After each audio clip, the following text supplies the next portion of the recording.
headaches in my mind, taking all control. I don't want control no more. I don't want control no more. I don't have the answers. I don't have the sympathy. I don't have the time to go ahead and change you. Maybe it's the withdrawal.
we've lined up a talk from our archives.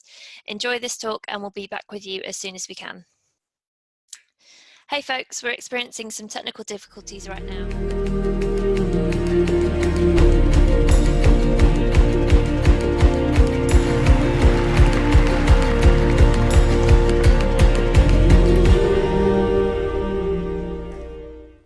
Oh, wow, this is a big crowd.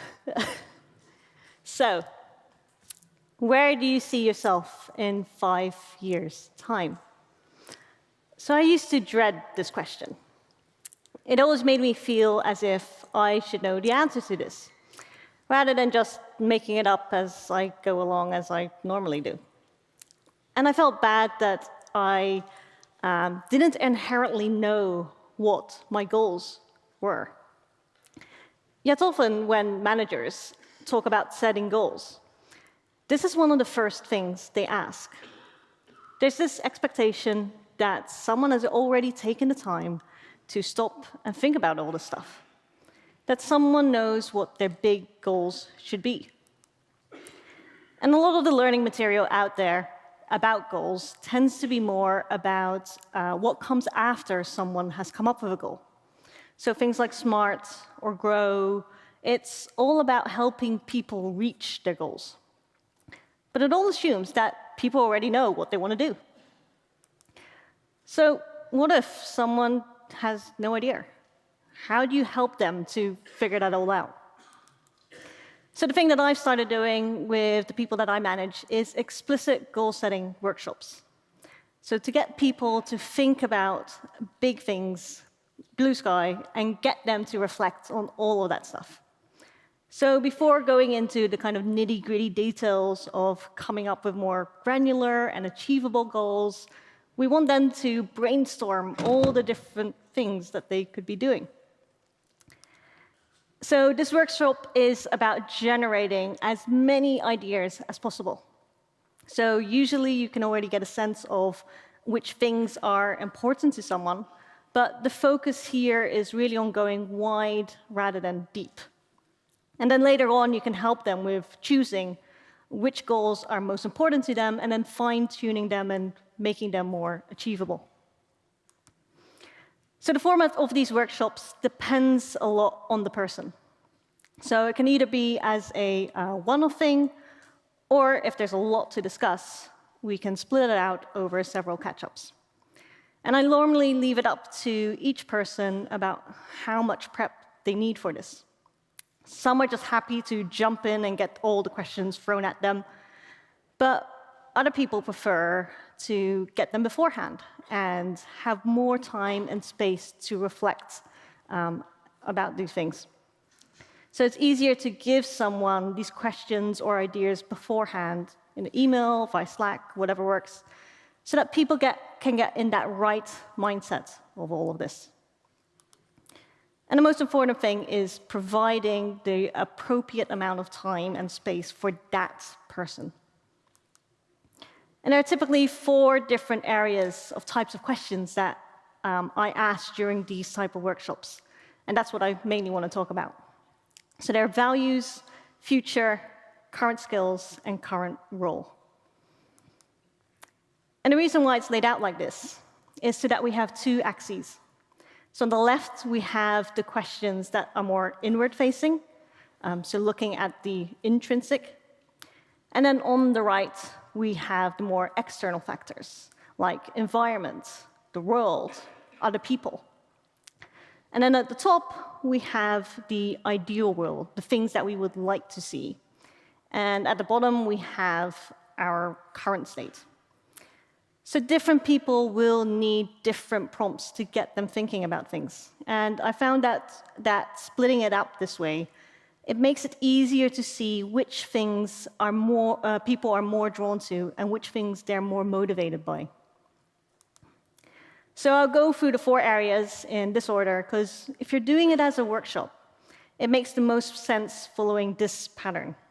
Starting with the internal ideal, then going big picture, and then ending kind of on the current role and current state. And especially because the answers to things in kind of the early phases, they can influence the things that you ask later on. For instance, if someone says, you know, I really like being, I really value doing things efficiently. If they say that during the values phase, later on, you can ask, well, do you get to do things efficiently in your current role? So a lot of this is fluid and will influence each other, and it really depends on the person, on how you shape these workshops. So first section is values. So this is about getting people to look inwards and to get them to stop and think about what their ideal self is and what they believe about themselves. So this is all about asking questions to get them to reflect and think about who they are and how they do things. So ask things like, what are the building blocks that make up you? What is your purpose, your passion, your motivation? Where do you get your energy from? So these are just example questions. It's by no means an exhaustive list. But I wanted to highlight the types of questions that you should be thinking of. And an extra thing that you can do here is get people to fill in personality tests or quizzes or things like that beforehand, so that you can bring something along to discuss. And even if they don't agree with the answers, which tends to be the case, it's a really useful discussion to have, and it's a good conversation starter. The second area is all about the future. So here you want to look at the larger world and the person's ideal place in it. What impact do they want on the world? What are their life goals? So ask questions to get people thinking what their ideal life and career would be. So this is one of the hardest things to do, but given enough time and space, I think people are able to come up with stuff here. And I've noticed that that first question of imagine you're retiring and looking back at your life, that's generally easier for people to answer than where do you see yourself in 5 years' time? Mainly because you're not really asking for concreteness yet. People don't have to have a plan yet about how they're going to achieve it. It's just getting them to think about the biggest thing that they want to do in their lives. The other stuff is to ask things more about the day-to-day. So what does work-life balance look like? What does your ideal day look like? So while we are talking about this in a work context, don't limit people to think about only work stuff. It's been mentioned a couple of times during this conference already, but things like exercise, meditation, it can help people a lot. And if that's something that your people want to get better at or want to do more of, you should be taking some time to help them figure out how they can achieve that. And finally, for some people, it might be they might need anti-goals. So what are the things that they don't want to have happen in their lives? So these are things like, I never want to be bored, or I never want to work overtime. Third area is looking at their current role. So this brings it back to the day-to-day and is a good time to reflect on the short term. So how have their past few weeks or months been? So get people to reflect on their current role and how they fit into the company. So ask questions like, what are the challenges of the role? What would they miss if they left this role? It's all about getting an understanding of what they think are areas that they could work on, improve on, or just generally like and want to do more of. An extra thing that you can do here is use a job description or a career development framework or something like that to help with these discussions. And if your company doesn't have these, get them to find them from other companies. There are plenty out there. And if it works as a prompt for the person that you're trying to help, use it. So final area is current skills. So this is getting people to reflect inwards again and get them thinking about what their strengths and weaknesses are. So ask things to figure out what their current skills are and what they should get better at. Now, at this point, you'll have answers from all the other areas, potentially, and it's a good time to ask them more specific questions. Also, if they already have a specific role in mind that they want to end up in, it's really worth using that to compare to and use as and do a sort of skills gap analysis or something like that. So those are 4 areas of questions to ask.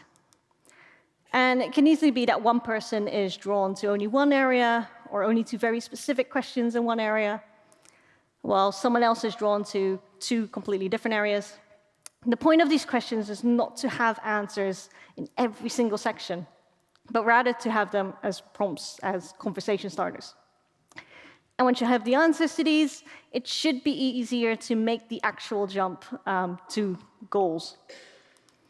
So in the end, all of this is mainly to get people to really reflect and think about what they want to do, to lead them down that rabbit hole and get them thinking about all of this type of stuff.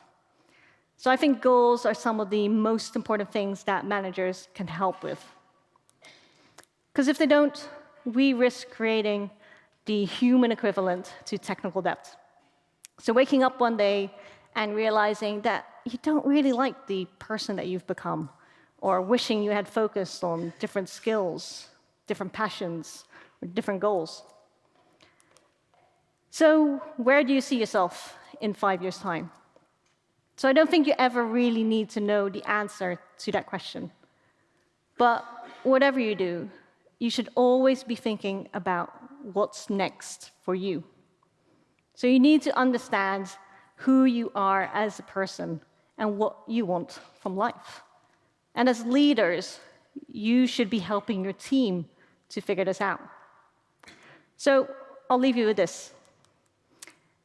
Which way you want to go depends on where you want to go.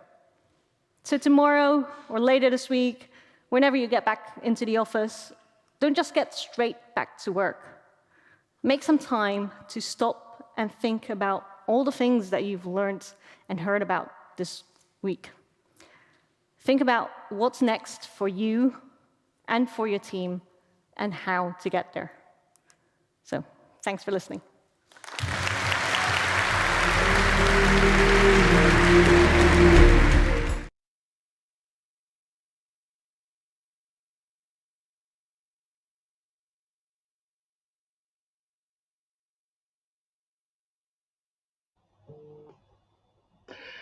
Welcome back to LeadDev Live Day 2, Take 2.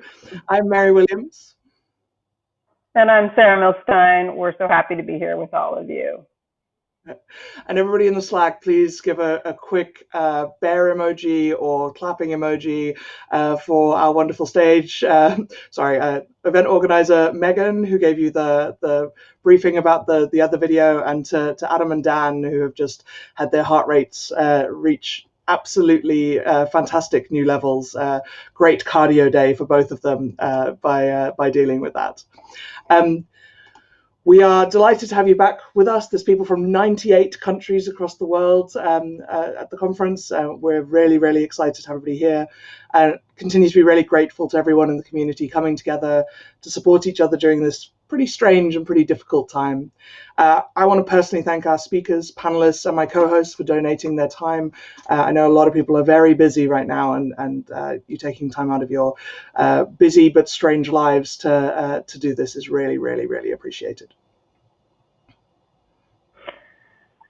So yesterday, we had a lot of talks that were acknowledging the strange time that we're in. The first part of the day was a lot of talks about managing during crisis and working remotely or in completely newly distributed teams. And then the balance of the day was a more traditional tech leadership kinds of talk. Today, we're going to be more focused on the tech leadership talk. But I wonder, for you, Mary, what jumped out about yesterday? I think my favorite moment from yesterday was probably just seeing how enthusiastically everybody was participating in the Slack. I enjoyed a number of the sessions so much, but seeing the community participating in the Slack was awesome too. And getting to actually give a talk, my first ever time giving a talk at LeadDev was pretty fun for me as well, even if it maybe wasn't the most exciting topic in the world. How about you? Listen, What did you find? The talk Well, I want to say your talk was fantastic and completely relevant to us. It was about business continuity planning, and we had a perfect example of that just now. Having a lack of continuity in the tech setup here, the fact that we had several backups planned meant that we could show people that terrific past talk without having to just have the technical difficulty slide sitting up there for 15 minutes. So I think your talk was super relevant. But I also found yesterday one of the things that was interesting is that a lot of people talked about the time we're in now as kind of an unusual period, of course. And one of the things that jumped out at me is that as leaders, we have a real opportunity to learn from this. It won't just be that there's the before times, the time we're in now, and the future where it's all different. I think there'll be a lot to learn from this that we can apply to our teams, whether that is around more business continuity planning, whether it's around working on distributed teams. Even if we go back to working in offices for many folks, what can we learn from this period about working in different ways and planning differently? And I think that there were so many good talks yesterday that gave good ideas for those sorts of things. So, yeah. One thing I said recently to my own team was I feel a little bit, in some ways, better prepared for this kind of stuff happening. I grew up in South Africa during a very turbulent time. I grew up in apartheid, and I've seen some I've lived through some things that a lot of people who have only ever been in the first world haven't. And one thing I've said to everybody is, we're going to be okay.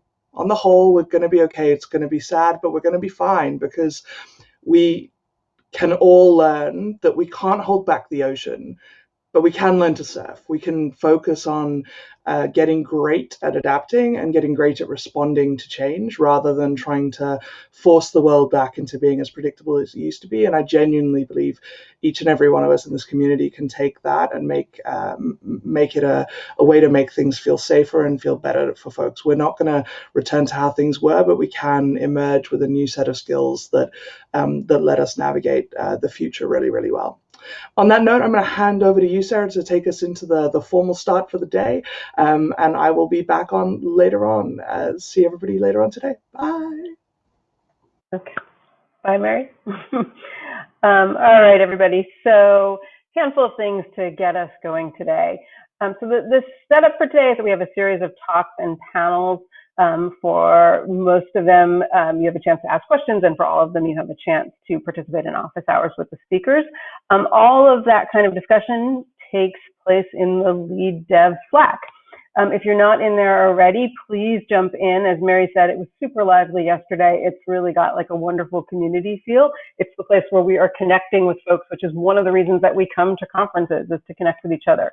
So please join our Slack. There's a ton of stuff going there.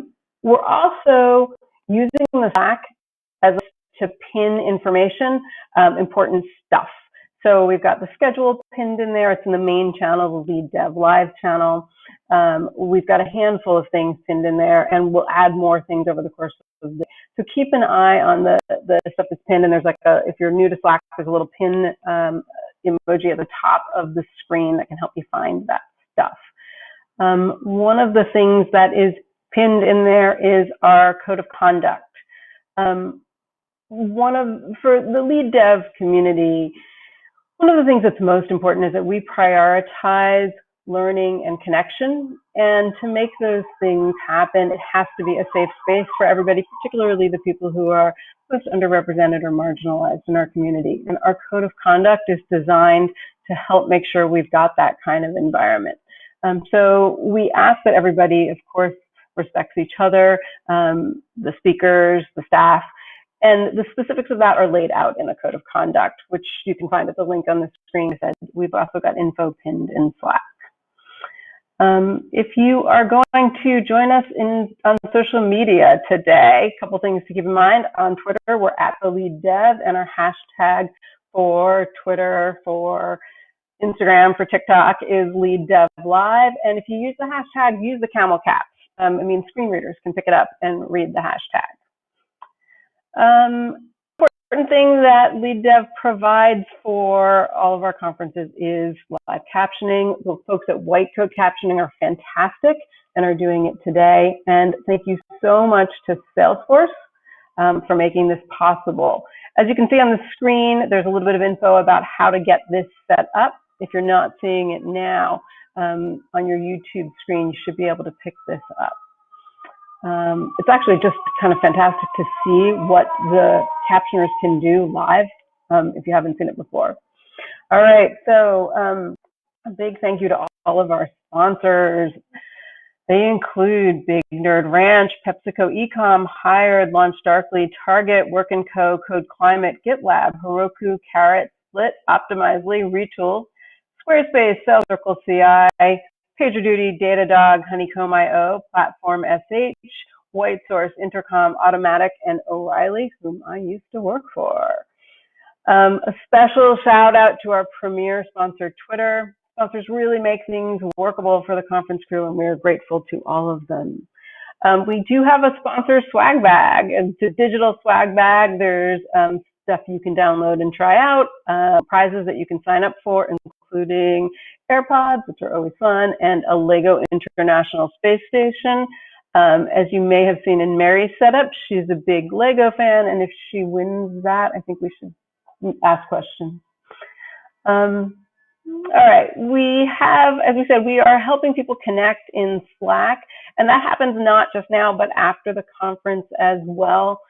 We're going to have our Lunch and Learn channel, where you can get together with folks in small groups.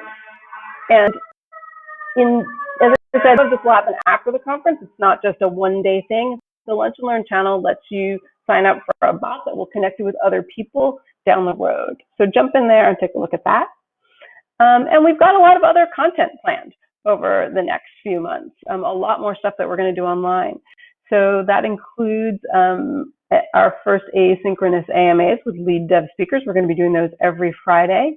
And the first one is with Adrienne Lowe, discussing her talk, The Life-Changing Magic of One-on-Ones. That'll be on April 17th, so that's next week. We're also starting a book club, LeadDev Bookmark, and it will have authors talking about their books with readers. So our first one is on May 5th with Karen Catlin, talking about better allies, everyday actions to create inclusive, engaging workplaces. All right, and then to keep up with all of that and with other events that we have going on, other resources, join the LeadDev mailing list. We won't spam you. It's lightweight and gives you a ton of good information. All right, we're ready for our first talk with longtime LeadDev fave, Liz Fong-Jones. Liz is a fantastic speaker, participant, live tweeter of LeadDev events. She's also the developer advocate at Honeycomb.io. And she's going to be talking about trade-offs on the road to observability. After her talk, she'll be in the observability channel on Slack, taking questions and chatting. All right, welcome, Liz.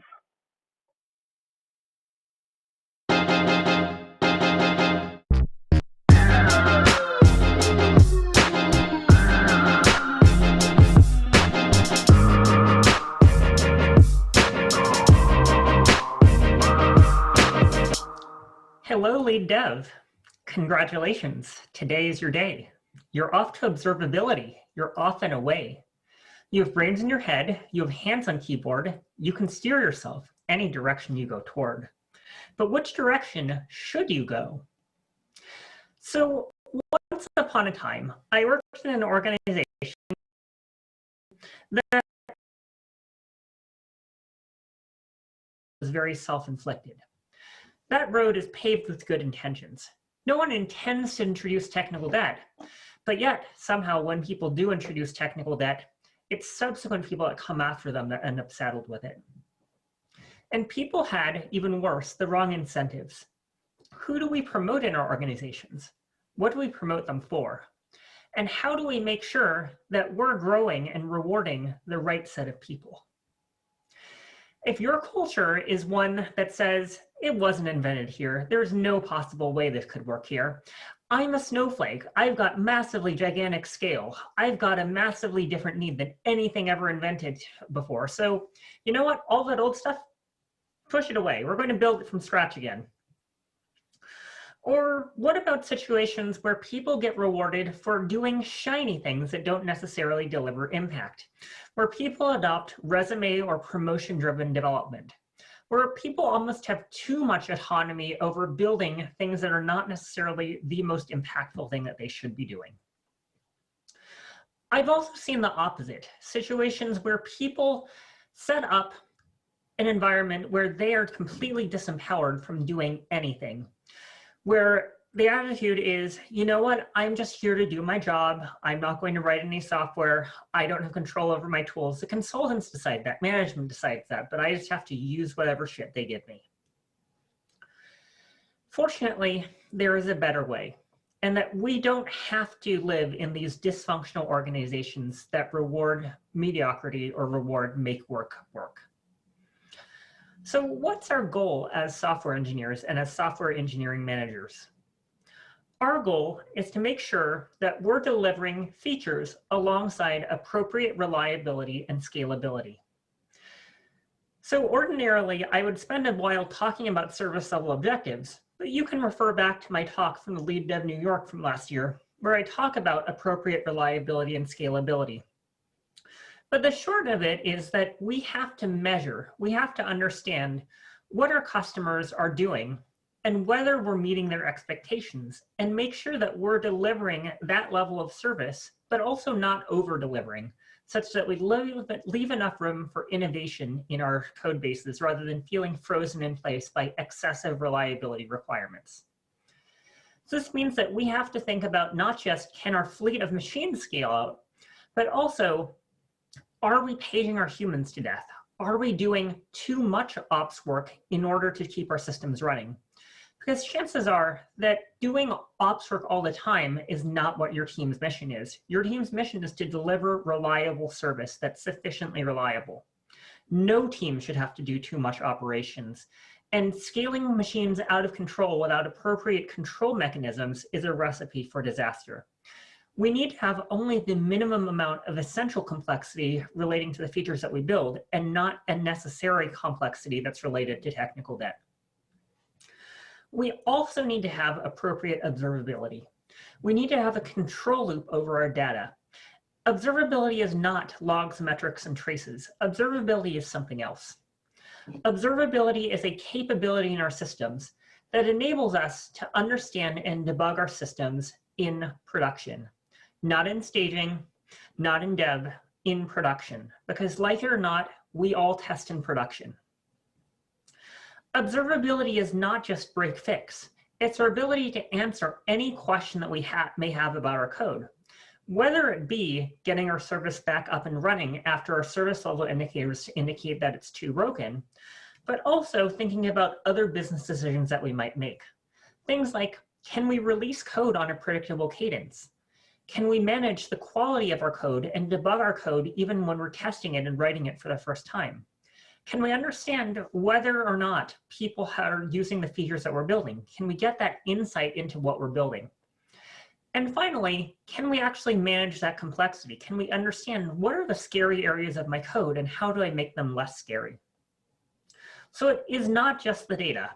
It's not just these interfaces or abstractions of logs, metrics, and traces. It's something else. Observability is our ability to write instrumentation in an ergonomic fashion so that it's as easy as dropping in a debug printf statement to understand what's happening inside of our code, to write that initial debug statement, and then to gather and store the data in an economical format that isn't going to break the bank. And then finally, to go and query that data to answer those concrete-fied business questions I just showed you. That is what observability is. It's that overall end-to-end workflow of being able to ask questions and get answers. So that's what we're aiming for. But often people assume that what is actually important is how many people are asking for my attention or how many people are using my system. I don't think that that's the case. We are, as people, scaling limits ourselves. So don't make systems that depend upon cloning people as you're thinking about how to engineer observability solutions. We need to make sure that we're engineering for all of our teams rather than just a subset of teams. We shouldn't shovel work across the fence or make different teams use different sets of homegrown tools, because that's just going to add more cognitive barriers and dissonance when people are trying to understand what's happening in production. I want to go further and say that engineering itself is not writing software. Engineering itself is a much more broad practice that encompasses requirements gathering, and then design, and finally engineering, and then actually running things in production and making sure that they run in production. The number of lines of code committed is not the metric that we should be measuring. So let's suppose that you are an engineer and you have a problem that you're trying to solve. Well, let's go ahead and try to change those incentives in order to make our job as engineering managers and as engineers so that that engineer who's thinking, I have a problem I want to solve, does the right thing for your company. Instead of saying and celebrating heroism and duct tape, we should instead talk about what is it that we're actually solving and how elegant was it, not how many hacks did I build. We should be talking in the language of success cases. What did people do with this observability tooling that we built? How did we successfully implement or integrate this tool to make our lives better, regardless of how many lines of code, whether it was -1,000 or plus 10,000? And we have to think about what is the problem definition and start from there when we're talking about telling these stories of success. What's the problem? What requirements did we gather? What did we try? Because the failures are as important as the successes. We have to understand what are the dead ends so that other people following in your footsteps can avoid walking into those same dead ends. And how did we solve these problems?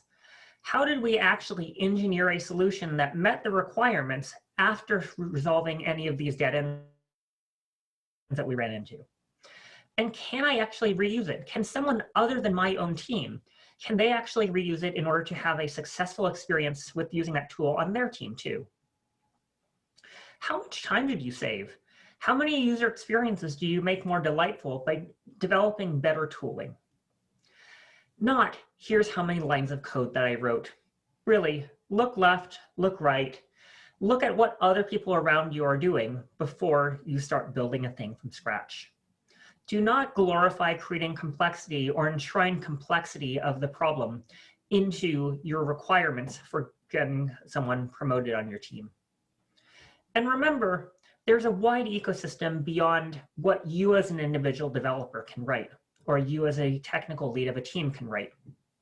There's open source. There's the combined efforts of hundreds or thousands of different companies all working together on shared solutions to our common problems. You may have heard of the idea of inner sourcing before, of looking at other organizations within your parent company so that you don't build the same thing at your company 20 times over. Maybe if you're Google size, 3 times of the same thing to solve the same problem is enough to account for all possible use cases.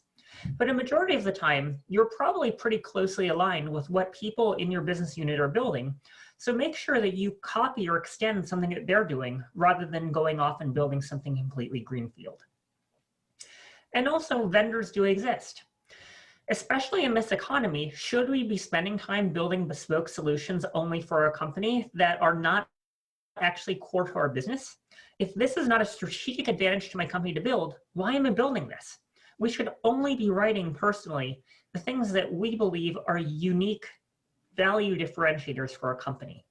So consider outsourcing to people who are experts in a particular thing and have them maintain a shared solution rather than developing your own bespoke one. So many of you may be nodding your heads and saying, you know, okay, that's great, but Liz, tell me what to do. Should I build? Should I buy? Enough blathering from you. Well, I can't. I really cannot, because your situation is unique. So instead, what I'm hoping to do is to guide you through some of the things you might want to consider. What problem are you solving? And even better yet, the problem is not something like, I want to have more dashboards. We need to think instead about, what problem are our customers having, if they're internal engineering teams or external teams, right? We have to think about, sometimes the customer is you, sometimes it's your teammates, sometimes it's other engineering teams, and sometimes it's our company's customers or our company's customers' customers. So anchor first on that source of user pain. And then we have to iterate and understand why, how did we get here, right? If we fixate on how we are going to solve it rather than how we got here too early, then we're going to constrain the solution space so much. Honeycomb's VP of engineering pulled me aside last week, in fact, and said, hey, Liz, you know, when you're proposing solutions to things rather than stating the requirements first, you're causing a lot of consternation. And I thought about it and I was like, you know what? Yeah, there might be a simpler solution floating out there that I didn't consider. So the best thing to do when brainstorming is not to propose a solution first, but instead to define the problem. And then we have to think about the who as well. Who's going to run it? Who's going to actually operationalize this and make it work? Who's going to maintain the code base? Who's going to make sure that it doesn't become a rampant pile of stuff bolted on and bolted on and bolted on? Our products and our tools should not be collections of random features. They need to be a coherent product with a maintained code base. Yes, internal tools and site reliability engineering tools need to have product management. And we have to think about, what options did we consider, and make sure that we're writing up those factors in case those factors change in the future. You know, why did or didn't we reuse something? Why did or didn't we use open source? What about the vendors? And why did we potentially consider building something new? One of the most phenomenal examples of this that I've seen is Etsy, who did a case study of why they picked Google Cloud Platform over Amazon and Azure. The more that you can make those studies of options you considered out in the open, the more you'll benefit someone who's deciding, should I extend this or should I do my own thing? Should I continue to build on this? These are all important things that you need to document and share with the wider community. And it's okay if one thing won't solve it. It's okay to use a hybrid of different solutions. Just make sure that they work well together, because even having two separate existing solutions glued together is much better than building and supporting a third thing. So adapt an existing solution or two. Sometimes the right answer is both. Extend both. You don't have to worry too much about building a platform out of multiple components. That's why they're modular. It's why they're extensible. When you write new code, that's technical debt. When you have forked code that you're maintaining, for example, a Kubernetes fork, that's really, really costly. Because now you have not only your new code, but also you have to periodically integrate that existing code. Don't fork Kubernetes, please. So upstreamed code that exists outside of your own fork that's in the main repo, that's fine, right? That's got a community looking after it. But if you are the only person looking after it, or the only organization looking after it, that is a single point of failure. And running software, anything that you have to host on premises or within your own environments, that's technical debt. Someone has to patch it. Someone has to keep it up to date. Your library dependencies will have security vulnerabilities. You're going to need to update them. You're going to have to make sure that your application doesn't have memory leaks. There are so many factors to consider. And therefore, software as a service is a much better solution overall when you can wrangle it. But above all else, I've learned this especially much in the past year since I joined a startup. If you build the wrong thing, it is ruinous. Congratulations, you have wasted 3 to 6 months of your company's opportunity to differentiate its products by doing undifferentiated heavy lifting. I worried a lot last year when I started advocating for Honeycomb, the company that I work at, to build a feature oriented around service level objectives, because I knew if we built the wrong thing, if I was wrong about the idea that no company had or open source project had yet done service level objective measurement correctly, then I would have wasted several engineers' time for 6 months, and that would have been a disaster for our Series A startup. So think really carefully before you build. So what do we do after we build that software, though, or after we adopt a solution? I think we need to collaborate between our organization. We have to listen first and understand, what is it that we're trying to achieve? What is it that our peers, that our colleagues, that our users are going to use? product requirements documents can really, really help as far as getting you to think about user studies and understanding what is it that you need your solution to do. And then look for similar problems. As I said earlier, look left and right. You're not a unique snowflake, so gather requirements for related use cases too, but at the same time, you do have to deliver value quickly, so make sure you don't let feature creep slip in. And make sure that whatever you do, that you're extending, that you're making sure that you are not painting yourself into a corner, that you can always extend what you do rather than feeling like you're locked into a box with some YAML. And make sure that you're documenting and providing examples. Why? Because people love to copy. Good programmers can write code. Great programmers copy. Your colleagues will want an example of the Django framework running at Fastco, right? They're going to copy any existing example that they have of Django running at Fastco, and therefore the onus is on you. If you're the first person introducing Django to Fastco, you'd better make sure that it's well documented and adopts the best practices of your organization. People really do copy the first instance of a working app that they can find. So make sure you're documenting adequately. And make sure that you have an active community of users in case you do decide to build your own observability solution, or at least adopt an in-house one based off of existing things, right? Make sure you have an active users community. Make sure people are talking to each other who are all using the same observability tooling.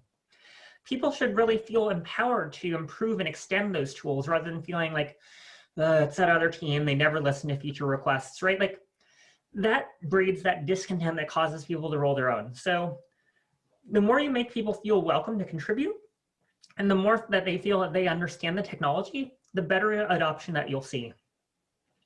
User confusion is really, really costly. So think about, how much or how little people are going to have to do work on their own.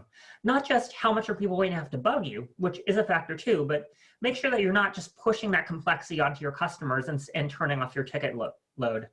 So really think about the best way to accomplish the use case rather than just having people do workaround on workaround on workaround, or override on override on override. And make sure that you share that tooling and that code. Make sure that people are really learning about solutions in organizations that are their siblings and organizations outside their parent organization. Make sure that people share that code and feel that they share that sense of ownership, rather than feeling like, if I didn't write it, it doesn't count towards my promotion. And lastly, I think it's really important to give back to our broader community. Yes, like the set of people here at LeadDev Live virtually.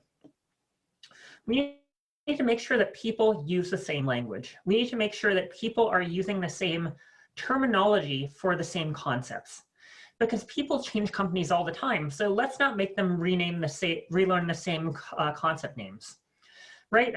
We shouldn't have simultaneously the idea of cherry picks and feature branches and people calling it 5 different things. Do not dump your random hacks on the community. Make sure that you do donate your research, but where something is untested, don't tout it as the latest and greatest. The community is a no dumping zone.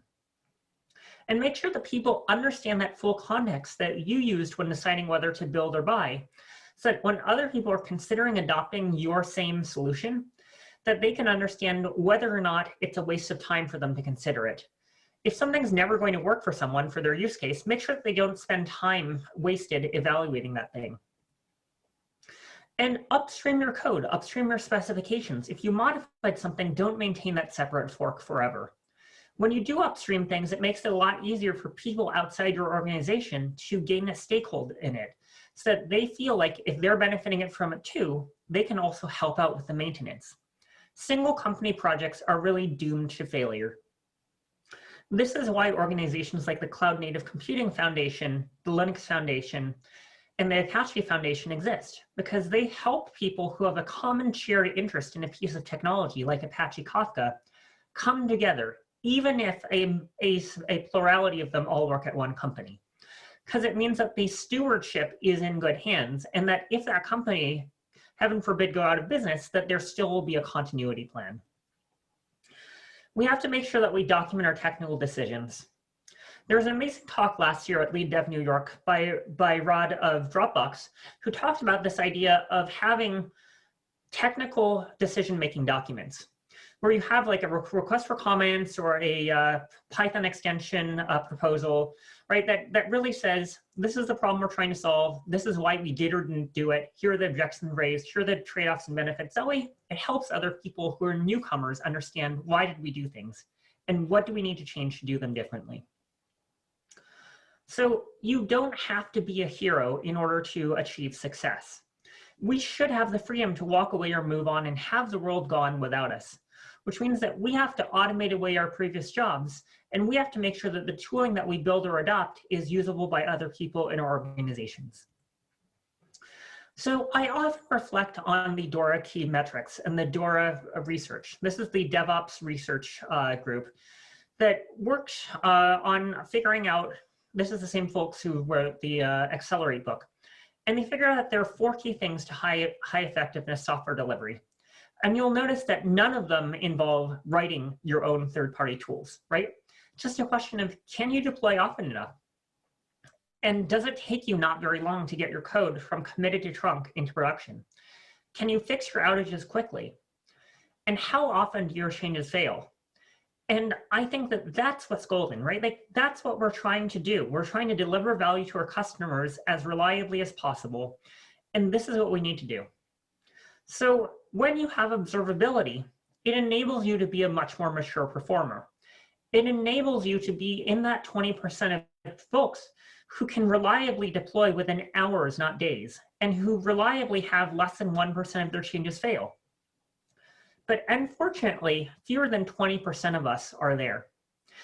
So the remaining 80% of us are struggling with some of these kind of basic fundamental issues. And I would argue that if you're in that 80% that's still struggling, you shouldn't be building your own things. You should be adopting and learning from what the elite performers are doing. Things like adopting continuous integration and delivery really well, adopting continuous build, and making sure that you're building the right observability solutions into your production toolchain. 57% of elite performers have really excellent integration between their observability tools and their production deployment systems. So here's a quick case study before I close. Honeycomb is a company that has 33 employees, and we have less than a dozen engineers. So our job is to make systems humane to run by ingesting people's telemetry, enabling people to do data exploration, and empowering our customers who are also engineers, right? That is the goal that we started off with, right? We didn't start off with, we want to build a column store because column stores are cool. We started with this idea of focusing on our audience of engineers first, of engineers at other companies. And it means that we've spent our time doing the right set of things, adopting the right set of common tooling, and sometimes building our own in order to do things like deploy on Fridays. You'll notice that we deploy up to 10 times per day, every single day, except for on Saturdays and Sundays, because we work 5 days a week and not 4 or 7 days a week. So lead time, right? Like, make sure you have the right tools in place to allow people to iterate quickly. Every time that build time starts taking more than 8 minutes or 10 minutes, people go and fix it. And in fact, I went and said, you know what? I'm not going to design my own JavaScript parallelization framework. I'm going to use thread loader, and that's going to solve my Webpack problems, right? That's how we approached this problem of, okay, we want to make our builds faster so our engineers see faster turn times. Deploy more quickly, right? We deploy once an hour if there's a change. And again, we didn't build our own bespoke deployment system. We use Chef for it. We use cron. It's not that complicated. You don't have to over-engineer things. And our change fail rate has gone down because we've really invested, instead of adopting kind of these software linting tools that are static analysis. No, we just make sure that we test things, that we have adequate flag flips, and we fail less than 1 in 1,000 of our production changes. And when we do have an outage, it'll take 30 seconds to a minute to flag flip something off. We can roll back within 10 minutes. We can fix forward in 20 minutes. It's a lot more freeing when you've built or adopted the right set of primitives. You don't have to build it all yourself. That's what a high productivity product engineering looks like. It doesn't look like massively over-investing in our infrastructure. So overall, what I'd implore you to do is to write less software by looking around you, evaluating those solutions around you, collaborating with your peers, and then sharing out what you learn so that other people in the community can benefit from it. If you'd like to view these slides, they're at honeycomb.io/Liz, and I'm also going to be taking questions in Slack afterwards. Thank you.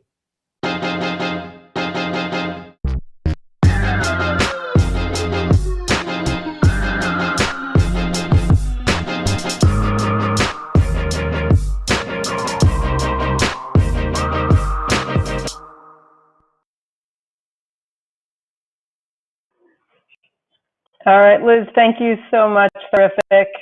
As Liz mentioned, she'll now be taking questions in the office hours channel observability. Jump in there to chat with her. We had a break scheduled for now, but we're going to skip that to make up time in the air and head into our next panel. So this is finding potential in your interview processes. Jason Wong, founder of J Wong Works, is going to be moderating, and Jason and the whole panel will be taking live questions during the panel. So if you have any, jump into Slack. In the main channel, we'll have a thread that'll be pinned looking for your questions for them. All right, Jason, over to you. Thanks, Eric. Hello, everyone. Thanks for tuning in today. You could have dialed into any webcast panel, but you dialed into this one, and we appreciate it. My name is Jason Wong. I'm a leadership coach and fractional VP of engineering, which is just a fancy way of saying consultant, and I will be your host for this session. Our panel today is about 30 minutes long, followed by a 15-minute Q&A. If you'd like to get in on the Q&A portion and pose questions to our panelists, go ahead and join the LeadDev live channel in Slack, and there should be a thread there for you to drop your questions in. And that's all of the formalities that we have for now. So let's just get into it. Just to make sure we're all in the right place, welcome to Finding Potential in Your Interview Process. Hiring engineers is hard, with over half of the C-suite executives saying that the future of their company relies on being able to source engineering talent. Making the correct decisions about who to hire has the potential to transform the fortunes of your company. The bad news is that interviewing and hiring is absolutely terrifying. You've only got a short amount of time with any candidate, and the consequences of your decisions will last a long time. Over the next 45 minutes, we'll be talking about how to establish the bar for hiring, create processes for interviewing different candidates equitably across multiple sites, develop tasks and questions that let you see a candidate's full potential, and finally, how to sell your company to your interviewees. To join us in this conversation, I'm super excited to introduce our esteemed panelists. First up is Dominique Simoneau-Ritchie. Dominique is Director of Engineering at Lever, where she focuses on growing high-performing teams to build the world's most collaborative recruiting platform. To establish Lever's first R&D teams outside of San Francisco, she adapted Lever's interview processes to set the bar across different locations, onboarded multiple engineers to Lever's approach to interviewing, and ultimately led over 100 interviews. This has resulted in building a team true to Lever's commitment to diversity and inclusion, in which 40% of the engineers identify as female or non-binary. We also have Clement Ho. Clement Ho is a front-end engineering manager at GitLab. He has a ton of experience working and hiring in an all-remote environment. He manages a global engineering team that spans almost all continents and led the revamp of GitLab's front-end technical interview process to raise the bar and reduce bias. And last but not least, we have Shannon Hogue Brown. Shannon Hogue Brown started her career writing software over 20 years ago and has moved through the ranks as an engineer and ultimately CTO. She is passionate about improving developer productivity so that dreams and innovations can be built. As head of solutions engineering at Carrot, Shannon works closely with engineering teams to understand their hiring bars, align interviews to them, and create more predictive hiring processes. She lives in San Francisco with her two dogs, Samus and Lux. So thank you all for joining. I'm super excited for this. Let's just get straight into it.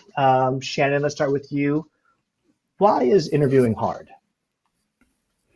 Yeah, thank you, Jason. Thanks for having me. Interviewing is hard because it's not something that we practice for or that we train for.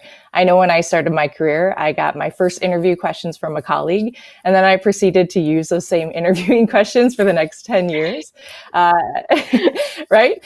So interviewing is just like any other professional discipline. People get better at it with practice and consistency and training. And what makes it hard is that most companies don't treat it like other core competencies, right? I mean, most engineers don't have interviewing as part of their performance review or development plan, and it's not something that we train for or even mentor. And so that's actually what's really exciting about a place like Carrot. It's a company that turns interviewing into a job. And I think with that same like level of rigor and attention to detail, any other engineering team can have that kind of discipline. Great. Clement, what are your thoughts? Yeah, I think Shannon did a good job explaining from a candidate perspective. I'll kind of talk about it from the hiring perspective. It's really hard because you have a limited window to evaluate a candidate on so many aspects, right? To be successful at a company, they have to be good in technical, understand the culture, and also like work well with the team. And certain teams have different dynamics and makes it harder. So you're trying to evaluate all that in a short span of time. You're also trying to make sure that you're not like keeping a candidate for a long time in the pipeline for the recruiting process. You don't want them to hear back like 3 months later when they started, like that they get an offer, because, you know, competitive climate means people usually get their job offers very quickly. And so that, I think that's what makes it really hard from the hiring side, is because of all those different aspects. Right. I mean, something that I feel like is so true is something that Shannon mentioned, like, you know, how many of us ask the questions of our candidates that we were asked in our own interviews, and like, how does that, like the survivorship bias that comes from that, how do you all break that cycle? Shannon, how have you broken the cycle? Yeah, so I think what I've learned most recently is really that it's important to have a fair and predictive interview process. And so you really need to meet beforehand, talk about the competencies that you're interviewing for and how you're going to measure them, and having a very clear rubric. And then, you know, Clement talks about, you know, kind of the candidate experience. I think it's really important also to teach your interviewers how to set expectations. And so first, you know, we know the competencies that we're looking for. These folks are going to ask these questions. We have a very clear measurement. And then when you get into the interview itself, make sure to let the candidate know. If you're looking for someone who can optimize code, let them know that they should optimize. If you're looking for somebody who can just get through the questions, let them know that you're looking for them just to get through the questions as quickly as possible. That kind of ambiguous space is super uncomfortable, and it's really important to let the candidate show their best selves. Dominic, that answer seemed to resonate with you a bit. What are you thinking about? I mean, I think ultimately interviewing is about building a relationship with someone, because ultimately they may not be a fit for your company or that role at this time, but they could be later. And so, you know, when I've been thinking about when we went ahead and built our process to help it to interview remotely for the first time and build out the Toronto team, we really designed it around candidate experience. And a few things that our team did when we were first interviewing remotely were like in person, not in person, but over the phone check-ins, so informal. So versus letting a candidate know, hey, we're about to schedule an interview, because you wouldn't get that personal connection during the interview in the same way, we actually had informal check-ins. And for panels, we actually even planned for breaks between interviews so that they would get a similar experience. Nice. So thinking about the interview process, Clement, like, how do you know your interview process is working? Yeah. I think similar to what Shannon was talking about, what we do at GitLab is we try to measure kind of what specifically we're trying to determine and evaluate in each stage. And so we try to create with rubrics, try to evaluate how candidates are performing as a pool, so that we can determine like percentage of people that pass, a percentage of people that do well in certain metrics. That will allow us to really understand whether people are going in the pipeline correctly, whether we're like not everyone's going through and not nobody's going through, and trying to find that that good balance. So having good rubrics, good dashboards to report on kind of the progress, and having those feedback loops. So sometimes for me personally, sometimes we have rough interviews where maybe it didn't turn out the way I wanted to, or just like a not great candidate experience. So we take that experience and see, like, is there something we could have caught earlier on, or something we can improve in the process? So that mindset of continually iterating on the process, realizing that your process is never like perfect and there's always room for improvement. Great, thanks.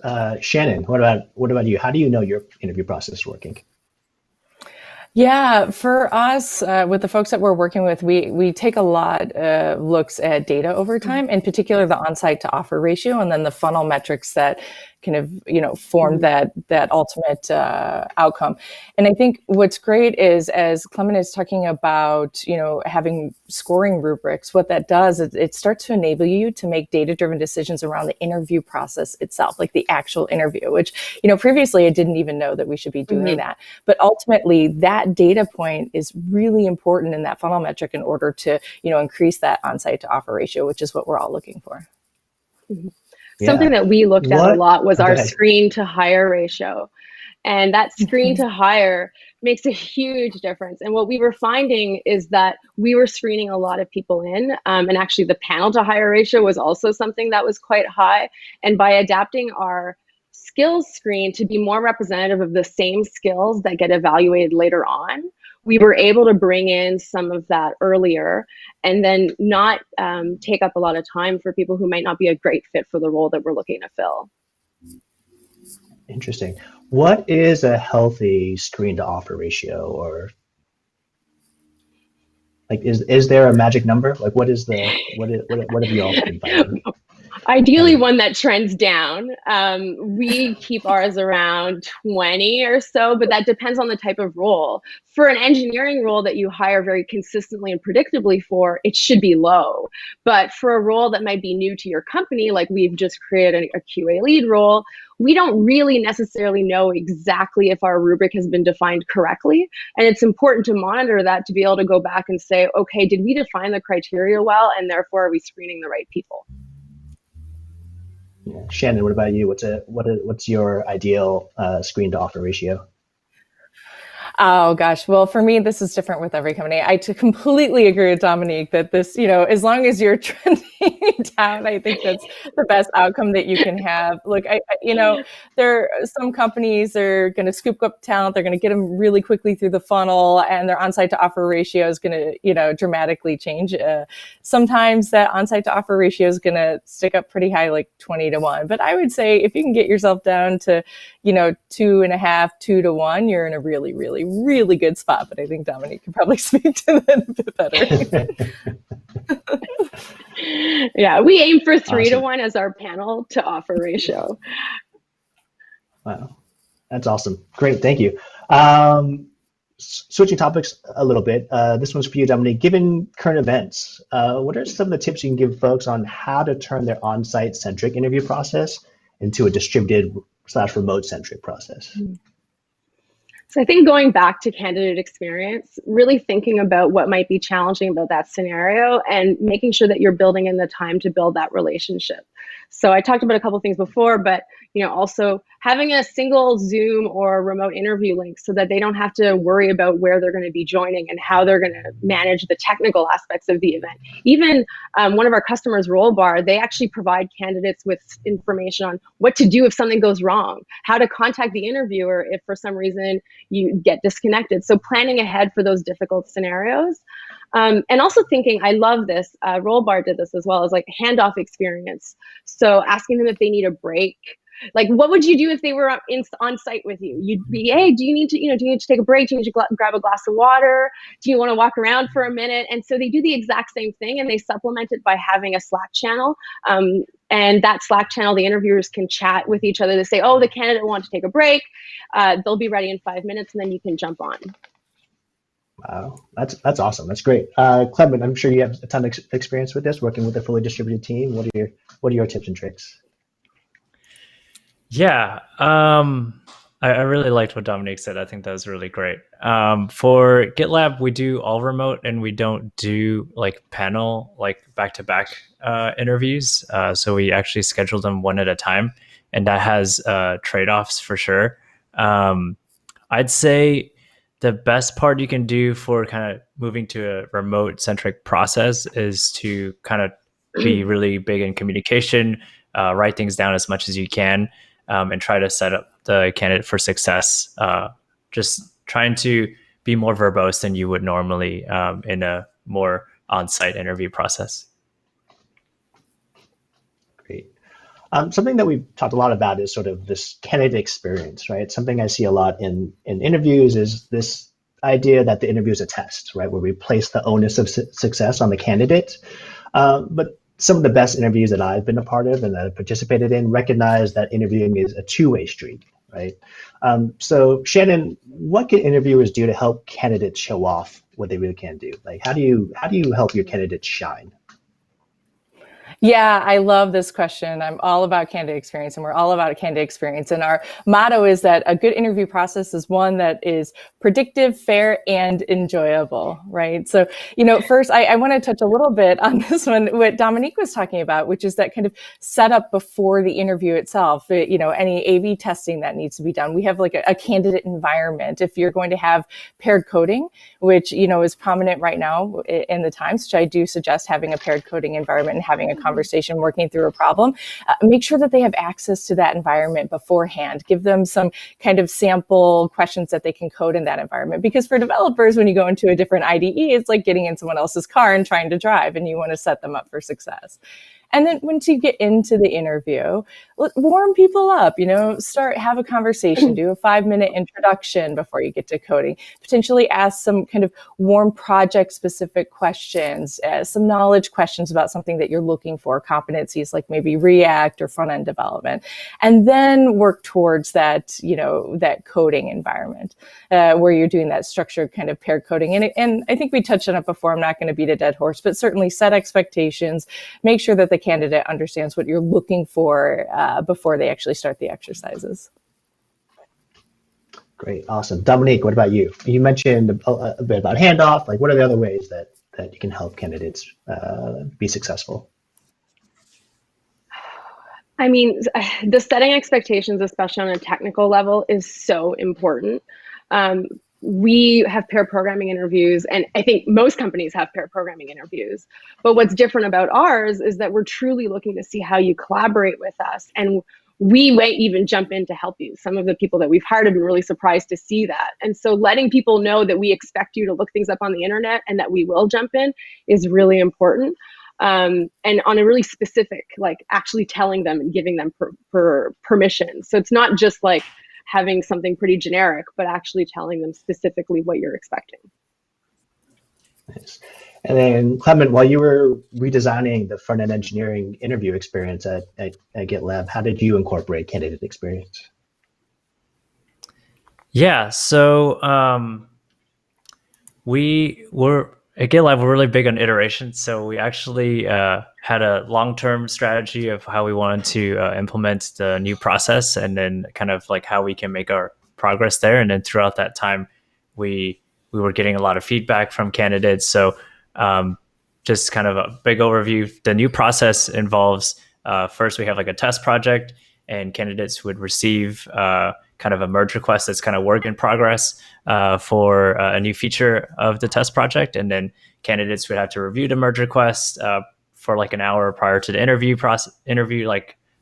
session. And then during the interview session, they would fix the MR and kind of take the feedback that they were giving earlier and implement them.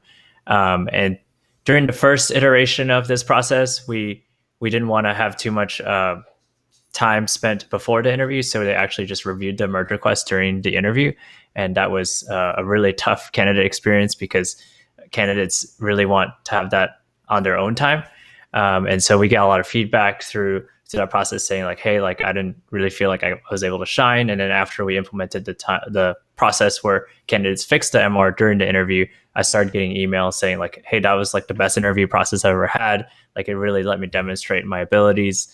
And I was like, wow, like this is really great feedback. So that's kind of our feedback loop. as well. Great. Something you touched on there and that we've talked a little bit about is sort of technical skills assessment, right? And this is an area where I see a lot of folks struggling right now, right? Like traditional whiteboarding has its well-known flaws. Take-home assignments, can be viewed as unpaid labor and not something that everyone has time for. Clement, like, where do you sit on technical assessments and how to do them? Yeah, I think that like take-home assignments are really effective because it simulates like real world as much as you can. You can set it up for that compared to whiteboarding, but it has huge trade-offs. Like it really marginalizes people that come from usually like more diverse backgrounds. So like if you imagine like a single parent with kids, like that's going to not give them a chance to be as successful as maybe someone that has come from a more privileged background to have the resources to dedicate like full attention on a project. So I'm definitely try to stay away from that as much as possible, but also recognizing that there are some benefits. So for GitLab, we try to find a little bit of a happy medium. If you can, try to find ways to support kind of like what is it like? So there's like trade-offs for take-home assignments and try to mitigate them. So for example, at GitLab, we are willing, if they don't have like a fast computer, we're willing to like send them one for the interview. So stuff like that could help mitigate that and make it a little bit better. I've had one interview in the past at a previous company where they actually paid me to do the take-home assignment, so that helps also. But that also doesn't scale very well depending on what your company's trying to do. So it's definitely a touchy subject, but I think that it's important to know the trade-offs there. Great. Dominique. So we split our interviews up into two general types. So one where we try to assess based on their explanation of work that they've already done, and the other where we mimic real work as possible, which of course has its different ways of doing it, and we do it quite differently. But so for the ones where we rely on the explanation of work that they've done in the past, we one of them is the project interview, and so we have them walk through a project interview, and this is a great opportunity for us to highlight some of the skills that they might have that relate a lot more to our culture and how we work. So Lever is a very collaborative company. We really emphasize communication, capturing documentation, and the project interview is a great way to highlight and to see whether somebody falls into those categories. And we actually emphasize non-technical skills during this interview. So we try and make sure that we steer people towards highlighting projects that really are about how they collaborate with others. And actually for whiteboarding, we do something similar. So instead of having them, I think we've all asked design Twitter or design Facebook, but instead of doing that, what we do is we ask somebody to talk about a project that they've worked on. And this has the benefit of requiring less practice, less prep, but also you can assess their true communication skills, because as an interviewer, you're most likely not going to be familiar with that system. And you really get to understand how they communicate something that they're very familiar with and that you're not, and where their boundaries of knowledge are. And on the mimic side, so in terms of mimicking real work, something that we do is the code review interview. And I absolutely love it because it's a great way to assess somebody's ability to be in a technical leadership role. So in our rubric, the way that you get a grade here, I guess I'm spoiler alert, is that you think about how your feedback will impact the person receiving it. And what does that mean for their growth? And sometimes you might even adapt what feedback you give them. Maybe there's some feedback you don't give them because of how it could impact them. And that also takes less preparation because it's something that most developers do in their day-to-day jobs. Wow. That's the first time I've ever heard about that as part of a rubric. That's awesome. That's great. Shannon, so how does technical skills get assessed at Carrot? Oh yeah, gosh. I mean, so my job's really cool. I get to work with a ton of different companies, and we have a couple of different ways in which we can kind of adjust the process to those companies. And hopefully by showing you the levers that we can pull, you can start to kind of assess what levers you would pull. But the two ways we do that is first the competencies themselves. So what content will we be asking? And all the content is very specific. There's very specific scoring rubric around that. We have about 72 inputs during the interview process, actually, in order to to kind of not score, but assess a candidate. Yeah, it's pretty incredible. And then the second piece is really understanding what your technical bar is over time. So as you start to take a look at those funnel metrics, you look at your on-site to offer ratio, and then if you have a structured way to score, like a drop down on feedback on how the candidate was assessed, you can start to look at the notes from the developers and the team leaders on whether or not, after that person was interviewed, obviously, and seeing whether or not that person was offered a position, and kind of look at that against the competencies and their assessment for those. I don't like to say scoring. I think it's impersonal. I hope you agree. But the assessment for each of those competencies, and then start to adjust. And you can say, okay, well, this candidate's really good, so potentially we should kind of hone in more on the React questions versus the coding questions, which didn't give us as much signal. So it's really important to have the data in place, especially for us at the volume that we're doing, the data in place in order to kind of drive figuring out what that technical bar is, and then figuring out, okay, at that point, I know my bar. Do I want to raise the bar? Is this the bar we were really looking for? Are we getting the diversity that we're looking for? And is this a measurable and consistent experience for the candidate? Awesome.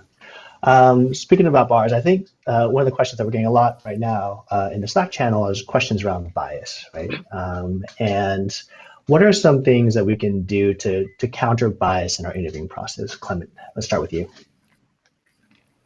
Yeah, I think the making sure you're very clear about your expectations. I know we've repeated this a few times already, but being very clear what the interviewer is trying to look for can reduce the bias in kind of like what they're asking for, what they're evaluating. So back in the past when GitLab was a little bit smaller, kind of our interview process was just kind of like do your best to determine whether this is a good fit for the company. And when that was just the premise, there wasn't any specific evaluation criteria. Each interviewer kind of came up with their own questions that they borrowed from previous experiences. And though it was better than nothing, it did create a lot of bias in the interview process. So like some people would pass a lot more people than others. Maybe a candidate is really good in testing, and then the interviewer is really passionate about testing, so then they have a bias towards that and leads to this person moving on forward compared to if someone else was interviewing. So being really clear on that, I think, is a great start for removing bias. Nice. Dominique, how about your interview process? Like, what are the ways in which you've countered bias in your interviews? I think the rubrics have been the most important, especially for me. So I most recently interviewed a lot of engineering managers, and that's a role in particular that's very behavioral to interview for, and actually I find it quite challenging to interview. And so with that, having a rubric where I had really thought through each of the qualities and then what the difference between good and great looked like, and also having a really good idea of what a good answer is. So especially for behavioral interviews, it's really easy to just have a conversation and feel like, wow, I really connected with that person. That's not what you're interviewing for, though. You're interviewing for actually specific skills and qualifications and like what they could do in the role. And so being able to go back to that rubric is really important. And to do that successfully, taking notes that are observations versus your feelings or what you think that you interpreted. So writing down observations throughout it so that you can look back at those notes a day later against your rubric and better make a decision that is not in like the feeling of the moment. That's great. Rubrics are really interesting. I feel like I've always been a proponent of rubrics, and then when I go down to sit down to create a rubric, I feel like I'm just making it up. Like I have no way of knowing if my rubric is good or not. If anyone is willing to volunteer, like what does a good rubric look like? How do you know what's like good versus great? We'll start with Dominique. I look at people who successfully have one of those qualifications, and I also look at our performance evaluations, because ideally, if somebody passes the interview process, they're also going to be great at performance evaluation time. And so, for instance, like technical leadership is one of our qualifications, or one of the things that we look at for performance. And so we do the same when we're assessing in an interview to come up with what that should be. often the difference between like great and good will be nuance. So somebody that can provide multiple examples or that has experienced it and been able to adapt in a particular environment. And that truly is for most of when I come up with a particular, like, should this be good, great, or not good at all? It'll be kind of the level of experience.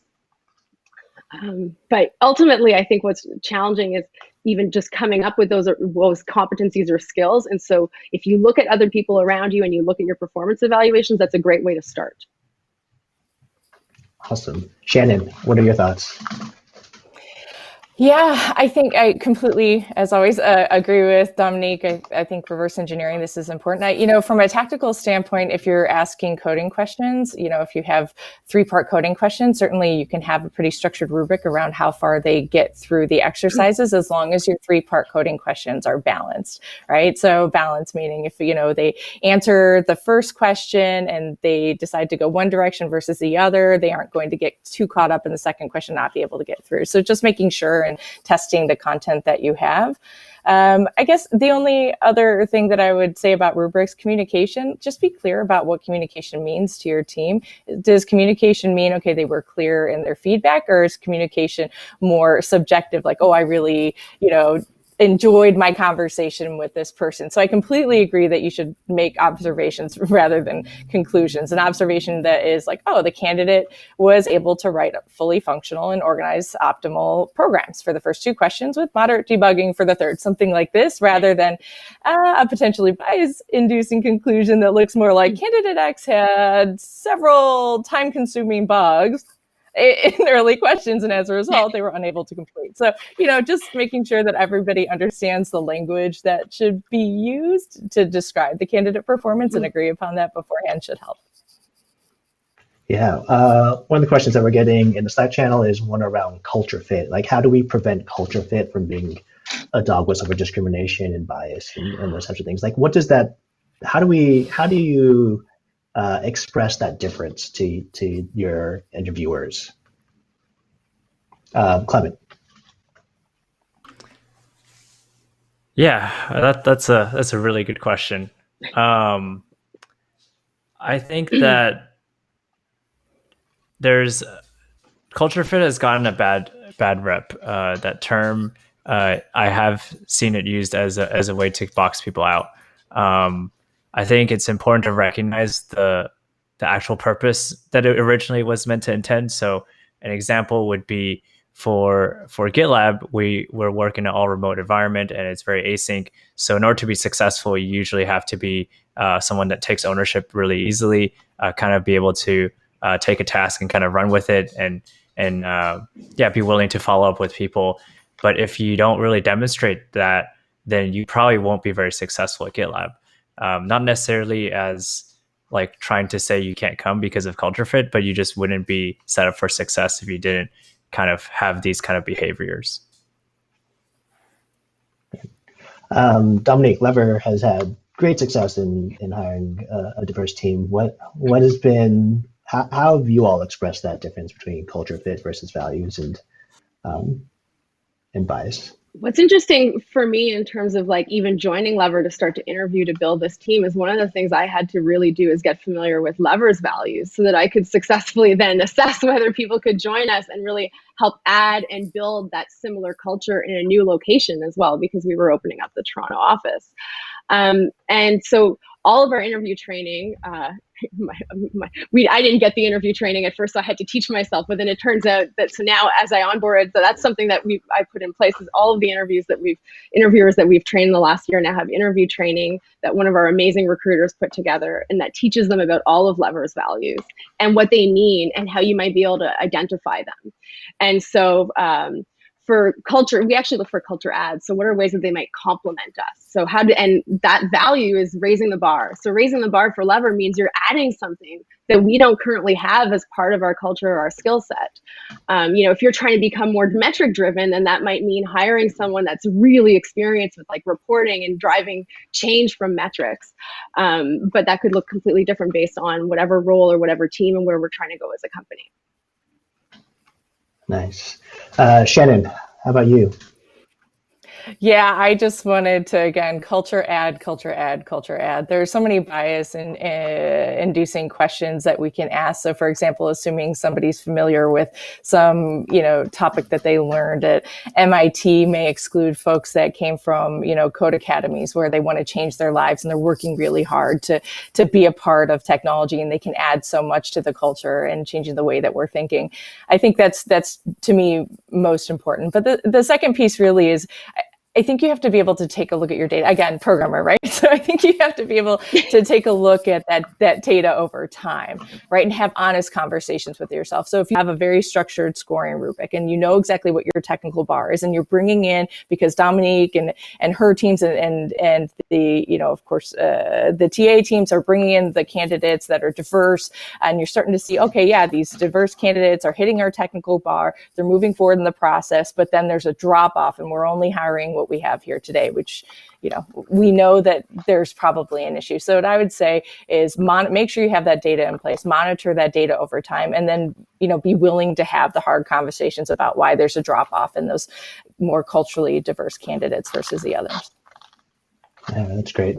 Something that I really love about the language of culture add is that it primes actually the organization for change, right? Understanding that as you bring in new candidates, as you rehire new employees, you're embracing the fact that your culture is going to change and it's going to morph and evolve over time, rather than this is the way it is, this is the way it's always been, this is our key to success. It's like, no, times change, context changes, and we need to change with the times. That's awesome. Thank you all very much. Let's spend a quick few minutes talking about closing candidates. What are some of y'all's best tips and tricks to close? Clement, let's start with you. Could you define what you mean by closing? You have a candidate that you're super excited about. You want to make sure that they join your company. They may have competing offers. They may be interviewing with other folks. You may want to, how do you do your best job to pitch your company? Yeah, I think a big part of it is being personable.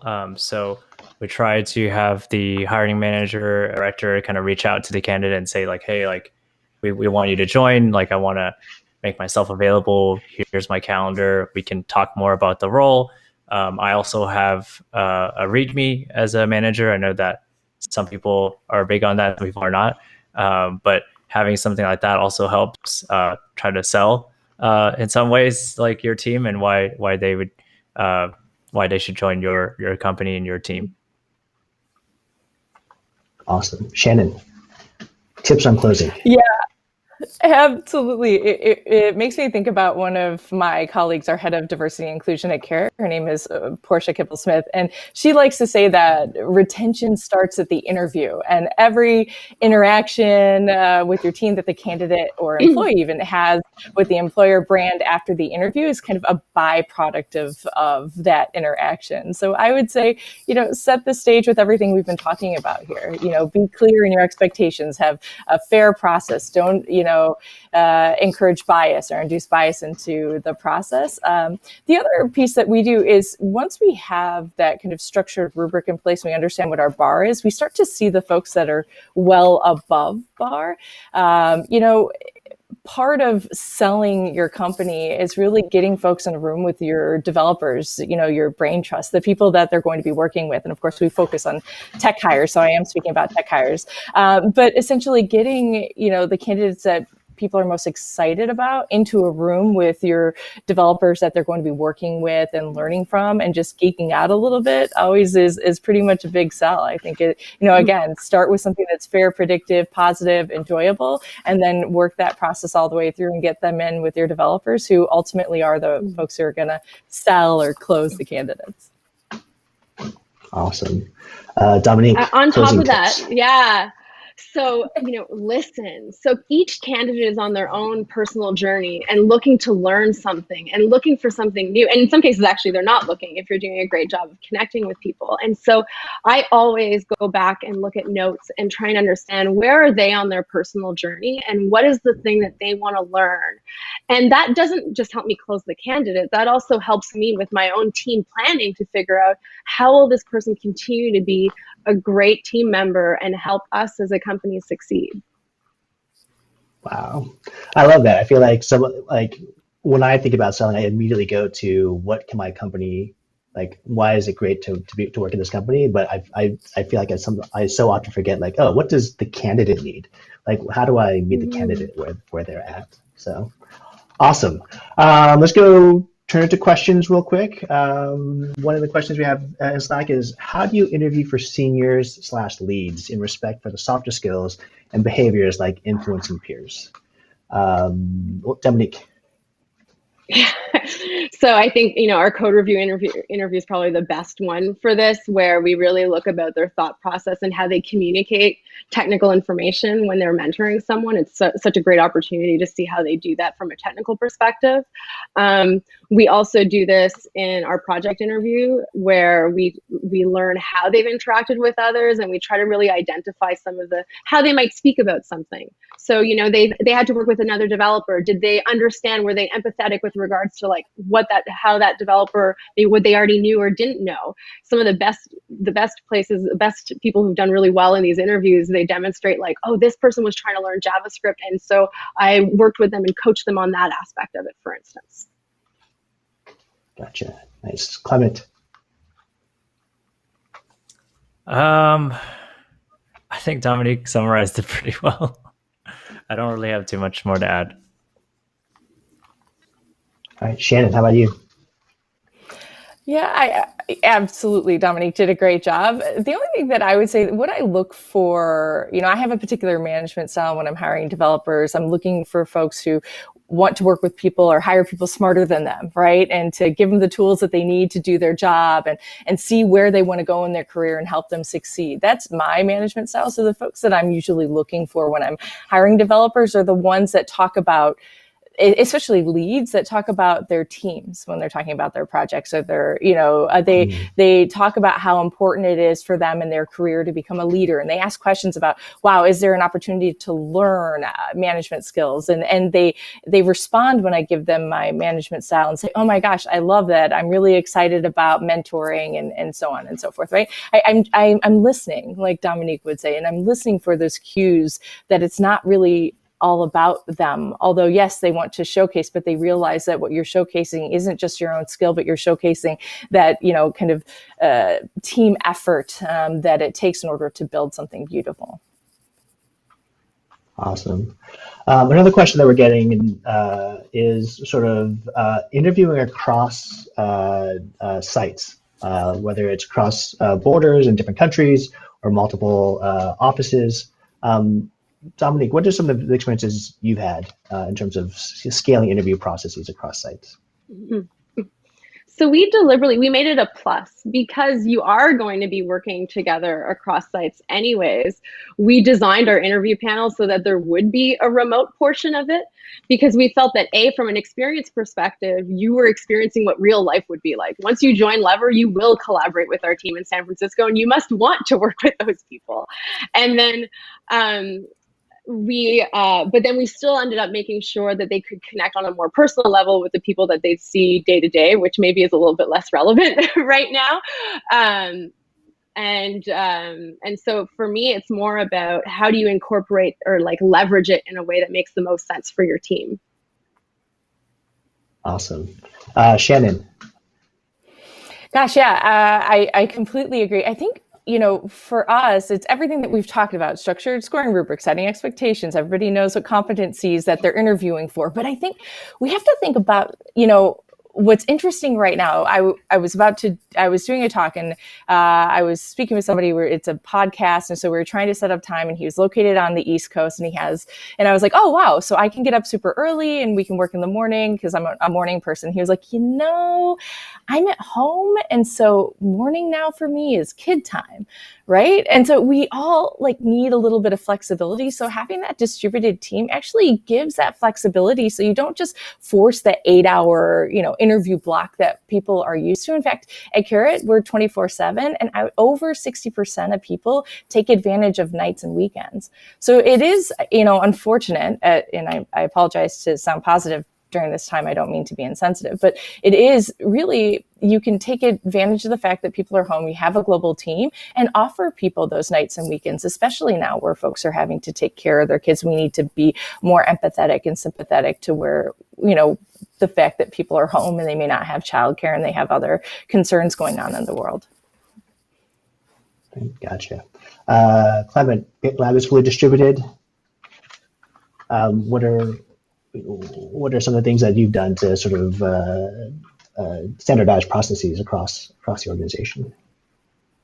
Yeah, so we're really big on documenting. So a lot of the process is already written out in the handbook, so people can actually look at it if they're interested in mimicking it or understanding it. So we have kind of like two documentation, one that's outward facing, one's more internal about kind of more the rubric and the scoring that unfortunately cannot be public at this time. But having those detailed helps us scale it and be consistent. Like across continents, countries, different interviewers can kind of get on the same page easily. Nice.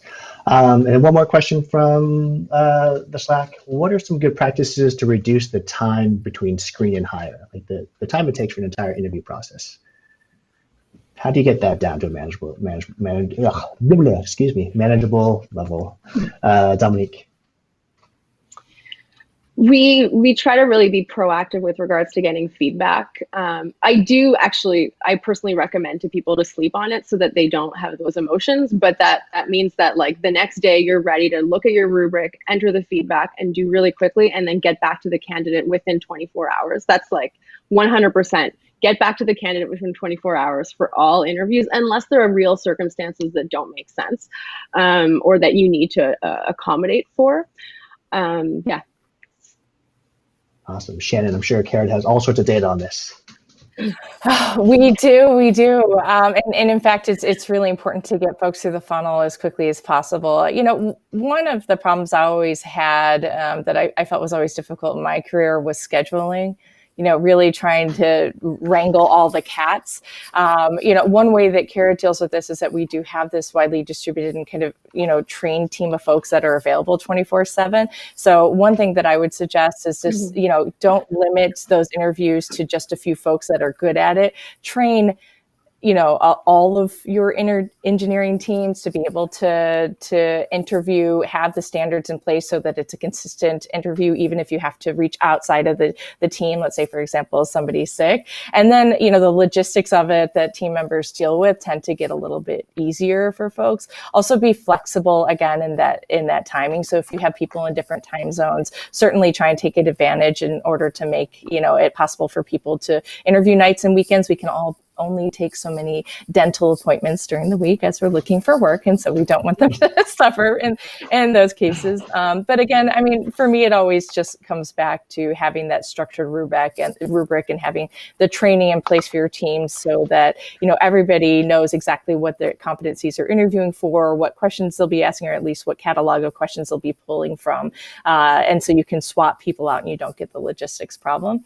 And then the third is, once you get a great candidate, just get the communication going, be honest, bring them on site as quickly as possible, get them with your developers as quickly as possible. Don't wait because the great candidates are getting pulled, especially in Seattle, San Francisco, New York, they're getting pulled in 100 directions and you can lose a candidate pretty quickly.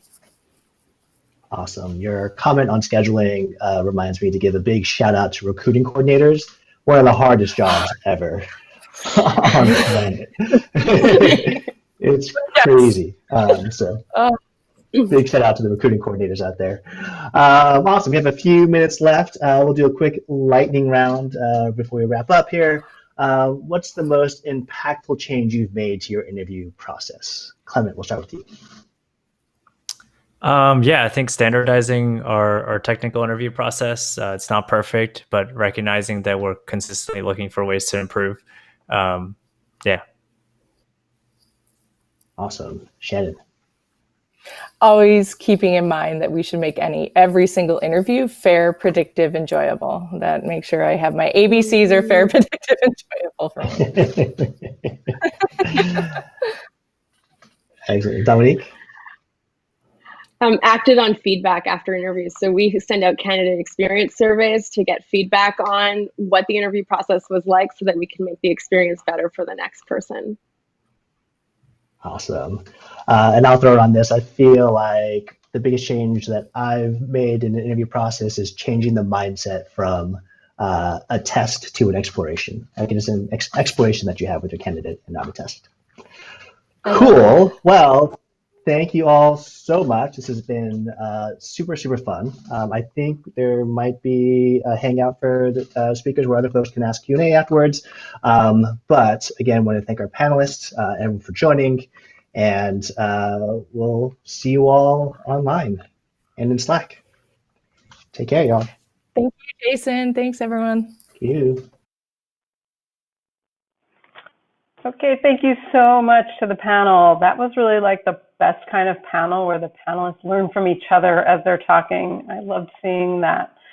As Jason mentioned, the panel will now be in Slack holding office hours and answering questions in the hiring channel. So jump in there to join them. And while we're thinking about effective, inclusive hiring and interview processes and the companies behind them, we want to shout out to our Day in the Life blog series that features stories of what it's like to work with our industry partners, Twitter, PepsiCo, Target, and Work & Co. We also want to shout out to our talent partner, Hired. I mentioned earlier that as part of bringing the community together, we had set up a bot where people connect, and that would be for after the conference. But our tech folks scrambled, and we've gotten it working for today. So if you join us in the Lunch and Learn channel, you can get connected during lunch, which is at 1:30 Eastern. So that's maybe an hour or 45 minutes from now. We'll connect you with small groups of people for chat. And you can also use it to stay connected with folks every 6 weeks. The bot will connect you again, or you can leave the channel and just have it be a thing you do today. But get in there now to sign up so that you avoid missing out. You have to sign up beforehand. And that's again in the Lunch and Learn channel. There's more info in the channel too. All right, we're going to take a break now. We're back at 12:10 Eastern, and we'll look forward to seeing you then. Thanks.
So the speakers are super experienced. Hear a session, have a talk, and afterwards dig deeper in. So go to the speakers, talk with them, sharing ideas, sharing experiences. Intense and welcoming in the best way. It's probably the best speaker experience that I've ever had. Leadership can be lonely at times, and it's one of the places in my year where I'm guaranteed to be around people that understand the challenges that I face on a day-to-day basis at work. It's wild, and I'm gonna do it again. Like, I'm gonna submit a CFP again.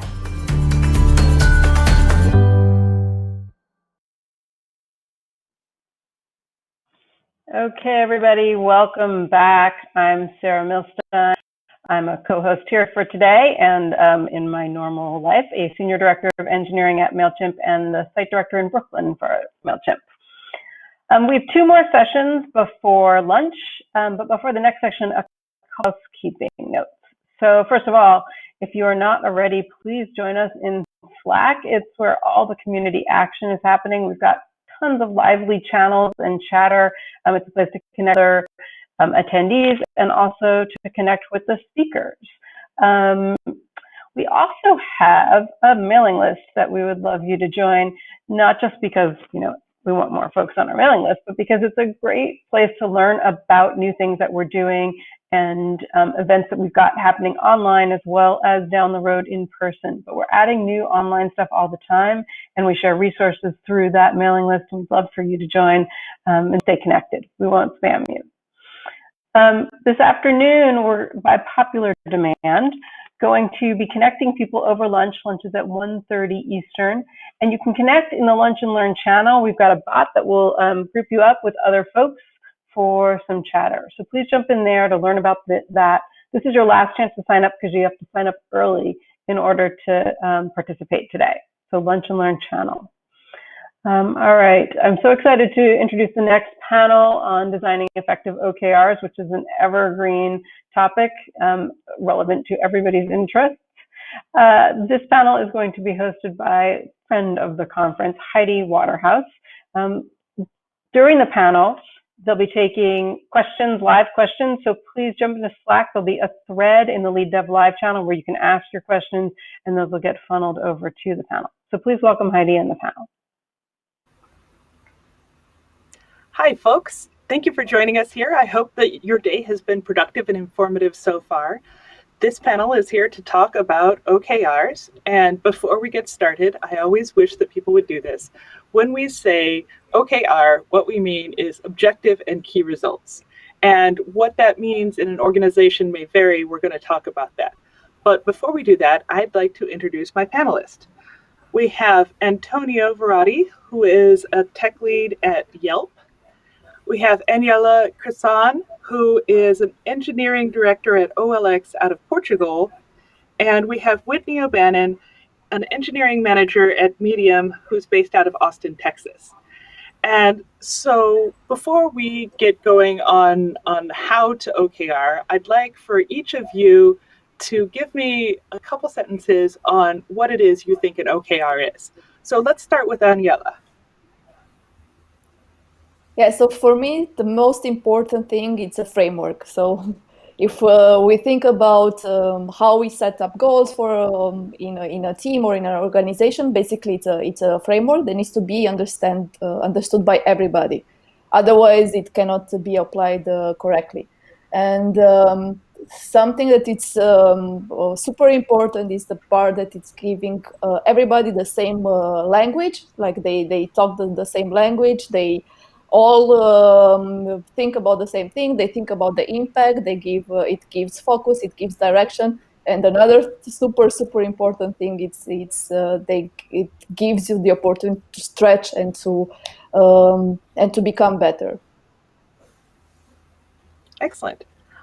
Whitney, do you have anything to add to that? Yeah. So OKRs for me are a very useful tool in preventing burnout, believe it or not, when there's a very clear objective and goal which the whole team is trying to move towards. It can create a level of engagement and excitement and motivation about getting the work done. So it helps avoid that resting on our laurels and complacent feeling that we're just running up and down the field and not knowing when we're scoring.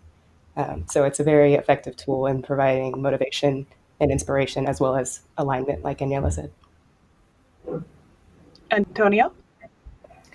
As Aniela said, for me, they're mostly a tool, a framework to track and define goals and to communicate them across the company. Only that. That sounds good. So it sounds to me like what we're saying is that they are a tool to align team goals and to define what done is or what good enough is, which helps prevent burnout because, like in the last panel about interviewing, it's really important to set expectations about what you want from people. Would you say that's a fair summary? Yeah. Okay. So who drives OKRs in your organization? Is this something that an engineer and a manager would write together? Is this something that starts at the top level and trickles down? How does that get organized in your organization, and how do you feel about that? Let's start with Whitney. So I love to speak about this topic, specifically OKRs being bottom up.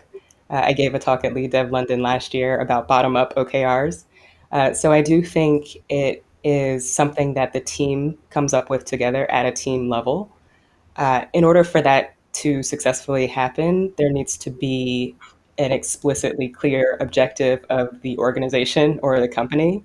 Otherwise, the bottom up OKRs kind of fall apart.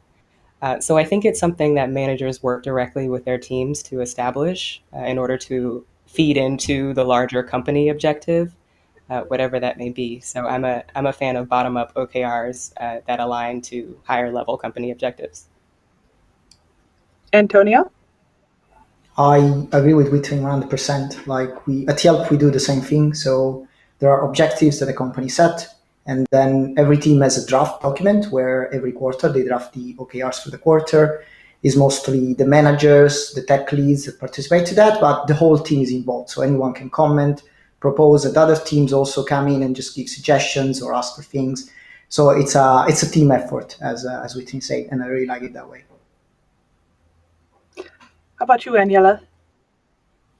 Well, OLX, it's a global company, so we are split in customer units that actually have people that sit in different locations. So it's the product and data team that it's based in Portugal, but then there are like different people that are sitting in different countries where we also have the product. So when we design the OKRs, we start to design the OKRs for the whole customer unit, and then each team inside they have a mission. So then they create their own based on the OKRs that are present for the whole unit.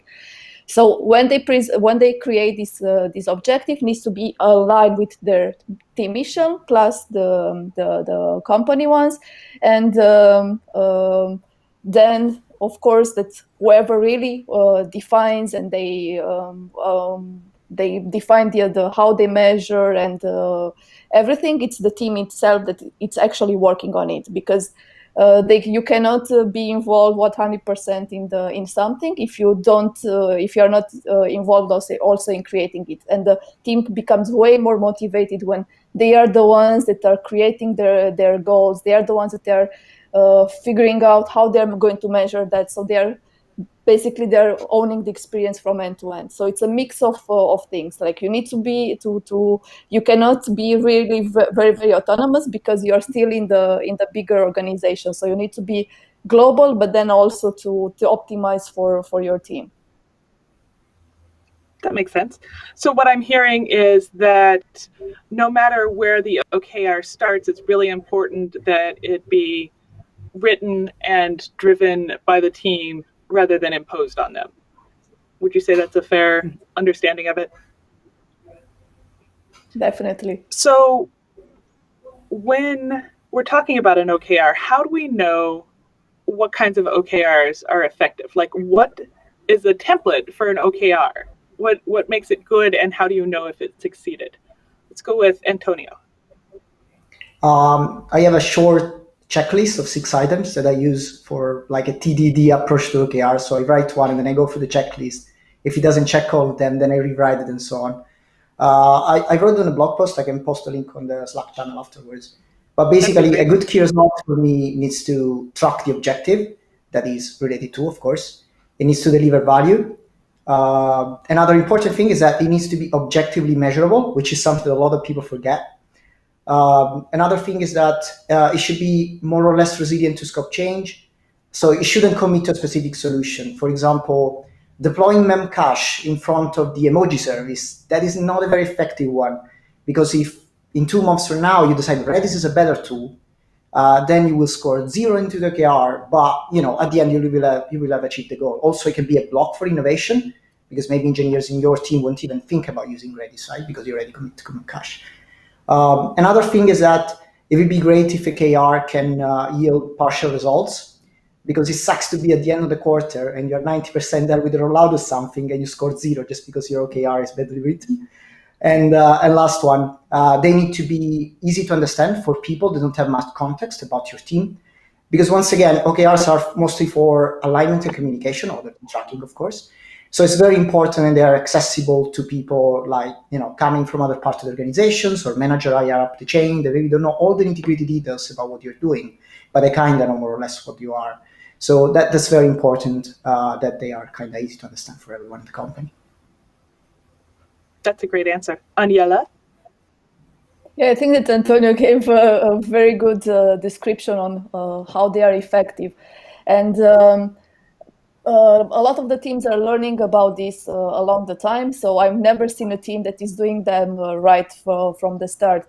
But one of the things that's it's super, super important is that the goal is very clear. Everybody understands it. The value that it brings, it's super clear to everybody inside the team. So if you're in a cross-functional team, as the team in OLX, everybody inside needs to understand exactly what it is. So that it means that you need to set the objective in a way that it's focused on the value that it delivers.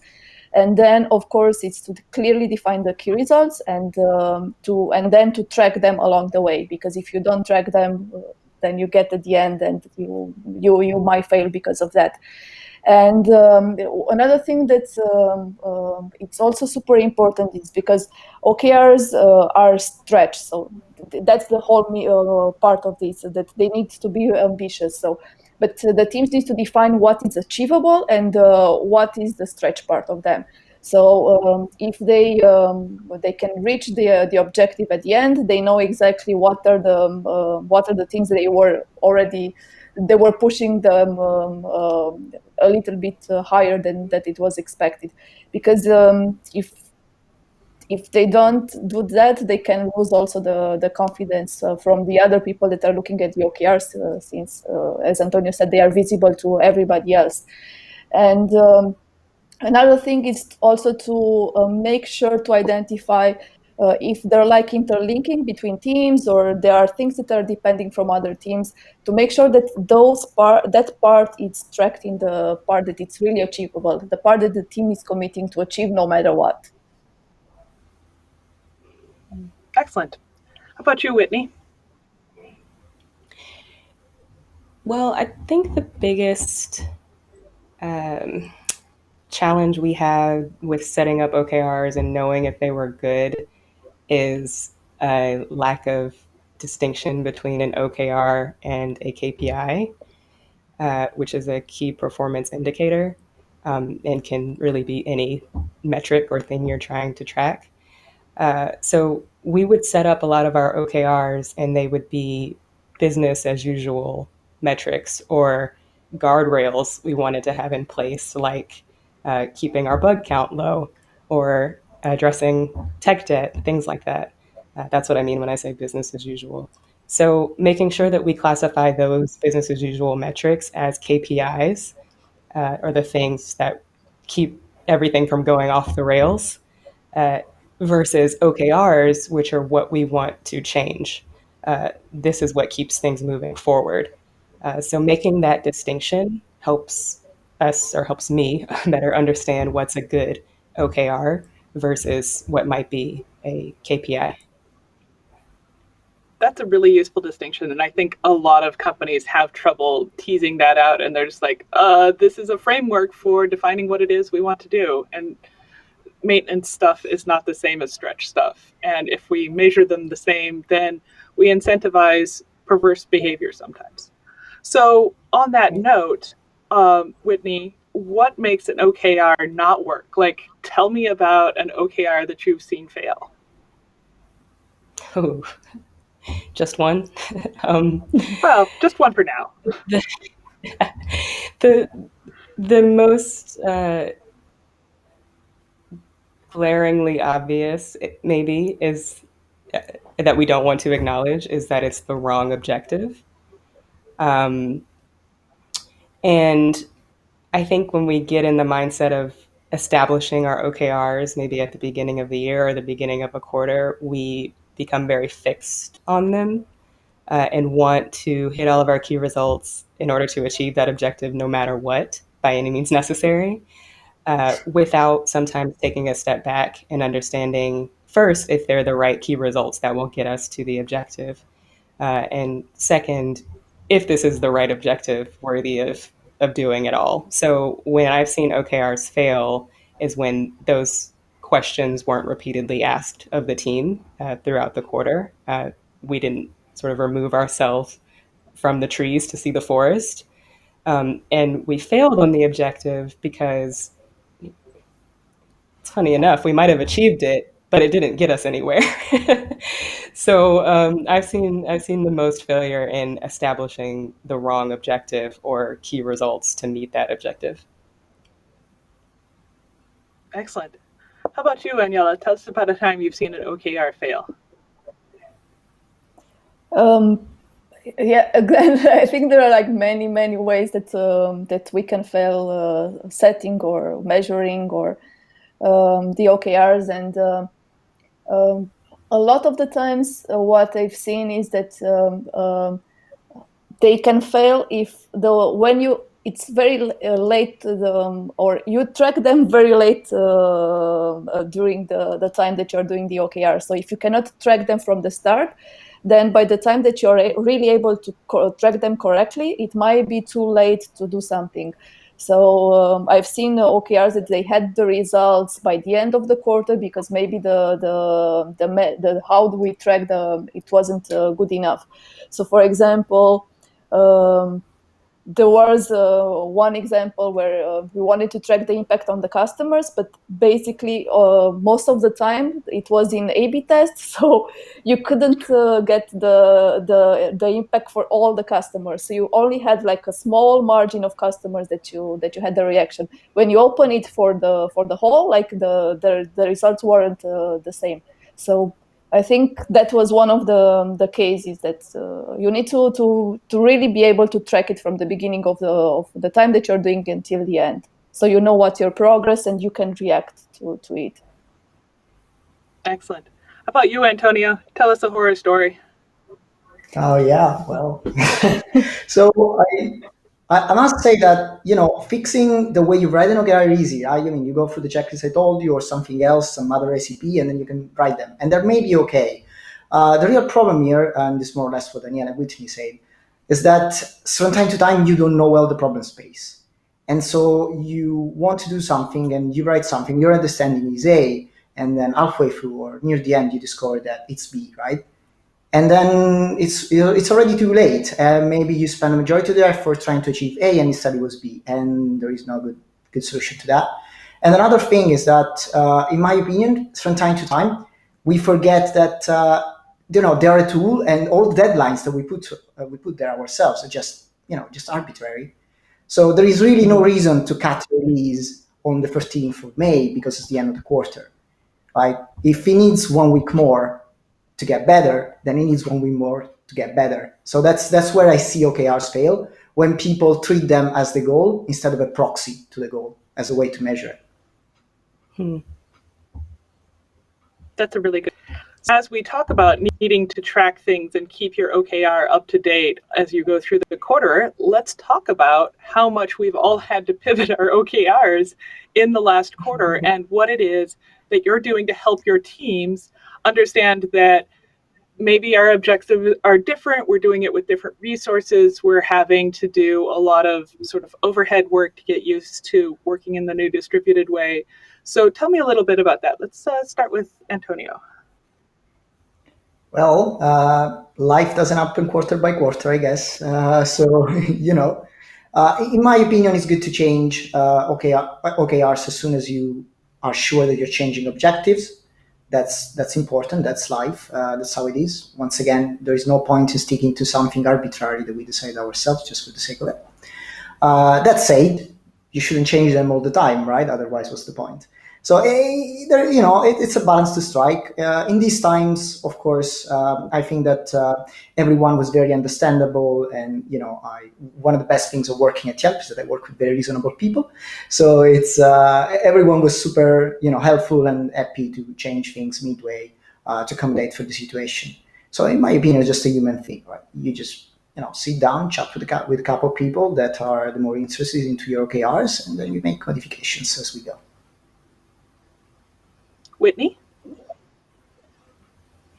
This was more applicable to our team last quarter, I think, when we decided to pivot or shift directions on OKRs.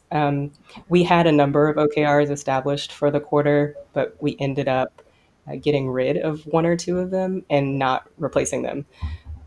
So I say that to say there is this notion that when you find you're working towards an objective that might not be the right one, that we want to replace that objective with another. That doesn't always have to be the case. Sometimes you can just scratch them off the board, which is what our team had to do last quarter. We realized we did have constraints on resources and focus for that quarter.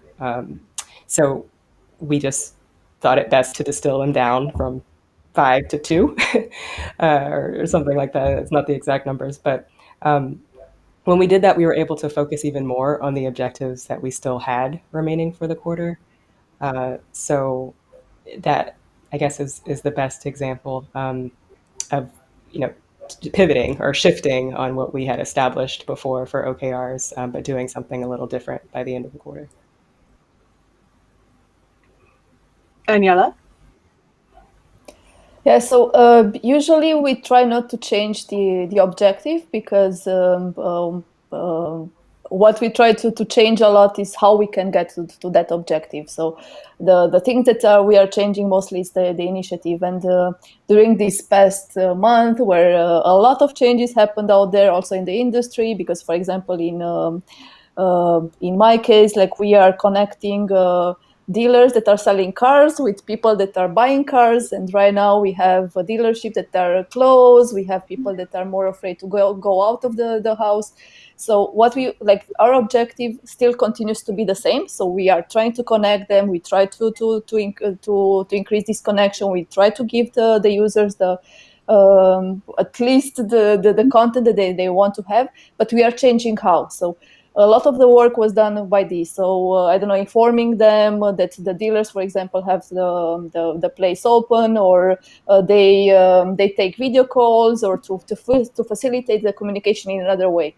So we try to not really to change the main goal, because we don't know what's out there. So if I think that's the beauty part of the objectives, and you are aspiring for something, and you learn on the way how to reach that, because we cannot foresee the future, not even in a calmer time where everything is fine out there. We cannot see what's happening in 1, 2, 3 months. So we need to be ambitious and to think always on the impact, and then how we get there.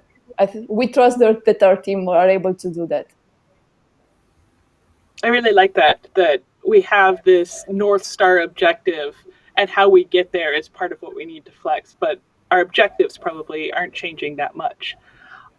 So given that, let's talk about whether OKRs are a metric, or, like Antonio said, they're a proxy for what you are trying to do. How do you, once you give someone in management a statistic, a metric, it's really easy for them to believe that that's the truth on the ground, and for employees to try and hit the metric whether or not it meets the goal. And I think that's part of why we talk about objectives as part of key results. But so Whitney, when I say, how do you know if it's the goal itself or proxy for the goal? Like, do you have a way to disambiguate that? I like this idea of the proxy for the goal. So thank you, Antonio. I hadn't heard that before, so I'm going to be thinking about that after this panel. But yeah, I don't. Well, first, on teams that I've worked on, we don't typically set a metric or number for the objective. We do eventually set numbers or metrics for the key results themselves.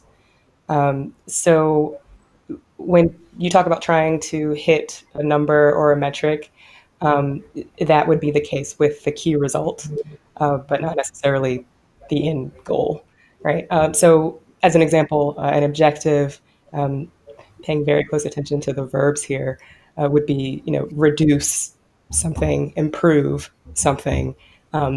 By what measurable amount, we tend to not specify. But the key results that would get us there, again, we do. So yeah, I don't know. I would love to hear more from Antonio about this idea of the proxy to the goal. Yeah, go ahead and unpack that for us, Antonio. First of all, as Whitney was saying, like we do measure the key results. We don't measure the objective.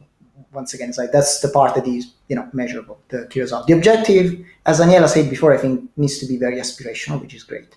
But once again, it's like at least I've seen. I work in an infrastructure team. I always have worked in an infrastructure team, and at the end of the day, there is this concept for an infrastructure team that your main duty is that the infrastructure needs to stay up. Okay. So, and that's our PKI, as Whitney said before. So that's our North Star metric. Like if the infrastructure is up, you're doing your work, you're doing your job. I disagree with that because if we don't make any change to the website ever, the website will never be down, very likely.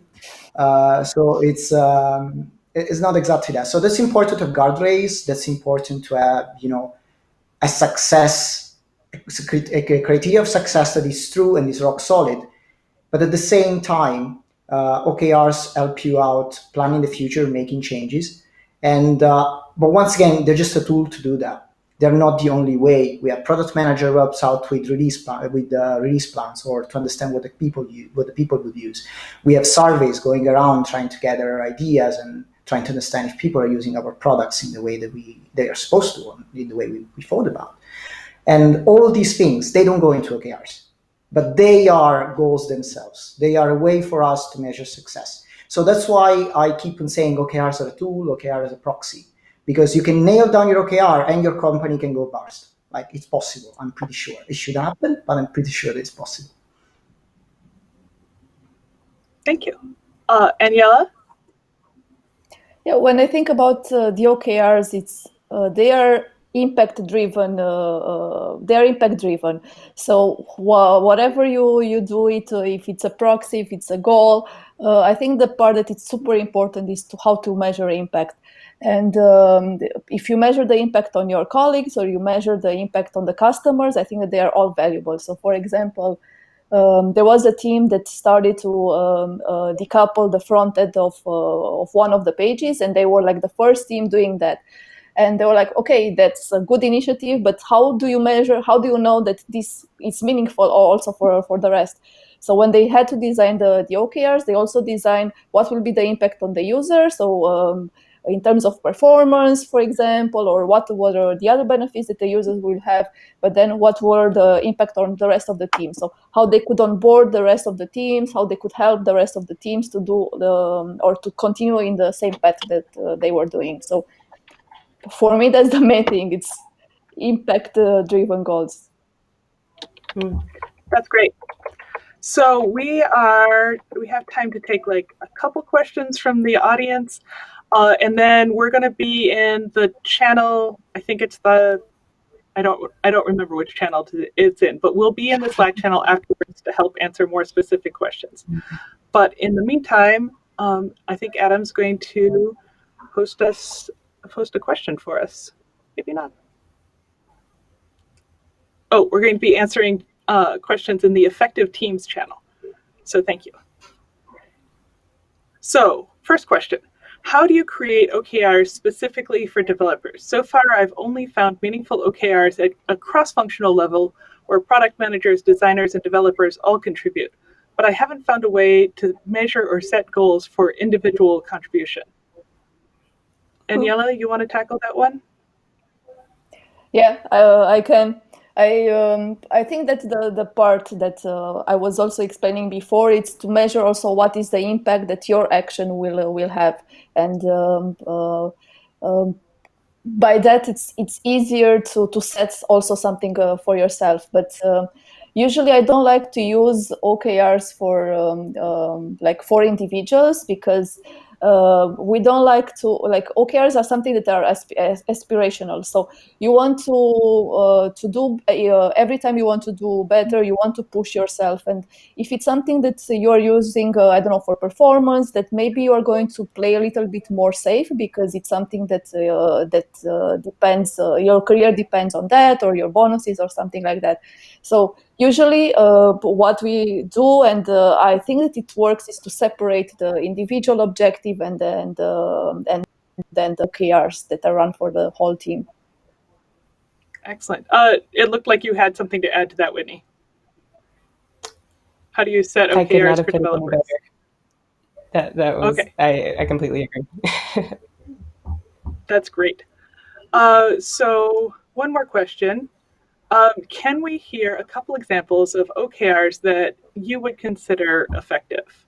Just, you know, the high level, maybe just the objective, but like what kind of key result might support that?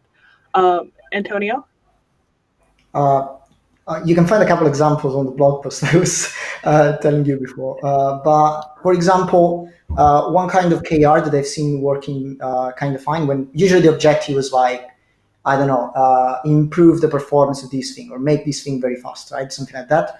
They're kind of like SLO styles OKR. For example, 99% of the requests for this endpoint have been served under 300 milliseconds, something like that. And usually they kind of collect a constellation of initiatives like, caching or improving the code base or changing the way the logic works of the service. So that's very cool, because it's like the goal is that and it doesn't tell you anything about to get there. Another one that I liked was stuff that was like incremental. For example, when we try to build a new platform, what we try to achieve is onboarding X users to beta, onboard Y user to general availability. And that gives, since every user has their own requirement, it gives us a good idea or how well the platform is evolving and how much the new use cases are covered. So the more people we can onboard, the more the platform is growing well. So these kind of KRs are the one that I like, honestly. All right, Whitney, do you have a quick one for us?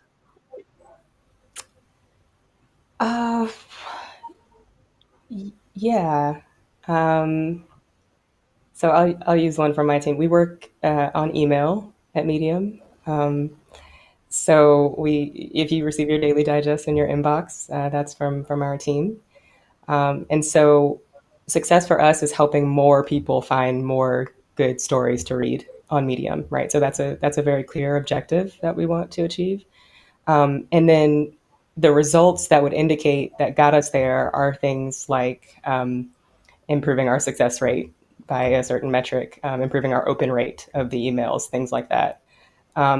Just to call out the distinction, objectives we don't necessarily have complete control over. So part of this whole process is relinquishing that control, right? You don't know if you're going to hit this objective or not, because COVID-19, right, like can come and completely change the roadmap for you. Excuse me. So the objective we don't have much control over, but we do want to have some control over the level of effort for our key results, right? Those are all things we want to be able to drive. And I'm not saying how we do it, but we do want to have that within our control. So things like open rate, we can directly impact, whether or not we get classified as spam by certain things that we do, right? Our success rate, even in the quality of the stories that we provide in the digest, things like that. So having complete control over the level of effort for our key results, and then hoping that maps to successful outcomes of our objectives. Excellent. Panel, this has been awesome. I wish we had more time, but we're going to have a conversation in the Effective Teams channel. Antonio has a blog post that he will post about OKRs. Whitney has a great talk about bottom-up OKRs. Aniela, just as a last thought, is there anything that you've published that you'd like to point to? Not really, but if I do, I will short tweet about it. All right. Thank you. And thank you all for your time and attention. Okay, thank you so much to the panel. As Heidi mentioned, the panel will now be holding office hours and taking questions in the Effective Teams channel. I forgot to mention earlier that Heidi works for LaunchDarkly. Now, LaunchDarkly is a sponsor, but I want to note that unlike other conferences, LeadDev doesn't choose speakers based on the fact that their company is sponsoring. In fact, the other way around, where companies decide to get involved because somebody who works for them has had a good experience with the event. In either case, we are so grateful for our sponsors and our speakers, particularly in this, our first big online event. All right, we're going to take a short break. We'll be back at 12:55 with a talk on avoiding shiny object syndrome. If you're looking for the schedule, take a look in the Slack channel, LeadDev Live at the pinned items. The schedule's there along with a bunch of other juicy info. We'll see you back here in about 10 minutes. Thanks.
These currents in my head going back and forth.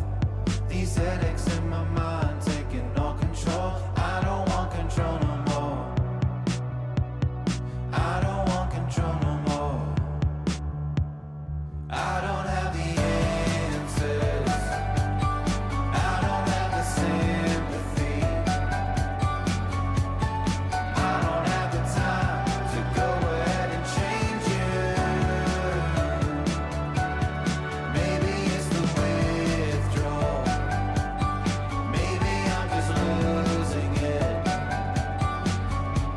But I've been holding on for too long.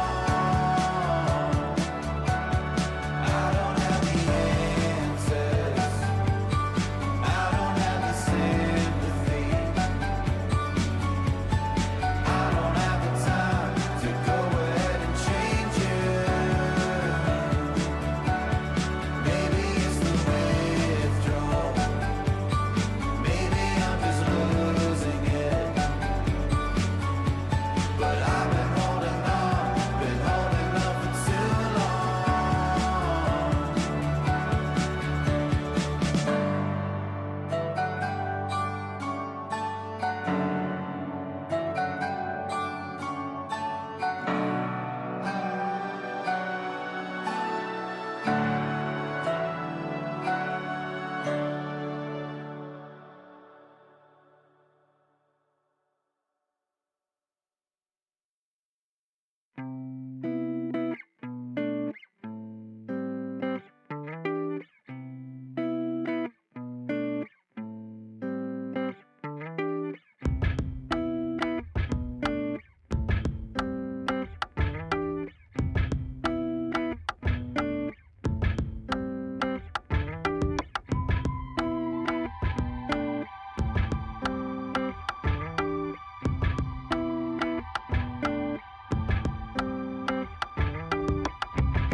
Okay, everybody, welcome back. Our next talk is App Stacks and Frameworks, Avoiding Shiny Object Syndrome. This is by Angel Rivera. Angel is a developer advocate at Circle CI, and afterward he'll hold office hours and answer questions in Slack. All right, over to Angel.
Welcome everybody to my talk today. Today I'll be discussing shiny object syndrome and how to avoid it. The way to define shiny object syndrome is basically that feeling when, as developers, we're pressured quite often by very short deadlines on our projects.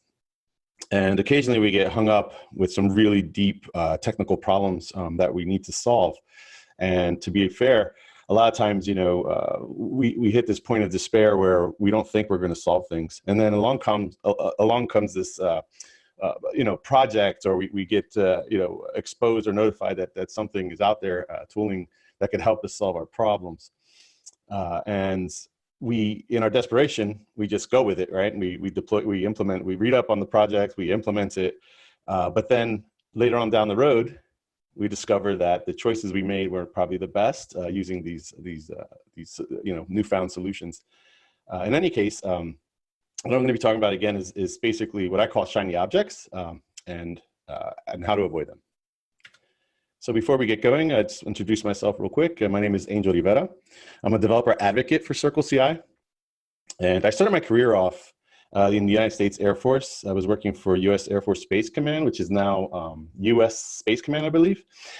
So when I started my career off in the Air Force, I was basically very new to software development in the professional sense.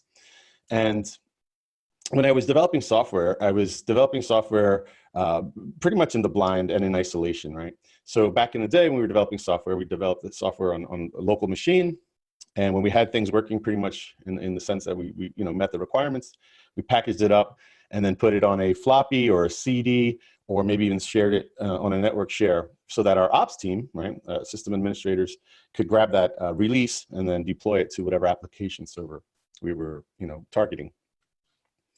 But that didn't sit well with me. So I would write code, and I really cared about, like, okay, so I wrote this code, and then I'm going to ship it off into the void, this black box, right, and never see it again. And the only time you really got any kind of feedback about the software was when things were going wrong, right? The system administrators would come back to you and say, hey, this build is broken, or there's something wrong with your application, it's not running right. But there was really no other interaction. It was almost like two camps.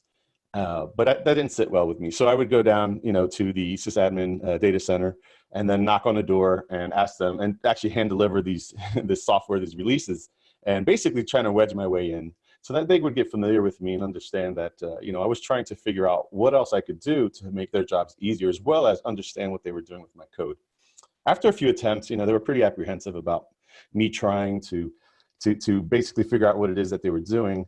But once they realized that I just cared, the floodgates opened, right, and they welcomed me in with open arms and showed me how to actually even deploy my application. So it kind of went from, who is this this guy, this developer trying to kind of infiltrate our operation, to, hey, come on in, developer, and help us with your application. So at the end of the day, the value for them was I was coming in and easing their lives, right, by helping them debug live and stuff. So with that context, I wanted to tell a story about my encounter with shiny object syndrome. So early on in my career, I was working on a team, and we were really strong in DevOps, before even DevOps was a thing, right? So in this team, we had some very experienced and skilled people, and we worked really well together. We had good communication skills, we had good empathy, right? So everybody kind of was friendly with one another, actually really cared about the project that we were doing. So we treat each other really, really well, as well as we just had a great group of guys and gals that were just badass, right? So again, just wanted to set the stage that, with this team I'm going to be talking about, we were really, really well connected, well communicative, and again, had a strong DevOps culture. So we were given a new directive, right, to build out these new features for our web UI. And these were features that were really needed by our customers and well desired by our customers. But the problem was we were still working with a kind of, I would say, a 2D or flat relational data model on the back end. And if you're a JavaScript developer or a web UI developer, in today's modern day of development, these 2D flat structures don't really work well. So one of the things we wanted to do was start using newer tools. And in order to do that, we had to change the way we were modeling our data. And we had to change into a hierarchical data model. So if, to give it the robustness that it needs, and then the nesting that we were trying to achieve within the data. So this basically required us to implement more of a JSON kind of approach to the data. Now, the problem is, at least at that point in time, there weren't that many solutions out there, right, to help us solve this problem. We actually, like I said, we're very skilled, very experienced, but even a team of that nature, right, we were having issues, deep issues, which were extremely frustrating. Frustrating to the point where we didn't think we were going to finish this project on time and within, the constraints that were set. So one day I was just, contemplating the problem that we were having, and coincidentally, I was working on a side project, a personal side project, and I was learning MongoDB. So I was using MongoDB, right, in this project, this personal project, and then the light bulb kind of went off and said, whoa, wait a minute. This system, MongoDB, basically has the data at rest, right, in the representation that we need. So basically it was a non-relational format, and it basically was JSON, right, the actual hierarchy and the data model that we needed. So I went back to the team and I pitched MongoDB. I showed them, I did a quick mock-up of a MVP to show them the capabilities. And the team was just like, wow, this is our solution. They loved it. So we went quickly on, we agreed with our development team, and then also we got the buy-in from the ops team, and we decided to go ahead and implement MongoDB as our solution for these new web features. So our ops team stood up the MongoDB infrastructure per the MongoDB recommendations. And I quickly worked with them to stand this up and ensure that we were at least following the best practices that were given by MongoDB. Everything was working out really, really well. Now remember, I was the only one really with MongoDB experience. I mean, at the time we were standing up this infrastructure, we were just going off by documents and things on the internet. But again, we were kind of under a hard deadline, so we were pushing really, really hard. But I just want to make that point that throughout this process, I was the most experienced with MongoDB on the team, and I had pretty much almost no experience, so to speak, right? So keep that in mind with the story. So again, we made quick work of building out the application now that we had a mechanism to store the data in the way we needed it, and basically, provide the data to the application in the model or in the structure that it needed. So our teams built out the MVP really, really quickly. The operations team stood up the MongoDB infrastructures that we needed for production, and then we deployed this new release to the production. Our team was happy, management was happy, and we met our deadline. We were under budget, and again, everybody was super happy with how all this went. Our customers were extremely happy with these new features that we released. It was helping them get their work done quicker, and also gave them some visibility into data that they didn't have previously. So all in all, life was good, right? Again, we were all super happy. Management, our team was happy with the work we had done, and also our customers were ecstatic about the new features. Until, right, 90 days later, fast forward, Mongo starts kicking off alerts. We're getting, looking at the system, we're looking at high disk thrashing, CPUs are pinned, memory's just through the roof. The performance obviously started declining, customers started calling and giving us basically some reports that there's outages or the system was timing out for them. So yeah, we were in a kind of a panic mode, figuring out what's going on. So again, the sharp team that I had, we jumped into troubleshooting mode. We rolled up our sleeves, started looking through the system to figure out what was going on. And while we were looking through the system, we quickly found what was causing the issues with the MongoDB service.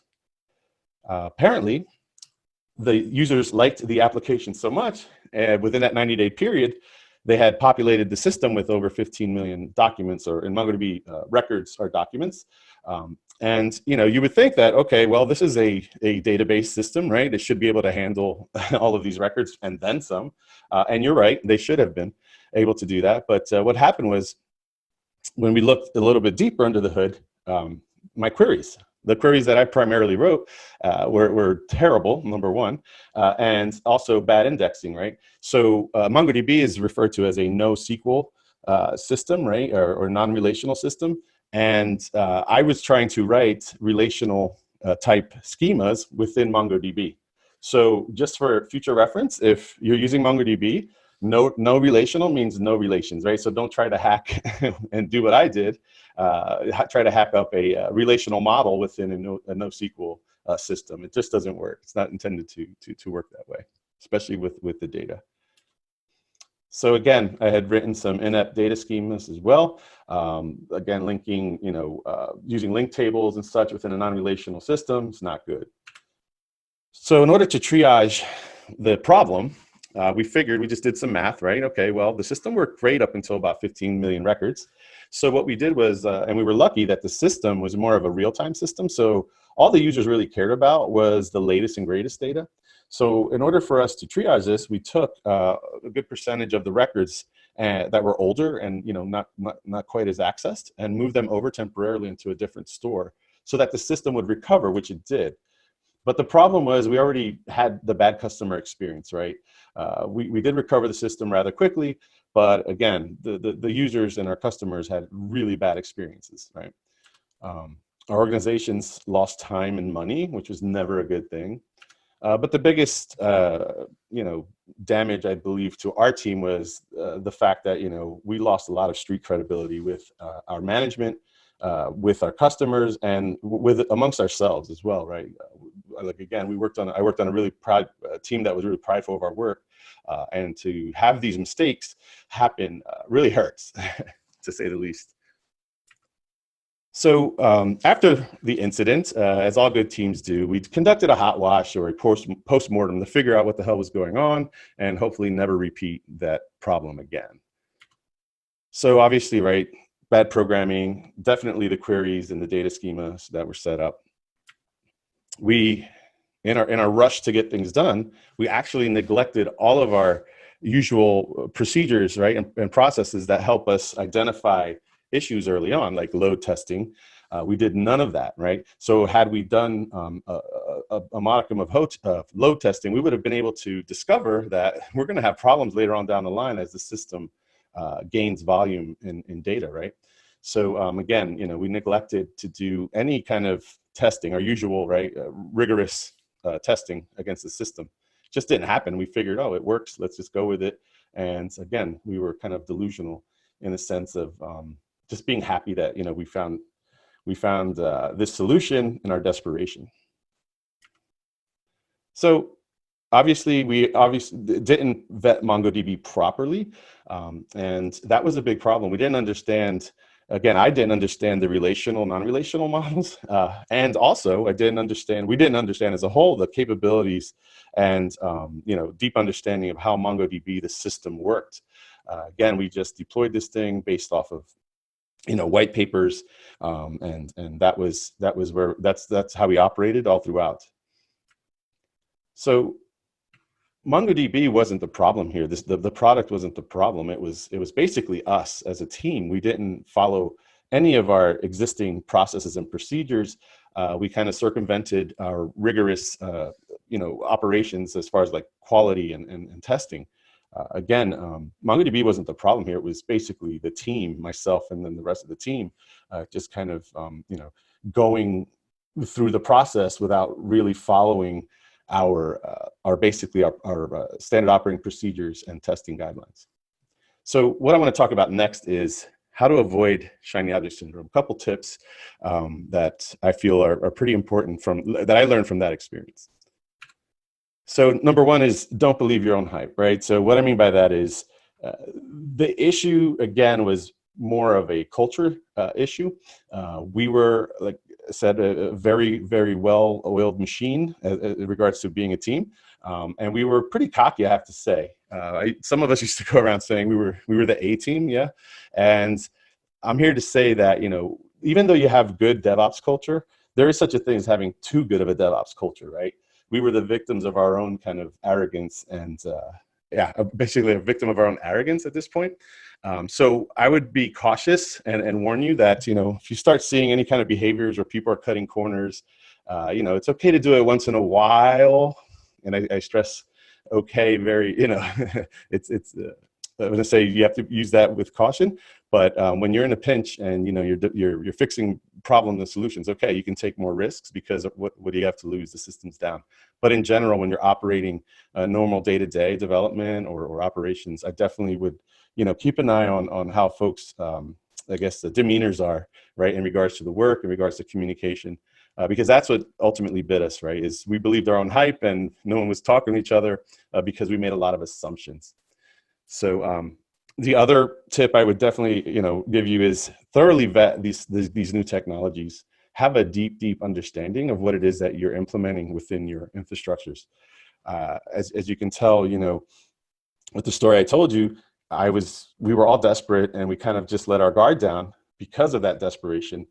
Try to avoid that, of course, but also have a deep understanding of that tech. It's really important because it may work for you 3 months in, 6 months in, even 12 months in, excuse me, but eventually you need that knowledge of what that system basically is capable of. It's also what its requirements are, what the maintenance plans are for these systems, right? That's where a lot of folks kind of get bit, is not understanding and having a deep understanding of the technologies that are implemented throughout their infrastructures.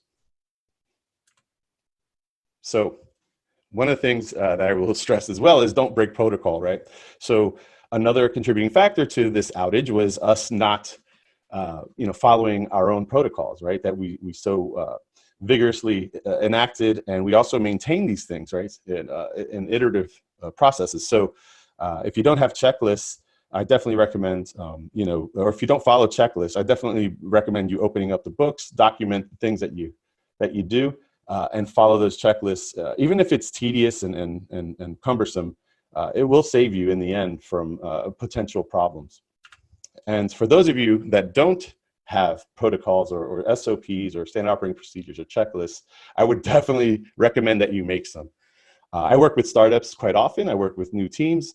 And when you're starting out, documentation is the last thing on your mind.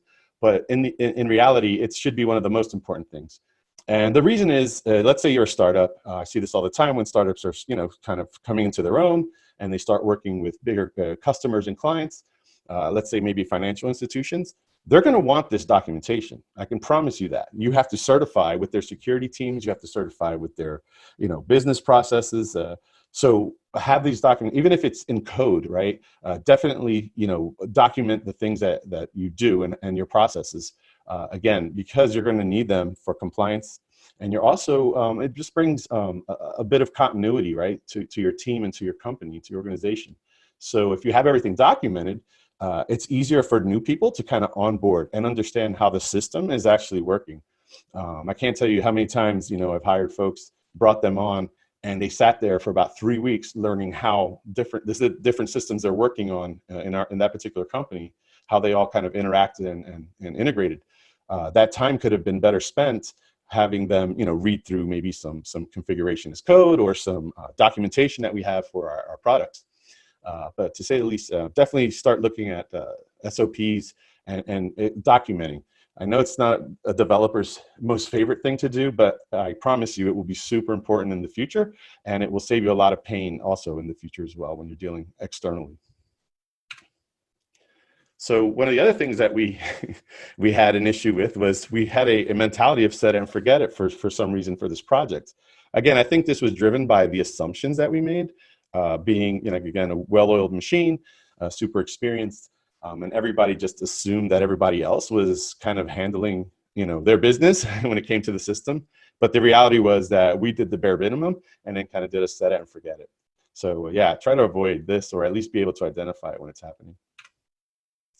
And I also want to say that, one of the things that I came to the conclusion was that technology is not about, technology is about people. It's not about, the actual technology itself. It's about making our lives easier, making our lives more efficient, and having our data be as clean as possible, right, and as accurate as possible. And when you have people, they form cultures, right? And when you have cultures, that's basically setting the stage, right, for the way you communicate with one another, the way you operate in your clusters of teams, and the way you treat each other, right? So culture is really important when you have people. Obviously, they're one, in my opinion, they're one and the same. And you have to keep a healthy culture when you have people. Great. Now that I covered the shiny object syndrome that I encountered, right, and then the tips that should help you avoid at least the situation I was in, I'd like to talk about people in general, right? Since bringing up culture and talking about people and technology, I just wanted to refresh us as humans and individuals on some of the skills that we need to interact and build the cultures that we want within our teams. So I'm just going to share some of the things that I think are super important and have been important in my career as a manager, and then I'm going to talk about some of the things we can do as individuals, right? All of us. So let's talk about managers. Early on in my career, like I said, I was in the military, and I truly believed in the phrase. I don't know if you've ever heard it before, but lead by example. And I truly believe in that, that concept.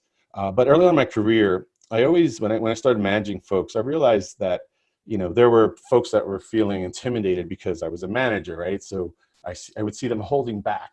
And I mean by holding back is if I would ask for ideas or I wanted some sort of, you know, feedback from them, it was always guarded and kind of, you know, like it felt like they were intimidated. So I started developing this management style, what I call pseudo management. And it's a pretty simple strategy. You know, when I went to work with teams, I would tell them, look, I am a peer, right? On a day-to-day basis, I am a resource for you. I'm part of the team. I am a peer. And I'm going to operate that way. Because they all know I'm the manager, right? I have the title. I have whatever authority. But at the end of the day, when we're working day-to-day, that doesn't need to be, right, at least established. They understand that.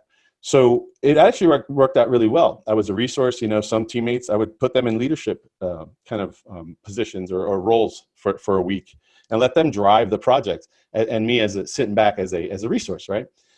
So yeah, anytime I needed to do, the reason why I call it pseudo was because anytime I needed to do anything, you know, HR related or managerial type tasks, I would just tell them, all right, team, I'm pseudoing up. So for the next few hours, I need to handle a couple of managerial type tasks. And then when I was done with that, I'd let them know, hey, I'm exiting gracefully, right? And then I'm back to play as a teammate. Again, this style for me was really interesting because I wanted to diminish or at least tear down these intimidation barriers that came with just the stink of being labeled a manager, yeah? So that's pseudo management. If you can employ a similar strategy, I think it'd be worth your while. Yeah, as a manager, I also realized and recognized the importance of empowering my people, enabling them to make choices, right, without having to ask for permission. This is really important, and I believe that once you start empowering your people and setting reasonable ways to operate and allowing them to take ownership and make decisions, you're going to see that they're going to engage a lot more. You're going to get a lot more productivity out of them because they're owning their ideas, and they're actually going to start forming really strong opinions about their ideas, and then that hopefully will turn into passion. And once you have a passionate developer, right, the world is open to all kinds of innovation. So definitely, again, empower your folks and give them the ability to be free thinkers and drive decisions within your teams and projects. This is a really, really important slide. It's embracing failure, right? So we all know as software developers, the only way that we write good software is by failing to write good software, right? So writing the junky, broken code filled with bugs and then going back and fixing all of that, right?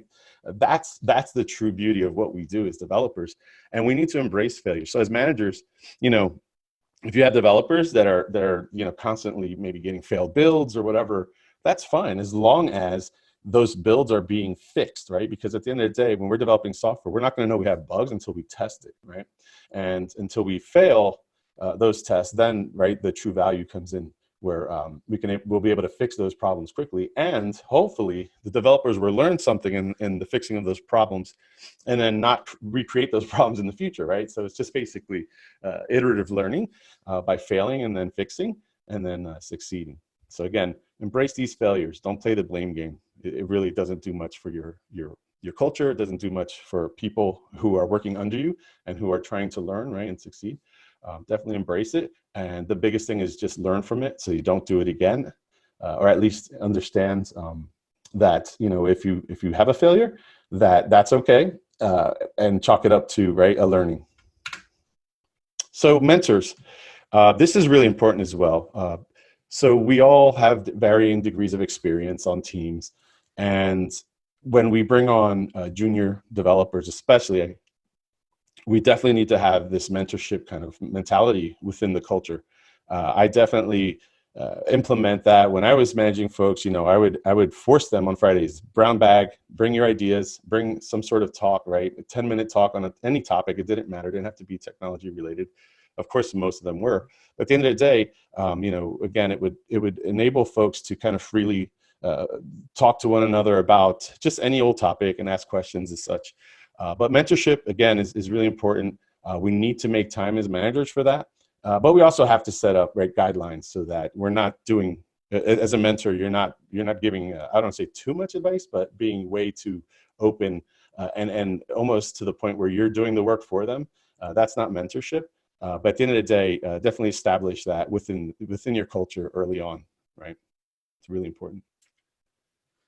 Yeah, this is a good one too. So making hard choices. Occasionally, right, we're going to have a tough time on our teams, especially with folks, not necessarily technology, but when you have teammates or team members that are not performing as, you know, as well as they should, and if you've taken all of the, you know, I want to say time to train them and try to help them, right, to try to help them become more proficient.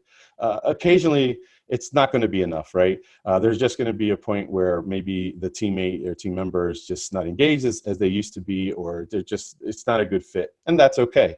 I would suggest trying to find them a new location, maybe on another team in the company, or at least maybe if you have contacts in other organizations, help them, you know, find another avenue for them to be employed. But at the end of the day, it's the hard choices that we need to make, because if you don't, I've been in a situation before where I just let things lie, and it really nearly almost destroyed a really good team that I had in the culture that we had built. And you know, there's could be some hard feelings, but at the end of the day, we got to make those hard choices to keep our teams moving in the direction that we need them to. So yeah, now that I've covered managers, let's talk about what we can do as individuals. Some of the skills and some of the behaviors that we have.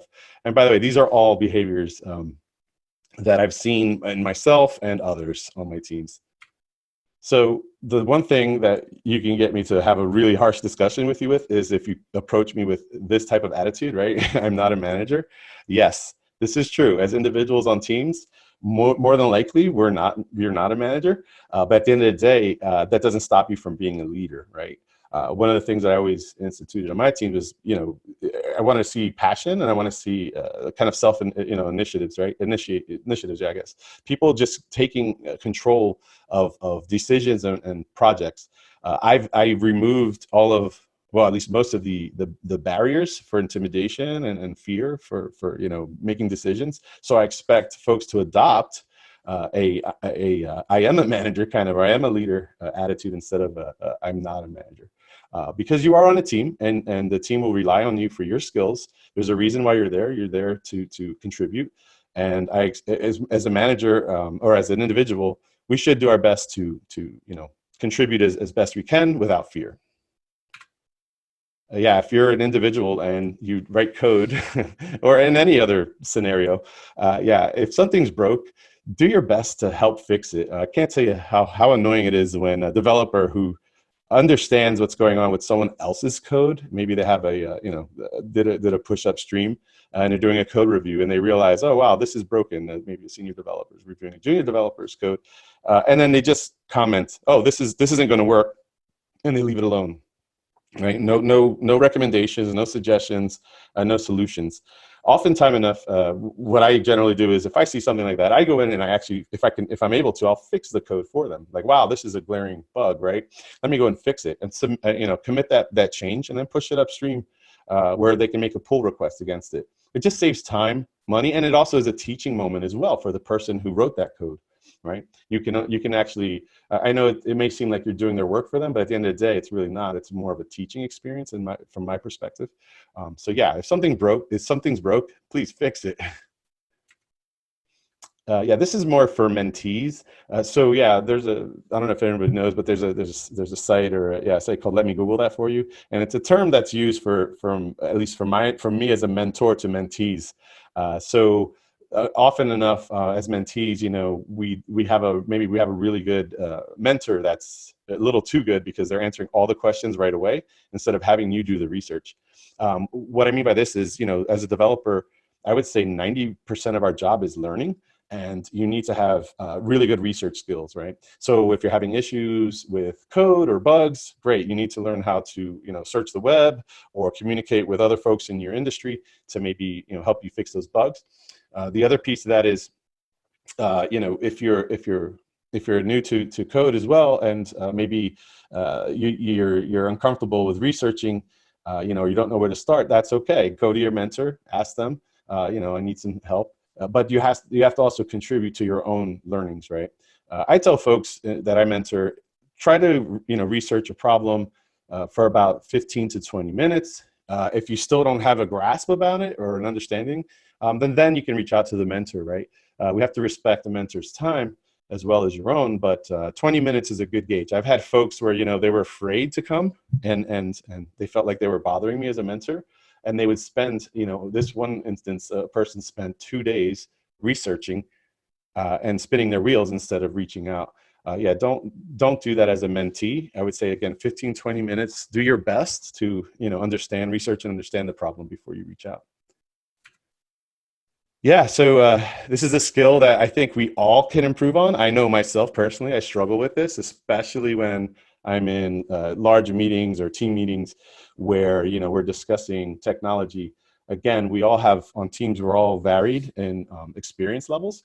And myself personally, I'm from New Jersey. We're a fast-paced breed here, yeah, in New Jersey. So when folks are describing issues, occasionally I've already experienced those issues, maybe on a project years ago, and I know the solution.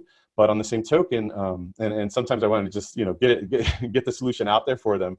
But I have to refrain because sometimes when they're discussing the problem and we're having a back and forth, I try to lead them to the solution. But a lot of times they figure it out just by talking it out with someone, right? They figure out the problem on their own, which is pretty cool to watch the light bulb go off while you're in conversation. So again, pick up some skills in listening and always iterate on that, right? Improve your listening skills. And a lot of it has to do with learning how to communicate, to be fair.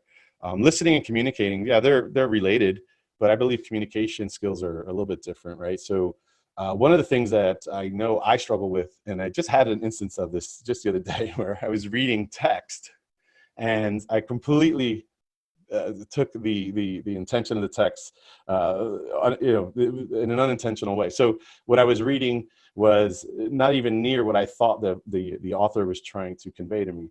So again, learn how to communicate. One of the things that I would recommend also is don't infer emotion from written text, especially from like emails or chats. It's really hard to do that. I think with the advent of emojis and the mainstream usage of them kind of helps, right? So you can kind of tell, you can tell the reader what it is that you're doing. It could be a joke or it could be serious, right? You put maybe more of a cringe or grimace emoji, but at the end of the day, definitely, keep those communication skills improving, and then iterate on that as well. It's really important that we communicate proficiently so that, we can get things done quicker in our teams. So in closing, again, tech problems are not tech problems. We, again, are humans, right? And we form cultures when we're working in big teams or little teams, just in groups in general. And I want to ask, especially in this day and age, with everything that's going on, our lives are turned upside down. We're working remotely now, and we don't know how long this will be. But I definitely want to ask all of you as fellow humans to have a lot more empathy, work on these skills that I spoke of a little bit earlier, and yeah, move forward and build better cultures, right, for our teams, for our families. We definitely spend a lot more time with each other than we do in with our families, especially on teams. We can work from anywhere from 8 hours to 16 hours together. So yeah, we need to kind of be there for one another. And again, just build better cultures and treat each other with a modicum of love. So that's it for this talk. I appreciate you showing up and listening to me. And I look forward to meeting you all. And if anyone has any questions or want to reach out to me, this is my Twitter handle, Punkdata. It's the best way to get a hold of me. Thank you.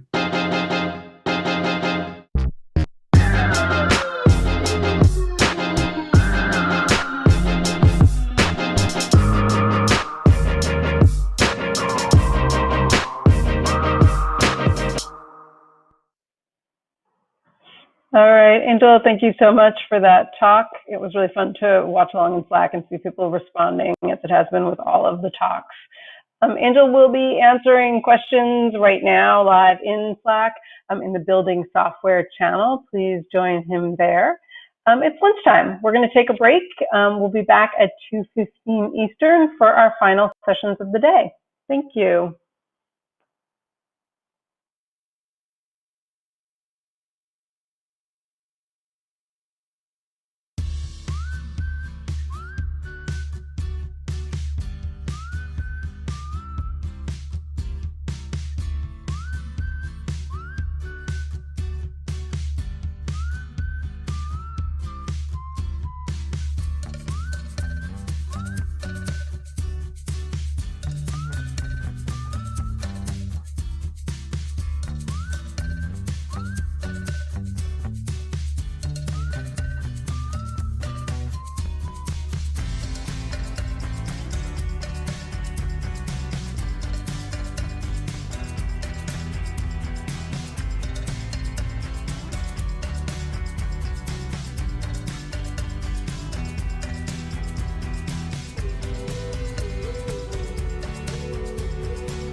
Welcome back to LeadDev Live, everybody. Delighted to have you back here this afternoon, evening, morning, or whatever day it is for you, whichever time zone you happen to be in. I just saw on our attendee list that there's somebody who's apparently dialing in from Greenland. And if you are in the Slack, I want you to post a wide variety of emojis so we know who it is, please. I'd love to ask you questions about that. Quick housekeeping reminder, please, if you're not in the Slack, you're missing out. Even if you are watching this later on, you might still benefit from joining us in the Slack. There's loads of extra information and links to books and similar being posted, bit.ly/LD-Slack. And you can also subscribe to our engineering leadership newsletter, which, as I hope has been really obvious all through LeadDev, is not just for engineering managers, but also for senior individual contributors, tech leads, team leads, whatever kind of leadership you're doing. We want to help you out to be better and better at it year on year. So please do join us there. And if you are tweeting, please remember to use LeadDev Live on Twitter in camel case so that it works. Appreciate my camera started to reposition itself. I'll fix that in a minute. We next up have a talk I'm really looking forward to, but also a little worried about, called Risky Business, about taking risks in production, from two folks who work at Comcast, Lima and Matthew. Take it away.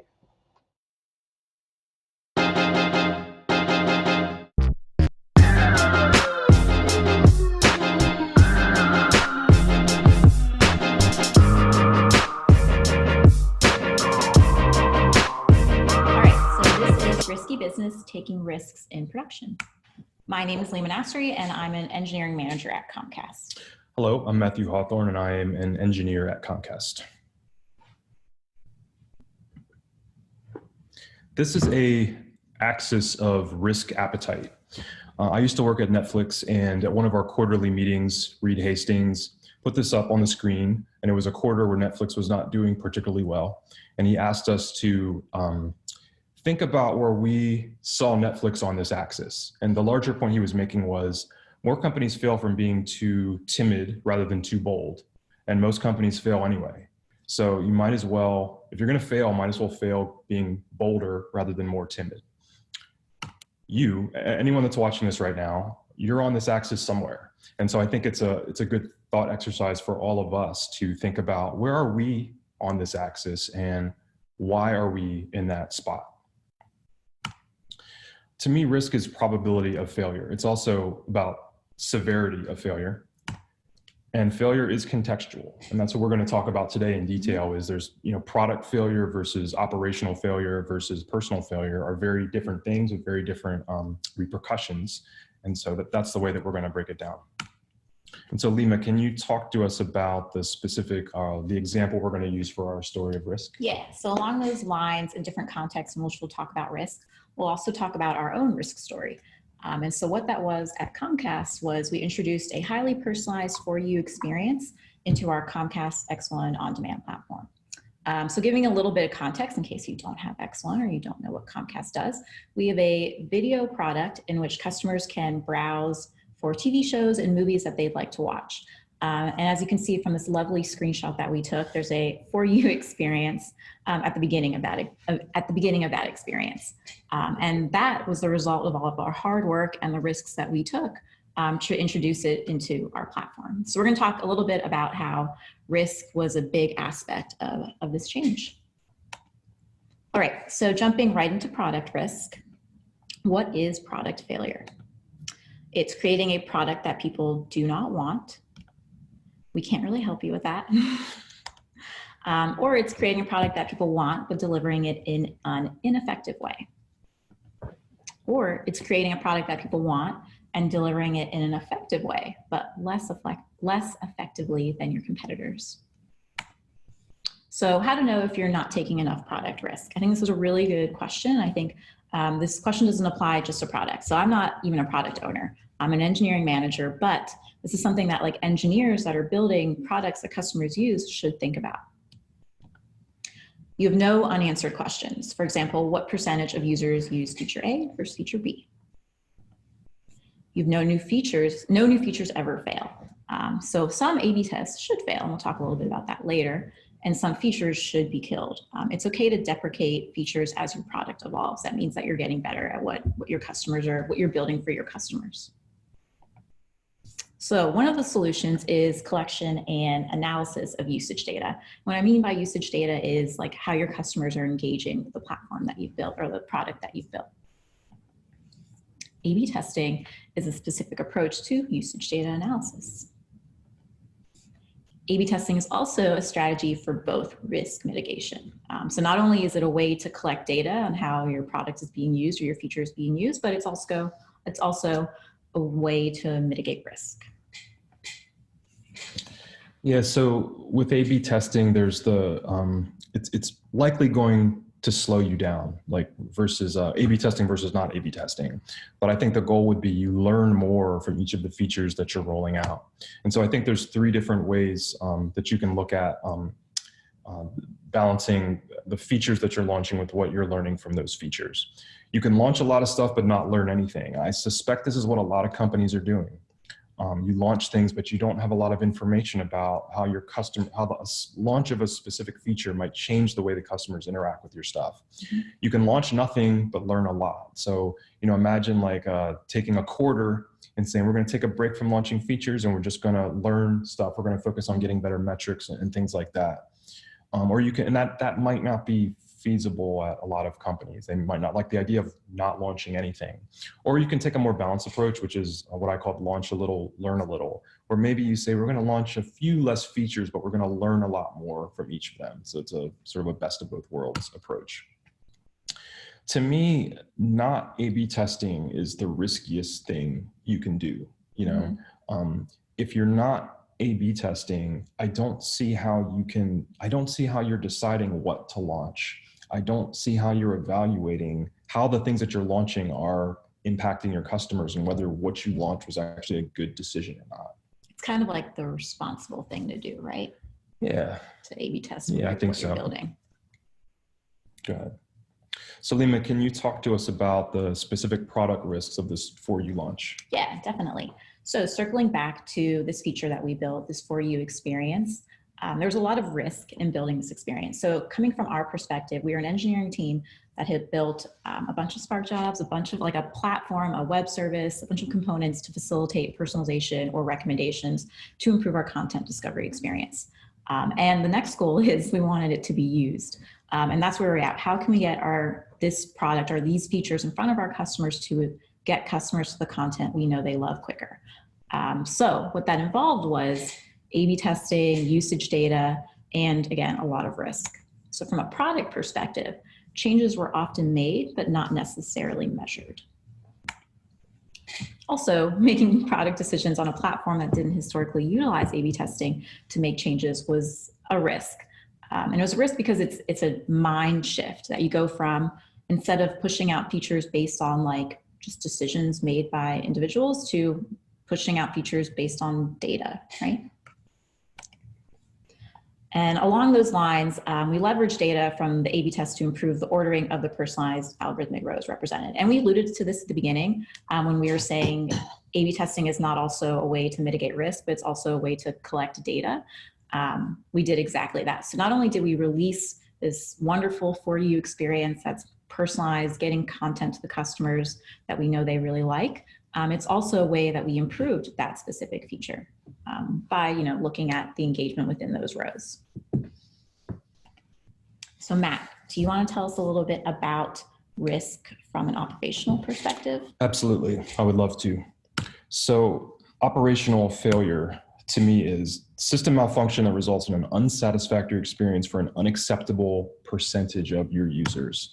I think it's either some errors for too many users or it's too many errors for some users, and both of those are things you would like to avoid. So in terms of how to know that you're taking enough operational risks, I think one signal that you're not is nothing ever fails, like 0% errors for all of your customers. I think that's a bit counterintuitive. I think it's natural to think, well, no errors is good, right? That's our goal, 0% errors, 10 nines of uptime. But to me, if nothing ever fails and your error rate is that low, that's probably a sign that you're moving too slowly. You're not moving fast enough. You're not pushing hard enough. That said, different products have different acceptable error thresholds. We work in the video streaming world versus something like a bank or like an airplane navigation system. An error means very different things. For us, you click play on a video and it doesn't play. That's unpleasant. It's not the end of the world. It's not the end of the world. Right. Versus if you're in an airplane pilot clicking the descend button or whatever and the plane not descending, that could be the end of your world if you're the person on that plane. So, I think it's important to keep in context the industry that we work in has definitely influenced our take on risk. You probably don't have time to be 100% sure that what you're about to launch is not going to fail. If you think about the amount of time it would take you to be 100% sure that what you're going to launch is safe could be the exact amount of time it takes for your company to fail because all of your competitors are launching more stuff than you. You don't have that amount of time. You have to move faster. And so to me, the solution or one of the solutions is move fast, but pursue failures, but limit the blast radius of those failures. And so I'm going to go through a bunch of techniques to achieve this operationally. I think maybe the most important one is quick rollback, that whatever you roll out, you need to be able to roll it back quickly. And so if you think about like having a bunch of QA to verify that what you're about to roll out is going to work, that QA is going to fail sometimes anyway. Like you're not going to catch everything, in which case you need to roll back. So why not instead invest that time into being able to roll back quickly? And you could even do less QA. You can roll back. Maybe you don't need as much QA. Roll back quickly, that is. So gradual deployments. If you're in multiple data centers, you do one at a time. Just to make sure that your deployments are not an all or nothing affair, that you can roll it out gradually, look at your metrics, and engage how things are going. Canaries are maybe a more specific type of gradual rollout where you can imagine rolling your new stuff out to a single node. So if you have like a 100 node cluster, you put your new stuff on one node that's going to take 1% of traffic. You can also have something, I'm calling it a sessionized canary. I know at Netflix we call it a sticky canary. And the concept here is instead of 1% of traffic going to the new stuff, it would be 1% of your users. And the idea there is that'll allow you to catch a different class of bug where they might be more session-based or more nuanced. You could think of an A/B test kind of like a persistent sessionized canary where some subset of your users are going to this new code, new feature, whatever, all of the time. Anomaly outlier detection, whether it's servers or regions or users or whatever attribute you're looking at. If you have one server that goes bad, you want that information to be pushed onto you. You don't want to have to go and hunt for it. If you have a certain user or like a class of users, maybe users that are in a certain A/B test whose latency is higher, you want that information to be pushed to you so you can see, oh, maybe something is wrong here. Or maybe things are just slower in one Amazon region, for example, latency is higher, talking to S3 or something like that. You'd like that information to be pushed to you as opposed to having to go and hunt for it. Chaos engineering, which I see as proactive failure simulations. The idea here is you want to identify proactively the error situations that you expect to see in prod or that you could see, and then simulate those things. Some companies might call those war games or something like that. Circuit breakers and fallbacks, I think, are something that I think is very much in line with chaos engineering. You think about your system boundaries, like one system making a network call to another system where your network latency can increase, or maybe your connection pools get overloaded or something. You want to wrap that in a circuit so they can automatically trip if your latency gets too high, if your error rate gets too high. And therefore you can fall back to a degraded experience, which is better than an error. Maybe it's like in the personalization context, instead of personalize, it's popularity. Yeah, you fall back to popularity, or you just fall back to some default list of content of some sort. Right. Something is better than nothing, right? Totally.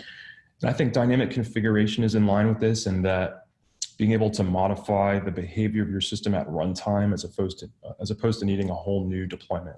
For example, tripping a circuit at runtime. Ideally, that would happen automatically, but I definitely have seen situations with an incident. You got to go in and trip that thing manually.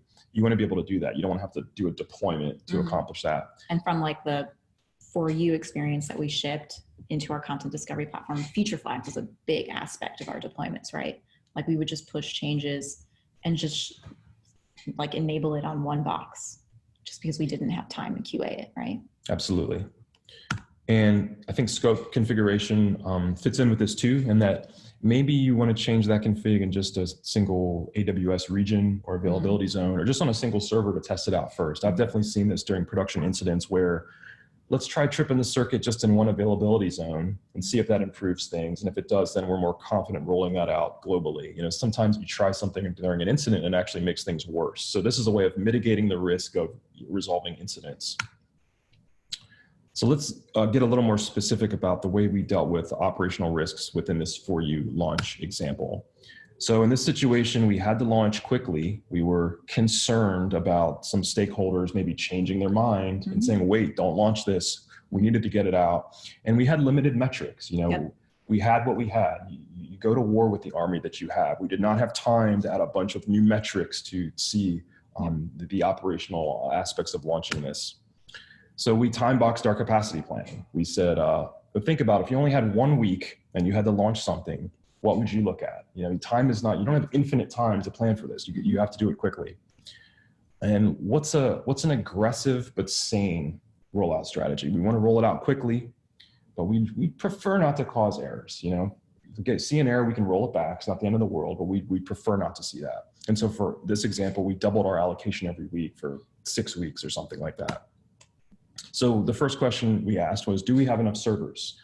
How do we know? I think we looked at our CPU graphs and it looked reasonable enough. We feel like we're okay. We'll be able to handle the increase in requests. But let's say we miscalculate and we actually do need more servers. What's the process for getting more servers? You know, maybe, is it just scaling an AWS? Do we need to provision new hardware in our data center? So we were at least ready to do that if we needed to. How close are we to capacity in our data storage systems, which for us, it was Couchbase at the time.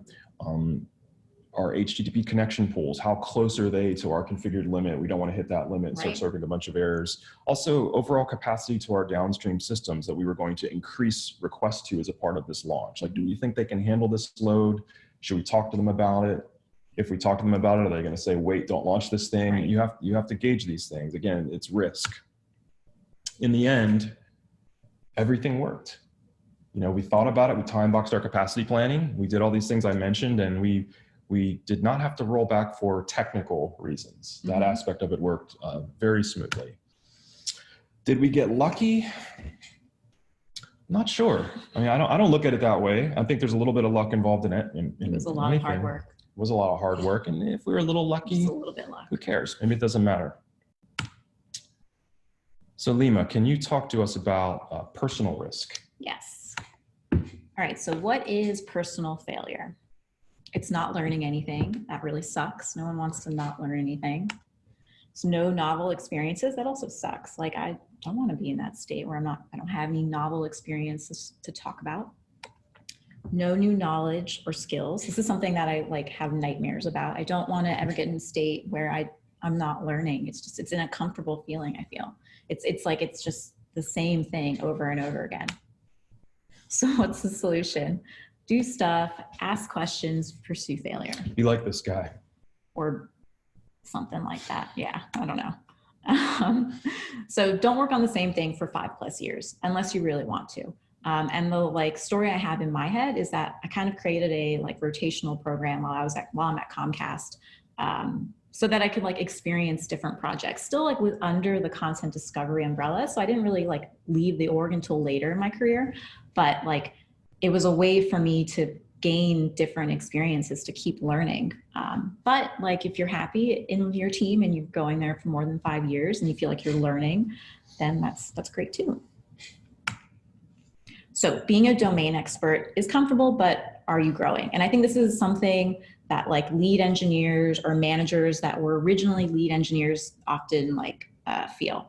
And I felt this, when I was in the content discovery world and on our video product, I feel like I knew our API, I knew our domain, I knew our everything about the platform, all the different web services that were involved to make it all work. I knew it so well. But at some point I'm am I growing? Am I learning new stuff? Am I going into meetings, not having to prepare? Are we talking about things we talked about 2 years ago or still trying to solve? What is that? How does that feel? And what do you do? Yeah, and there's that quote, you should always want to be the worst player in your band. Right. Right. And I think that's relevant here, that if you always feel like you're the smartest person in the room, or maybe you have the most domain knowledge, that's a comfortable feeling. Right. Is that a feeling that you want? And then there's the whole, like, you're a domain expert, but like, do you have skills that you could apply outside of your company? You might know your API or your platform really well, but like, how does that translate to actual experiences outside of that, right? All right, Matt. So can you tell us a little bit about personal consequences of pursuing risk? Yes, and I've been this guy getting walked out. It's unpleasant, but maybe it's worth the risk. So if you think about, so you just talked about the high level, how to approach personal risk in your career, but I think this is more addressing, if you follow some of these approaches we've talked about for product risk and operational risk, what are the potential repercussions of those within your given organization? And so you can imagine if you start asking a bunch of product questions or advocating for A/B testing or advocating for data collection, you might start catching heat from product or business colleagues who don't like justifying their decisions with data. They've just been launching stuff for years, not having to answer questions about it, not having to provide data, how things are better now after launching it than they were before. They're not necessarily going to like you asking questions. You might start getting uninvited to meetings. You might not be a part of those product conversations anymore. Maybe you're okay with that, maybe you're not. It's something that you certainly want to consider. If following some of the operational stuff we've talked about causes outages, if you're in a culture where the goal is 0 outages and they think that's actually a realistic goal, or that they don't understand the nuances of incidents, that all incidents are not created equal. You can't have 0 incidents and also launch stuff in a reasonable amount of time. The goal, I think, should be to learn things from incidents, and you should be getting better at handling incidents. The way I've seen it is your incidents should be getting weirder over time, requiring a mixture of events that cause very bizarre things to happen. That's actually what you want. You want to get to a point where you're not having simple outages anymore. But if, again, the goal from executives or something like that is no outages, they're not going to like you if you're advocating things that are causing more outages. So it's something that you're going to need to be conscious of. So Lima, can you talk about some of the personal risks you saw as a part of the 4U launch? Yeah, definitely. So one of the reasons why I love this story of launching 4U was not only was it like a risk from an engineering perspective, I mean, this is the first time we were really trying to use our platform, really trying to push our services and our platform to the limit. But also there was the product perspective, which we've already touched upon. And adding all that together, there is a huge personal risk by making these changes. And it's exactly what Matt was alluding to earlier. So with this, the A/B test we introduced was the age-old battle of editorial curation versus algorithms. So the screenshots that we've been showing historically, if you take 4U out of the picture, it was a highly curated editorial experience. And then introducing algorithms into the mix it's changing it up. And how do you make that change on a platform that historically didn't measure the changes to the full extent or didn't really use A/B testing? These are you're changing the way we're doing things, and changing the way we do things is hard, especially when there's a lot of stakeholders involved, each with different agendas. So you may improve the customer experience, but then at what personal cost? All right, so to conclude what I was just trying to say is you could become a catalyst of organizational transformation, or you could become a person with many enemies, or you could become both. And again, that's why I really love this 4U launching story. I grew in so many different ways. The team grew in some of the platform. Growing even just the number of requests we were receiving that were personalized. There's a lot of growth that happened in this experience, but especially in the career, the personal perspective. You learn how data isn't enough sometimes. You have to tell a different story. You have to figure out what drives this person to do what they do. What KPIs are they looking at that we're not looking at? There's just a lot of risk in all of what we did. And the choice is yours for what type of engineer, manager, director, whatever that you want to be, and how much risk you want to take. So we'll do some closing thoughts here to wrap things up. So let's go back to this risk axis that we started with. I think the overall point here is that you should choose your location on this axis deliberately. And being cautious is fine in lots of contexts. Like we talked about, if you're a bank, I think you have to be cautious. If you're an engineer at a bank, you know, and also being bold means different things in different contexts. I think the idea here is think about where you want to be and think about where you are, think about where you want to be and what do you need to do to get there within your organization. We talked about a lot of different techniques here on the product side, like data collection, A/B testing, asking questions. On the operational side, you know, canaries, you know, gradual rollouts, circuit breakers. But you have to scale this stuff to your organization because all organizations are different. So in terms of what you can do, maybe A/B testing is too much. In that case, you can focus on collecting better usage data. If collecting better data is too challenging or people just aren't into it, you can try asking some questions. Try asking, why do you think it's important that we build this feature versus another one? Again, there might be repercussions of asking these questions. People might not like you asking these questions, but it's something you can do. Moving more into the operational space, if random chaos is too much, you can do scheduled chaos. And I think in my time at Netflix, for the larger chaos exercises, they were still scheduled. We would do it once a month, I think. Some companies, like at Comcast, we do war games that are more monthly, quarterly, I forget. But they're certainly scheduled. You know, at least within a rough date range when it's going to happen. If Canary's dynamic config, if that isn't getting traction in your org for whatever reason, you can simply ask the question, well, how do we get stuff into prod faster? What else can we do if not Canaries? What else can we do if not dynamic config? Because that's the fundamental thing we're trying to get to, is moving faster. Maybe in your org, there's a different path to achieving these things. And if you want to take more personal risks, it can be as simple as asking yourself, what do I want to build? You know, what's interesting to me? What specific area am I most drawn to? What type of engineer do I want to be, or manager? You know, how do I want to see myself or want other people to see me? I think if you start asking yourself these questions, the answers will become more clear. And we believe in you. You can do it. You can figure it out. Thank you.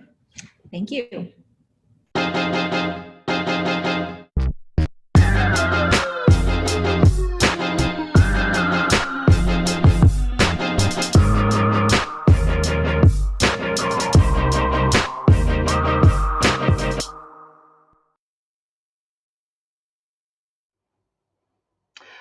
Thanks, Lima and Matthew, for that excellent talk. As I love the point where you said, you know, you can choose whether you're going to be a catalyst of organizational transformation or the person collecting enemies like Pokemon. I definitely know which one I try to be, but I think I end up being the other one sometimes. Lima and Matthew are going to be taking questions immediately in the building software channel over in the Slack. We're going to take a very short break, return in 10 minutes, which is just enough time to go make yourself a cup of tea or coffee, fetch a biscuit, and then get your asses back here so that we can have our next panel, which I, for one, am really, really looking forward to. See you all shortly.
These headaches in my mind going back and forth. I don't want control no more. I don't want control no more. These currents in my head going back and forth. These headaches in my mind taking all control. I don't want control no more. I don't want control no more. I don't have the answers.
ruins all other conferences for us now.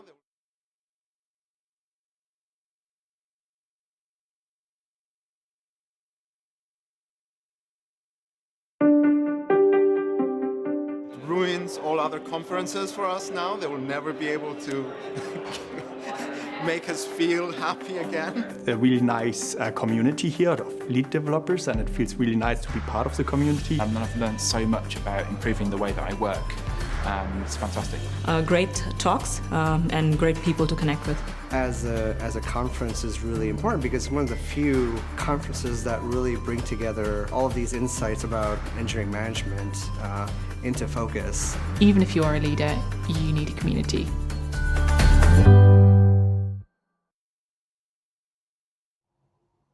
Welcome back, everybody.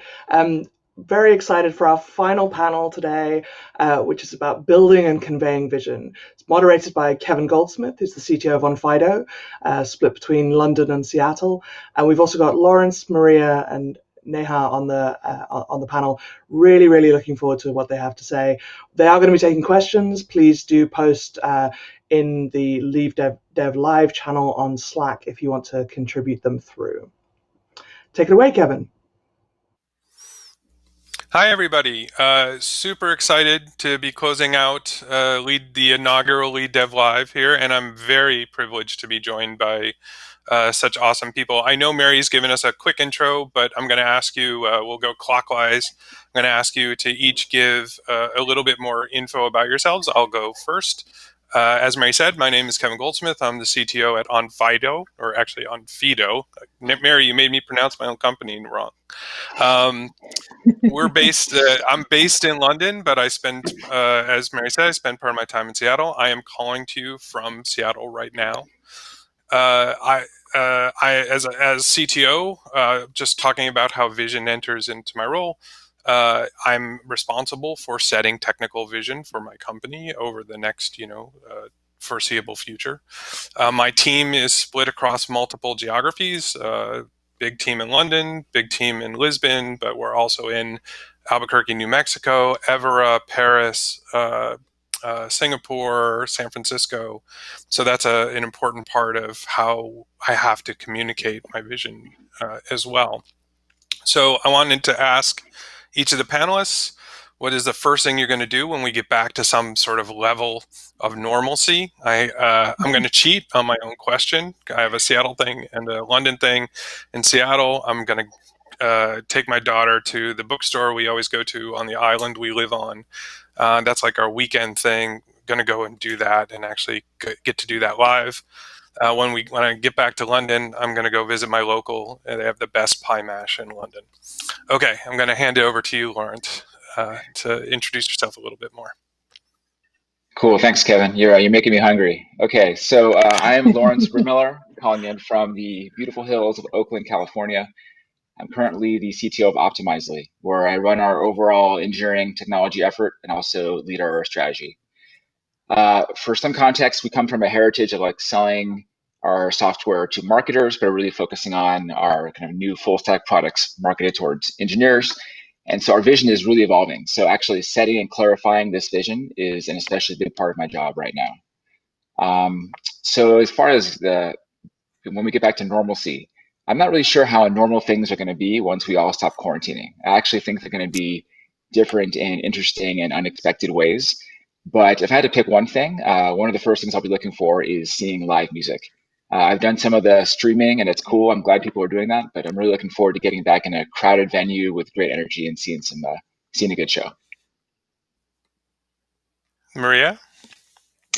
That sounds great. Actually, I'm quite jealous. I think I should choose that one as well. My name is Maria Gutierrez. I am originally from Barcelona, but I'm calling from very near Edinburgh in Scotland, where I've lived for the last 20 years.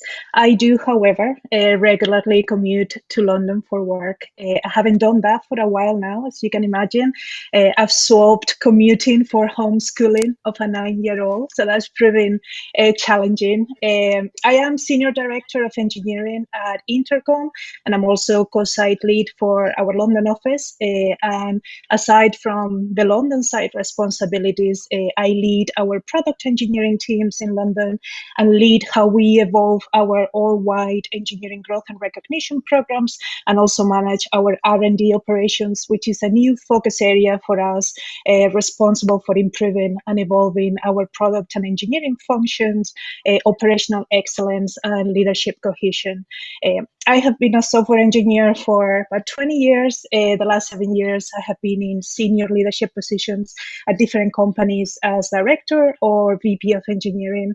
And during that time, I've been involved in helping define company or product and engineering vision and strategy, and helping my teams execute against those goals. I'm extremely passionate about aligning engineering with the product and company goals. I'm really excited to talk about that with all of you. And although I would choose kind of live music as one of the things I'm going to do, I think I don't have a choice on what's going to happen once all of this settles. My little boy's birthday is in a few days, in a few weeks, and he's very, very concerned that he can have a party with his friends. So I'm pretty sure that the moment all of this settles, we will be throwing a big birthday bash for him. So I think there's no choice in the matter. Okay, and Neha. Hi, so my name is Neha, and I'm calling in from San Francisco, and I work for GitHub. So I'm the senior engineering manager there, and I work on 2 products alongside with, well, I help lead it with my product manager and my designer. And so we work on GitHub Desktop and we work on GitHub CLI. And so I'm kind of here on this panel to represent that not all people, but my own opinions as someone who manages individual contributors, engineers directly.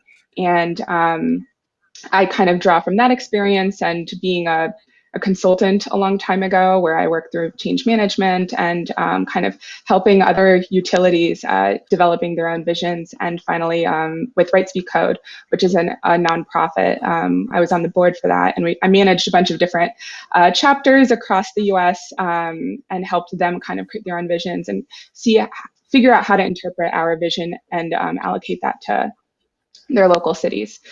So right now in the world, it's a lot about like figuring out how we fit into the bigger GitHub vision, and that's what I'm working on right now and continuing to evolve that.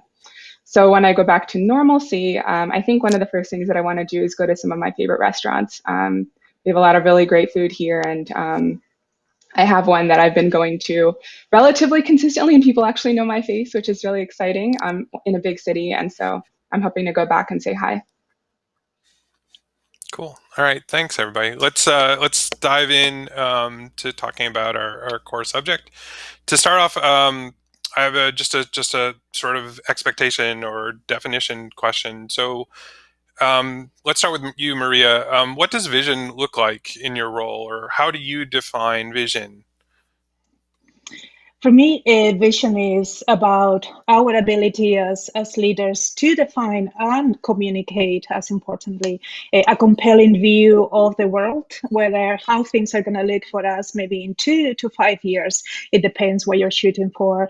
And that with that, what we're trying to do is push us forwards towards ultimately the mission of the company, and clearly state different aspects of our work. At Intercom, we have a very interesting framework I haven't used before, but actually really resonates with me. We call it the 3 Ps, and that summarizes it to me very nicely. So when we talk about the 3 Ps, we talk about people, our product, and our profit. So it's trying to explain to the company or to your part of the organization, where do we want to be from a people point of view? What's the evolution of the organization going to look like?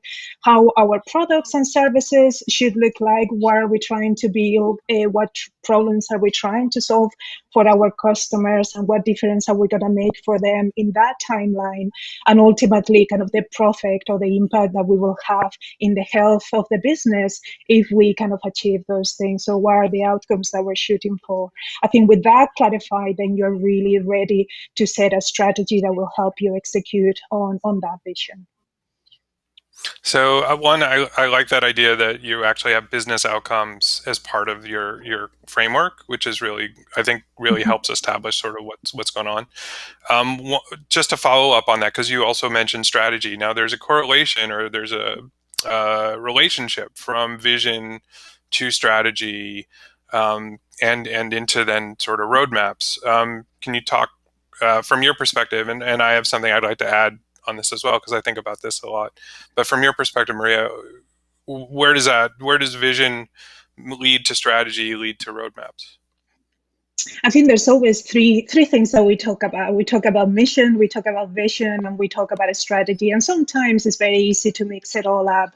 I'm a big fan of Patrick Lencioni. If you've ever heard me talk about this, you know that I always have examples of what he talks about. But he kind of tries one way that he defines those things, and it really resonates with me and how we see it as well at Intercom. Is that mission is the why. Is why do we exist as a business? What is ultimately that we're trying to change in the world that will make it better, hopefully, and it's pretty settled, it's pretty stable, it should not change. And even if the context changes a little bit, you're still going for that specific reason. That was why we created the business, and that provides the purpose for all our kind of employees to really get bought into what we're trying to do. Then when you move into the vision, that's maybe a little bit more short term, and is a description of the where are we going towards that why, and where do we want to be in a specific period of time. And that might be very different for different companies depending on what state of their kind of life cycle they are. Like, it's very different what you might be shooting for in 2 to 3 years if you are a startup in a specific domain, that another company that is very established and maybe is trying to IPO or kind of have other different types of goals for the long term. Strategies, then we've got the why, we've got the where, and now it's like, how are we going to get there? What are the tough decisions that we're going to make that help us really kind of get to that place that we're going for? And is kind of, what are we going to focus on to reach that vision? Is there a very specific target customer and very specific problems that they have that we think will help us to get closer to that vision? And strategy is all about making tough decisions, really provide focus and clear guidance on how we are going to execute. Once you have that strategy, then teams can then take that on and really start figuring out what those milestones and goals are and the roadmaps that they need to focus on to be able to deliver incrementally towards that strategy and the vision. Does that make sense? Yeah, that makes sense. No, that's great. I think that's a great sort of context setting. I think I like to use an analogy with my team, which is, for one, a vision might be, this is what good looks like to me. Like, we're doing what we are now, and we're doing pretty well. But what would really awesome look like in our day to day? Like, for our engineering and research and IT teams and at Onfido, what's a better world that we could all be living in that would make it easier for us to do our jobs, bring value to customers, all that kind of thing, and setting that context for them. But then what I use would be, if you use the analogy like you're an explorer and you're on top of a mountain and you see the next mountaintop, the vision is sort of, let's get to that mountaintop. That's going to be a better place to be, a taller mountain, more trees, whatever. Now there's a valley in between them. So your strategy is going to be, well, we're trying to get to that mountaintop, but right now we just need to get down the mountain we're on. So that's a much shorter context. And along the way, you're going to encounter different things, you're going to change things, but you kind of know where you're going. And so that's sort of strategy and milestones and plans on that short term with that goal of that final goal. Laurent, I think you have something to add into this as well. Yeah, no, I just really wanted to second the whole notion of the mission really being about the why, and the vision being about the where, and then the strategy being about the how.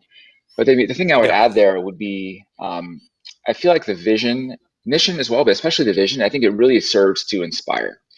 And whenever you're writing these things and rolling them out and communicating them, you always have to be thinking about, well, why am I doing this? Why am I thinking about this every day?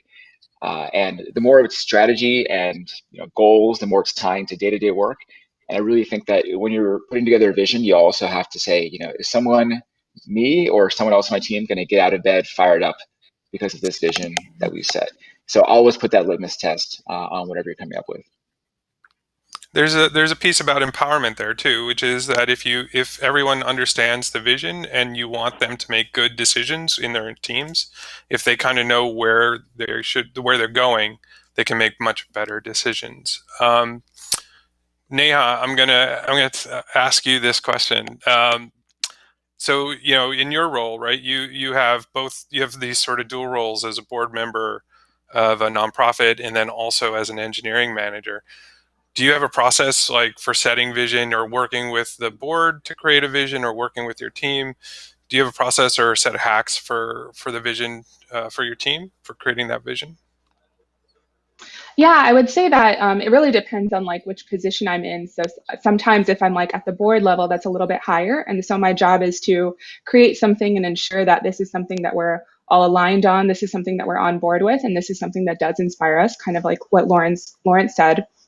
And like from my job perspective, I'm also trying to look at an existing vision and figure out, okay, given like what my products are capable of, given like what we want to do and where we want to go, how do we align with that vision? And so we're responding to a vision, but we're also creating a vision at our own level as well. And sometimes, depending on that vision is, you might be able to inspire upward.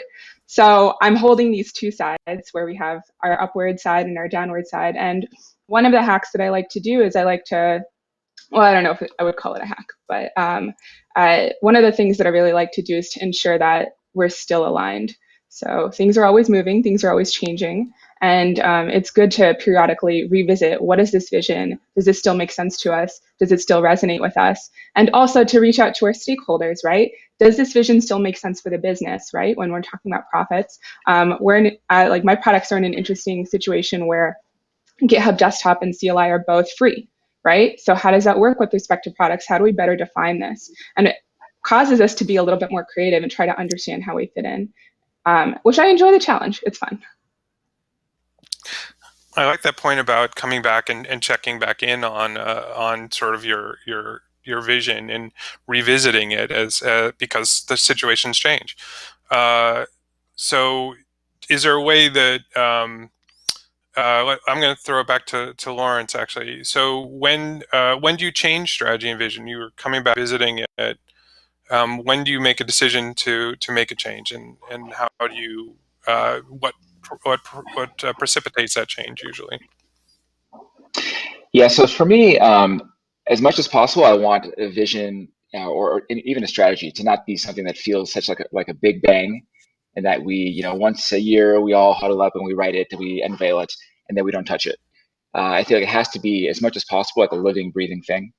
And so, the times I've seen it to be most successful, it's maybe even one of my hacks, is to have it be a living document that actually you have as many people in as you can, and use, the beauty of Google Docs and whatnot to actually have it feel like it's always changing. And then to Neha's point, for all kind of leadership communication, whether it's an all hands or a blog post or a one-on-one, always trying to tie things that you see back to the vision. Because I feel like as leaders, we think about this stuff all the time.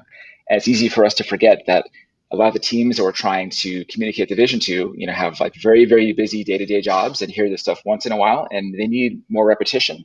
And they need us to basically tie things in, like, oh, that thing that just shipped, here's why that matters relative to our strategy. And just remind people, even though to us it might feel like we're just repeating ourselves all the time. So again, to answer your question, I feel like you want to be as agile as possible and kind of have it be more interactive, and then just have some sort of checkpoint, maybe quarterly or probably twice a year is what I've tended to, where you just check yourself and make sure you haven't kind of built up vision debt, if you will.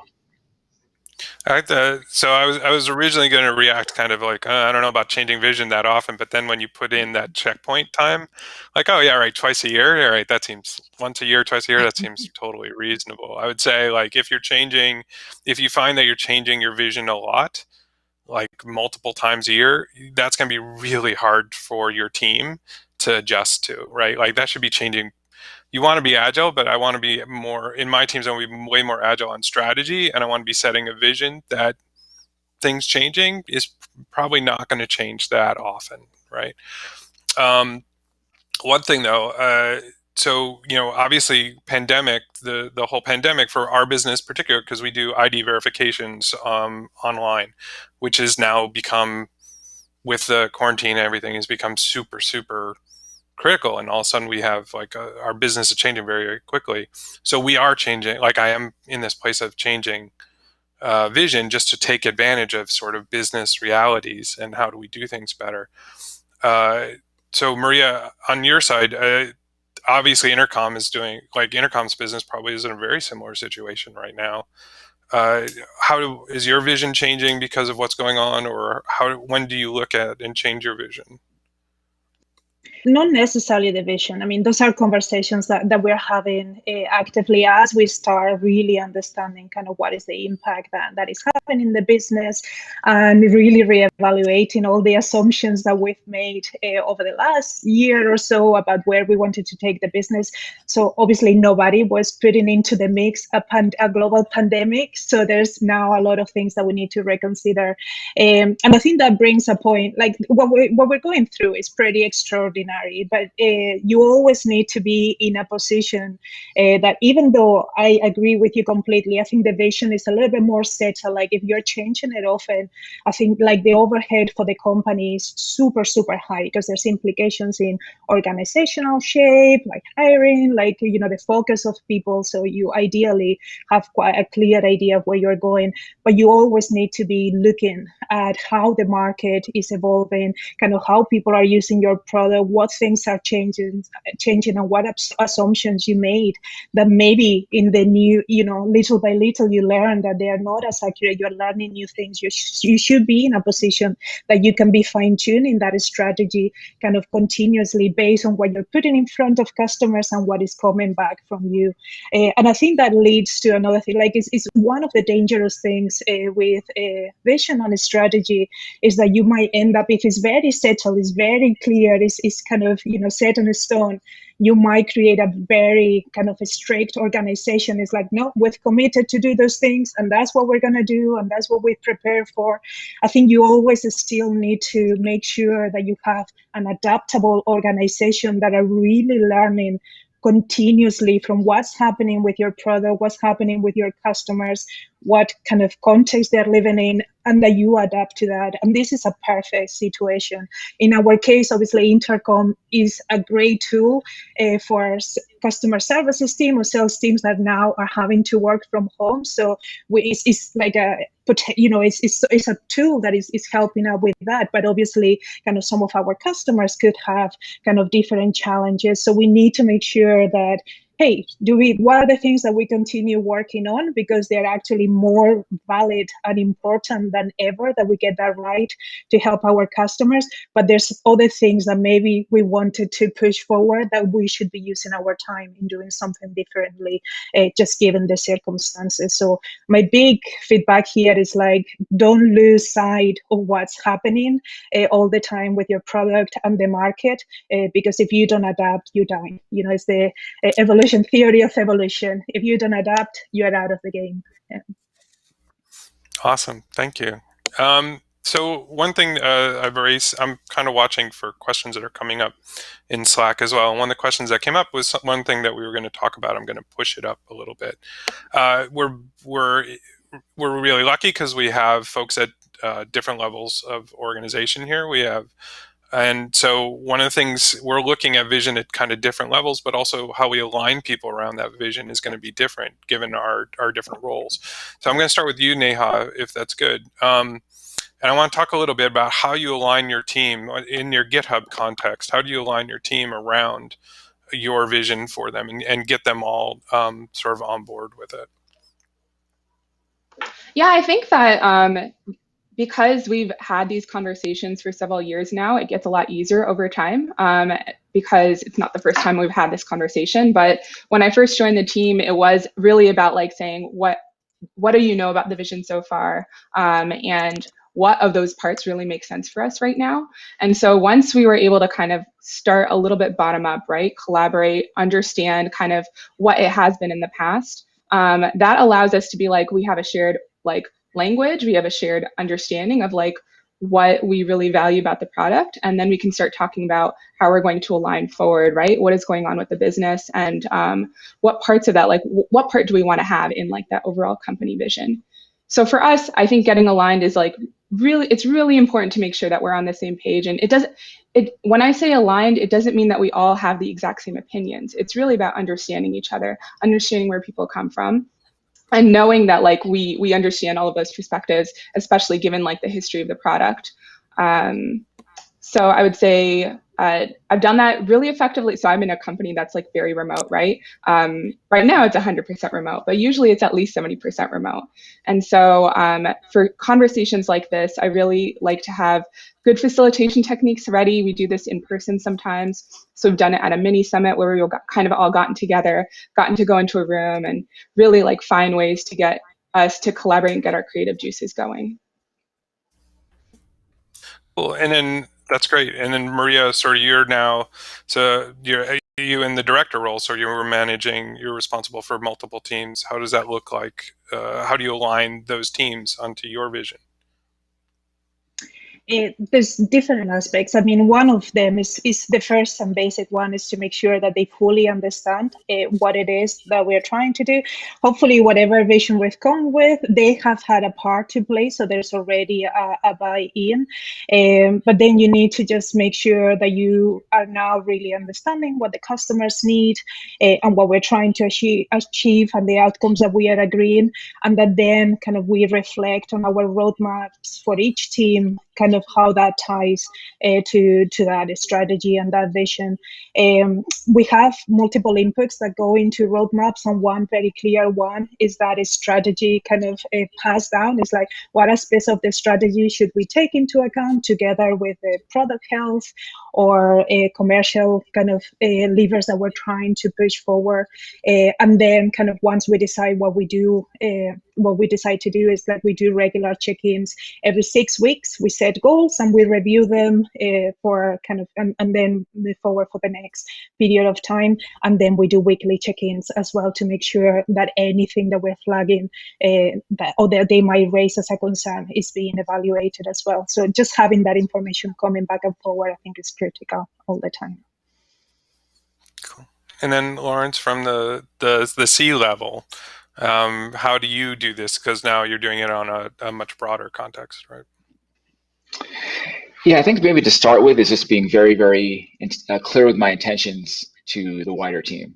And so not having this feel like it's vision or strategy statements that kind of come out in other ways, but actually being very, very clear about, by the way, here's our, as you talked about before, our vision is this, and kind of repeating it and really amplifying it and making it clear that it's important to me to make sure that gets to every level of the organization. So kind of clear intention is one.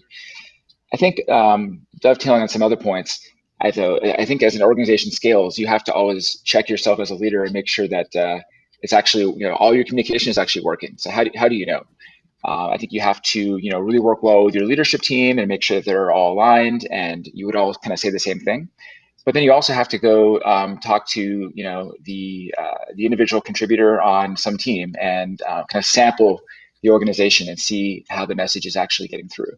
So I do a lot of that. I do, sitting in on team meetings. I do, a lot of skip one-on-ones or skips or just walk the halls back when we had halls to walk in, and really just make sure that this stuff connects back. And it's all in a friendly, non-confrontational way, but it's all kind of this data sampling to make sure that what you're saying is actually what's being heard.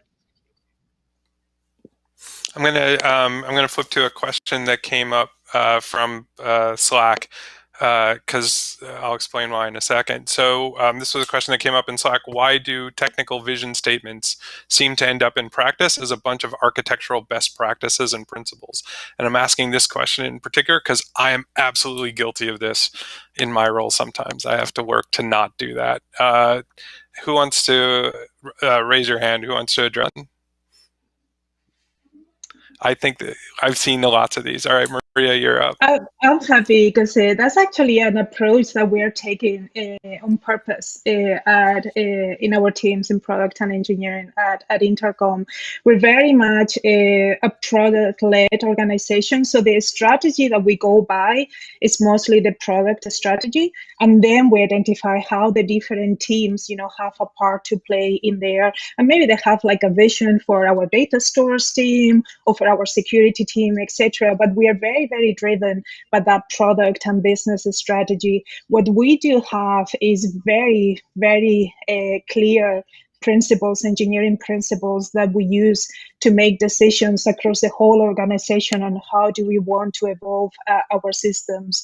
For example, one of our, we believe that our ability to move very fast is a strategic advantage for us as an organization. So one of our principles in engineering is to be technically conservative, which means that we optimize for running less software. This is a principle that is part of our strategy of how we believe as an engineering organization can really help to kind of build products and those solutions, get them to market as quickly as possible.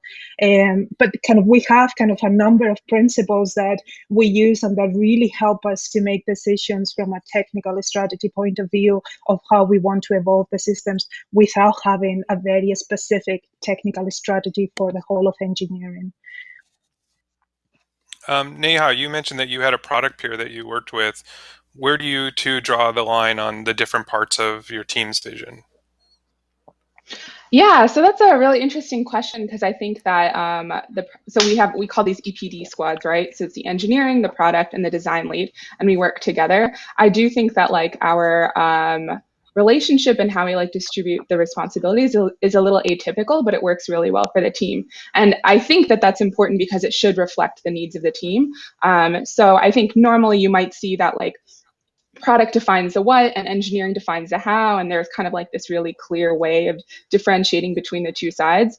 I do find, and maybe this is some of my experience in the past when I was working at Pivotal on these more dynamic teams, I found that when you have both engineer and product in the room and they treat each other as equals, where good ideas can come from anywhere, that you end up getting a better idea of what you can do because engineers understand the underpinnings of the technology. So in a way that they understand what's possible by the technology. And on the product side, they're looking at what's around us. They're looking at it through a different lens. And so my product manager and I, we're very, very collaborative. We talk very often. We ideate very often. We ideate with the team, with the EPD side, and with other people in the company. And so if I were to draw, the columns and of the typical responsibilities and draw how we split up, it kind of looks like this. But the balance works for the team, and that's the thing that we want to iterate on is what are the needs of the team and how can we supply those. Of course, we still have some split, and having those technical discussions about how the technology can support the vision is something that I usually take the lead on, for example. Sure. Cool. Lawrence, you have anything to add there? Yeah, well, just a big plus on the engineering product dynamic there. I've always actually said, I said this a lot, that I expect product to really be focusing on the why and engineering to be really truly owning the how, but the what is a real collaboration. And on the best teams I've worked on, that's a real, it's really those groups working together and pushing each other to come up with a what. So an example right now is that on where maybe a technical vision strategy is warranted versus not. So right now we are in the process of really thinking about how we're going to overhaul our data infrastructure at Optimizely that collects all the events from all the experiments out there. And a lot of it was clearly built with the products we had a few years ago, and it clearly needs to have a fundamental new rev. And it's long term enough. It's something that you can make impact in 3 to 6 months, but we probably be working on it for a couple of years. And it's core enough to our business that. Oh, did we just lose Lawrence? Yeah. Oh no! All right, this is the first time I think it's happened during the conference. Yeah, I know. I was really excited. What do you say? All right, we're gonna wait for him to come back, and hopefully that won't be too long. I can't finish what he was saying, unfortunately. Oh, he's back. Oh, he's back. All right. Are you back, Lawrence? Sort of. No, not really. Oh, okay. We're gonna move on, and Lawrence will jump back in when he can. I'll just very quickly. My thing there is to your point, Naya. I think when I've had a really amazing product peer, they can do my job, I can do their job, right? And we'll work very much to how we talked about sort of division of focus there, but we'll also be able to very much contribute and support each other around that. And that's if you can find a product peer like that's just an amazing relationship to have. Okay, Lawrence, you're back for real now. Do you want to finish up your I am thought, back. or That was bound to happen at some point, I guess. I haven't been watching enough other sessions to see how often that's happened. I haven't seen that yet, so you're a first. No, I was just basically, yeah, okay. Well, it's the dubious honor. Yeah, I guess I was going to say that I just think it's a judgment call as to when you find some aspect of your technology that has a long enough time horizon and it's core enough for your business that you really want to actually craft a vision, especially around that. In our case, this data infrastructure is one, but I think it's a judgment call we all need to make. And a lot of other stuff can be handled just with the day-to-day interaction of product engineering. Cool. Cool. Thanks. Actually, this is another question that came up from Slack that I want to see if anyone. I have a feeling, but I think all of you do as well. What exactly is your definition of vision debt? How would you explain that to our audience? I'm gonna go to you, Lawrence. I think. Well, I think I said that Whether earlier, you're and ready so or that's not. why. I think that provoked the question because I used that term earlier. Yes. I mean, I'm really just talking about where again, like the environment or the business or the competitive dynamic has changed, and you haven't actually gone back and updated your vision that you spent all that time on 6 months ago. And again, to your point earlier, it isn't like the vision should change all that often, but maybe to be just cross-checking, and it's more likely the strategy. So maybe I really mean more strategy debt, where the how that you're approaching it might actually really change in 3 to 6 months time, and to really go back and update it. And kind of my previous point was just just make it not as much of a big bang process. Like if you're always talking about this stuff, even if you don't change it that often, it won't be, you kind of demystify it a bit, and it's not that big of a deal if you finally decide to make a change. I think on that note, go ahead, Maria. I think Sorry. that's one of the reasons I think it's so important. I think in the past I've seen maybe not make too much emphasis on that, is how important it is that everybody in your organization is very, very aware of the business strategy and the business health, and that the executive team and the rest of the company provide transparency. Ultimately, the people that are making decisions all the time are the engineers, and unless they have a sense of what it is that matters to the business and they're really in tune with what we're trying to achieve, they will make the wrong trade-off. So they won't be pushing, they won't be using their time in the best way. And if you can give them the tools and the guidelines to make those decisions autonomously, you can really kind of then give teams and individuals that agency and autonomy that they need. But for that to be possible, you really need to understand the big picture and have all that information in place. And so it feels like you have to put a lot of effort in understanding that, but then you can fly. Then you can be left, a little bit on your own to make your own decisions. Absolutely. One more question from Slack, and then we're gonna wrap up here. Or wait, I'm sorry. I thought that's right. So Neha, given that you have worked with nonprofit boards, there's a question that came up a bit around aligning values and vision. And should a vision be about how the company or organization is going to make money, or is how it's going to change the world? So I think with your two different hats, you could answer that question both ways, I think, potentially. What's your opinion there? So there's like a few questions. I'm going to start with the one about like vision versus values.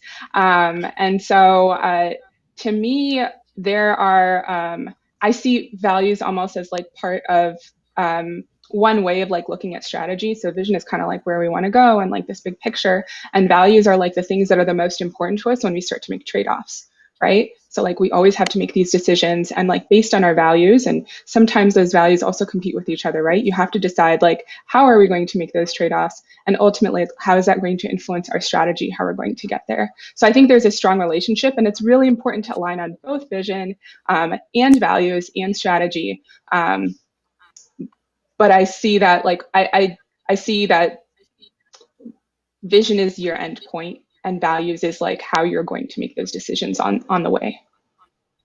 I know there are some other questions. You want me to answer any more, or you want to throw that to someone else?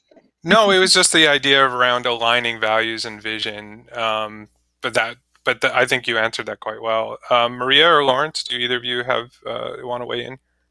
Yeah, I couldn't agree more with Nika. I think your values is a super important tool in your strategy, and what you decide to prioritize and focus it there can completely change the way you go about achieving a goal and how you're gonna kind of do something for your customers. You can do it in a not very nice way and achieve a great profit, or you're gonna stick to your values and work a little bit harder but achieve a result that actually potentially will be longer term, more sustainable. So being able to accommodate those values and really live them and for everybody to internalize them is as important as the vision and the mission itself.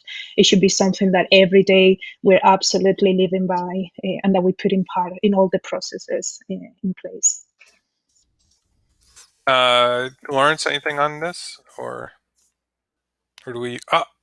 He's frozen for me again. Oh, poor Lawrence.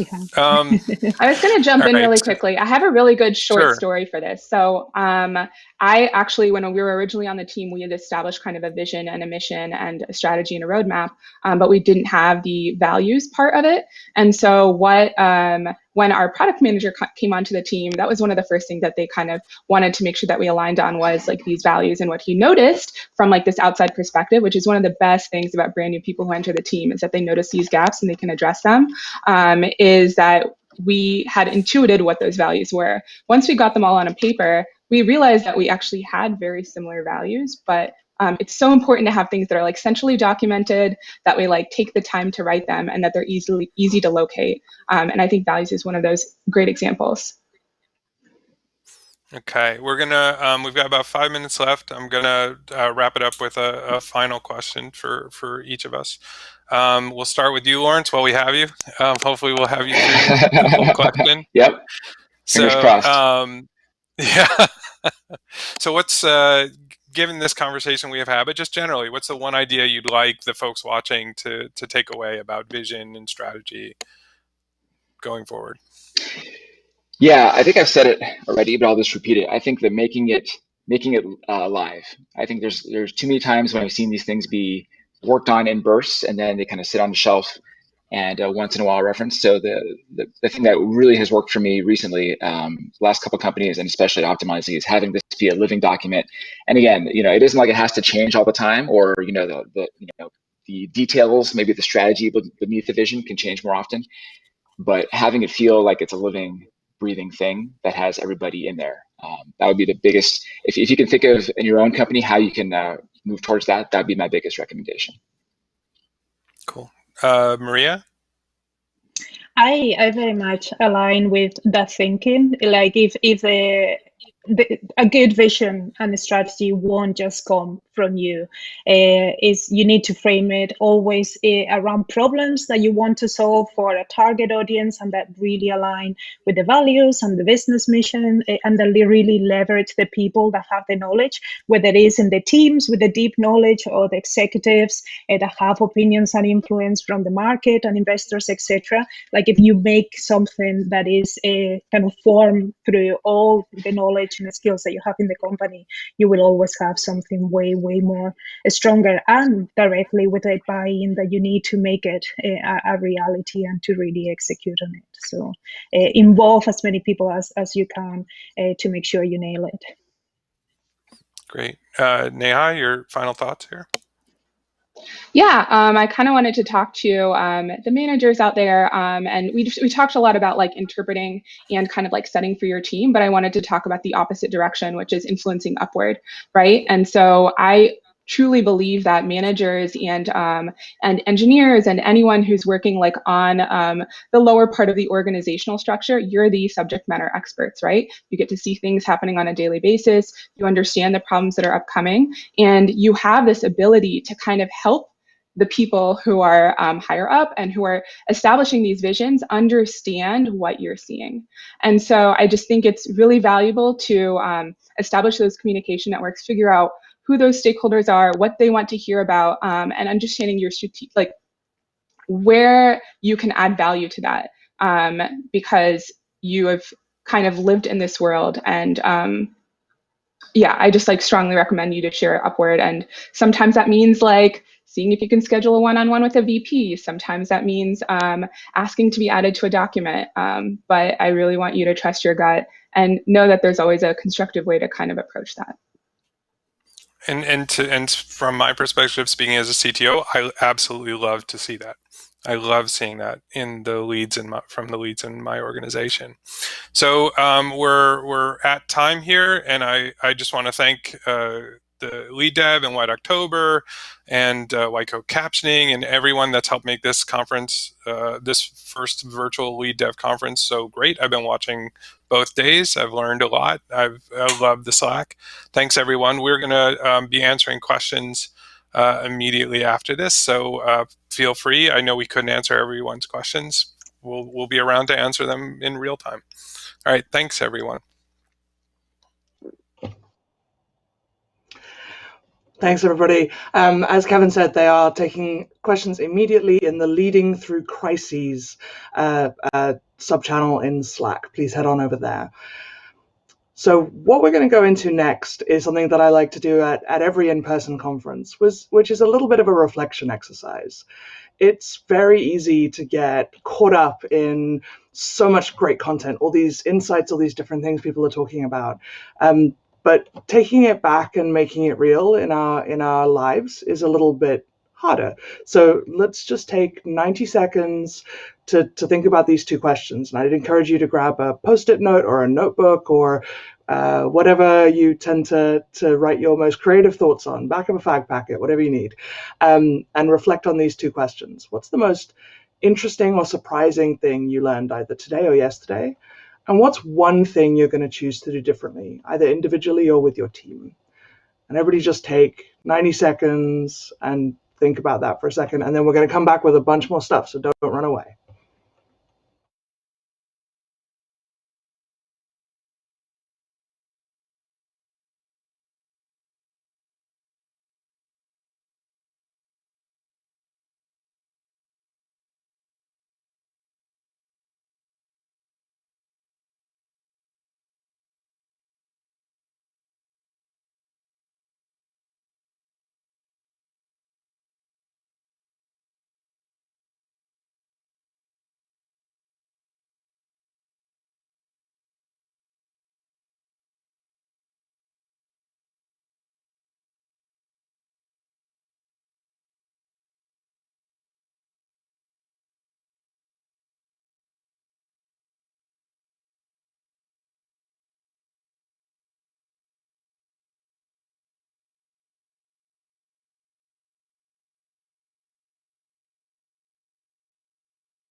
So because there are some perils to being a co-host. I'm now going to ask those questions of my co-host. Anwan, what's the most interesting thing that you learned? What are you going to reflect on? The most interesting thing I've learned is just how awesome the team here at LeadDev is. I mean, they've all taken the technical difficulties in stride, and they've been able to react and redirect and go to backup plan to the backup plan, and that has been so awesome to see. And I get little snippets of the audio of the team, and I hear shh, preparing to go to the Picard maneuver. And it's just awesome to see how they just like seamlessly deal with the inevitable challenges of doing a live event. So I've just been inspired by the tech team here at LeadDev Slack. That's awesome to hear. How about you, Sarah? What's the most interesting thing you've learned over the last couple of days? Well, plus one to what Anwan said. I've also been thinking a lot about how leadership is largely about empathy and communication, among other things, but those are two really important components. And the one thing we've heard a lot here is that the pandemic upheaval gives ICs and managers alike a chance to build those skills. So we heard about that combination in so many ways. We heard about it in our managing through hard times and in the panel just now about conveying vision and in many of the panels, but also in the talks about accessibility and observability and the more technical talks. And so I think what I'm taking away in large part is that those qualities of leadership, empathy, and communication are critical for all of us, and they're going to be the ways that we build the bridge from the before times to now to our pretty uncertain future. Yeah. One of my real observations, I think. Sorry, one of my real observations, I think, was it's really interesting that we talk so much about observability in tech terms, but this crisis is making us realize how little observability we have on the people and process side of things. And it's kind of how my brain works. I like the kind of systemic problem side of things, and I've been kind of coming around the edges of that a couple times in other settings and talks recently. But yeah, it's really made me realize that like knowing how people are doing is tough anyway, but it's extra tough if you're not seeing each other in a kind of normal situation regularly. I think just the abnormality of the situation we're in is making a whole bunch of this extra hard. You don't know whether someone's stressed because of COVID or whether they're stressed for another reason. But actually, that's true in the office too. It's true if you work from home all the time or not. You don't always know why someone is angry or sad or off, and you don't always know that they're angry or sad either. So I think I'm gonna be thinking about that kind of observability of people and process a lot. What about the second question, the one thing you're going to choose to do differently? Sarah, do you want to go first this time? Sure. I mean, this is a little bit of recency effect here, but in the most recent panel, I was really taken by what Lawrence Vermiller described as the framework he thinks about for product and engineering partnership. That product defines the how and eng leads on, that product defines the why and eng leads on the how, but the collaboration is where you get the what are you building. And I think that framework could be a really useful one to use with some of my teams, and I'm excited to bring that back. Anwan, awesome. How about you? Yeah, Sarah, you mentioned the recency effect maybe driving how you're thinking about what you're going to do differently. I think I'm biased because I did introduce this session, and that's Powerful Questions by Christian Belcher on day one. And that really reminded me that I need to have a sense of wonder when it comes to my team.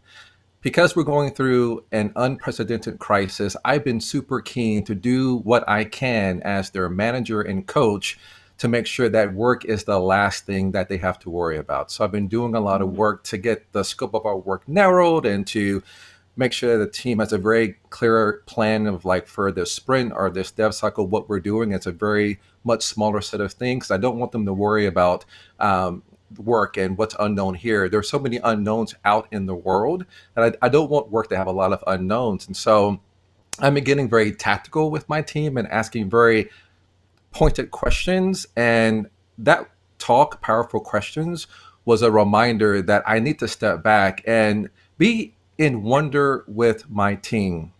I've always believed that I lead a team of people, and each person is a universe, an amazing universe of thoughts and perspectives and loves and cares. And I need to go back to being an interstellar explorer and just dive into my team and just enjoy being with them. And so that helped me remember that, make sure that I go back and have that sense of wonder. I've always believed that if you take care of the people, the work's going to be fine. And that talk reminded me of that. And I love that you've managed to build a space reference into every answer so far. I'm enjoying Picard too, so I love how we get to nerd out together, man. Right.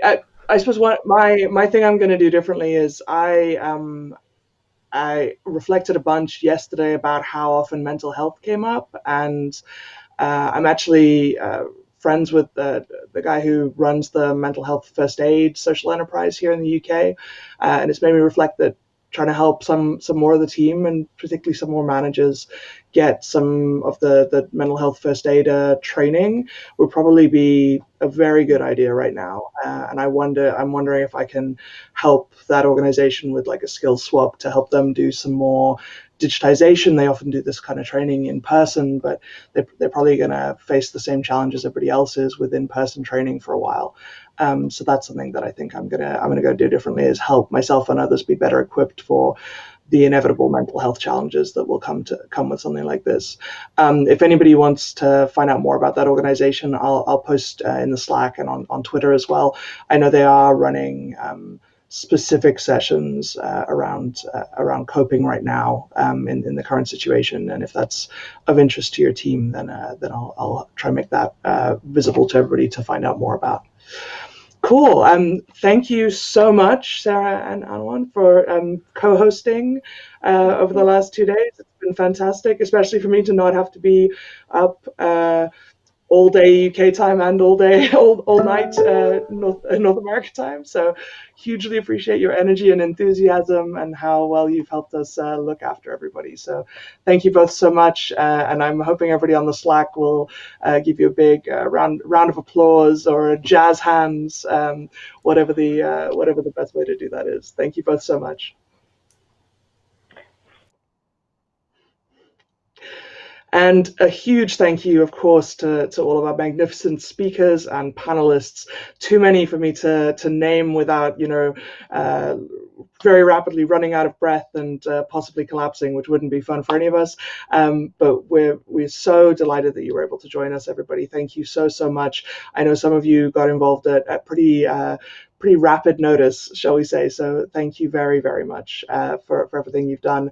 And one last shout out, just Ruth, I'm so delighted that we had you speak at a LeadDev after you had created this wonderful thing all these years ago and been such a big part of it for years. It's nice for people to see you front of stage and not just backstage. Big thank you to our wonderful sponsors, but in particularly to our community sponsors, Honeycomb and Circle CI, who are sponsoring our videos. So you've all been able to watch the live stream, but those will get edited up and posted as individual videos. You've seen a number of past videos, and the YouTube channel. We have a hell of a library of technology leadership content up there these days. And so if you and your team want to learn together, remember that watching a LeadDev talk together and then having a quick chat afterwards is a pretty good lunch and learn if you're looking for some return to normalcy to learn something new with your team when you're back at work, whether that's tomorrow or next week. And another big thanks to our premier sponsor, Twitter, for sponsoring the event. We really appreciate it, and delighted you were able to do this in addition to keeping the primary news supply for the world running successfully.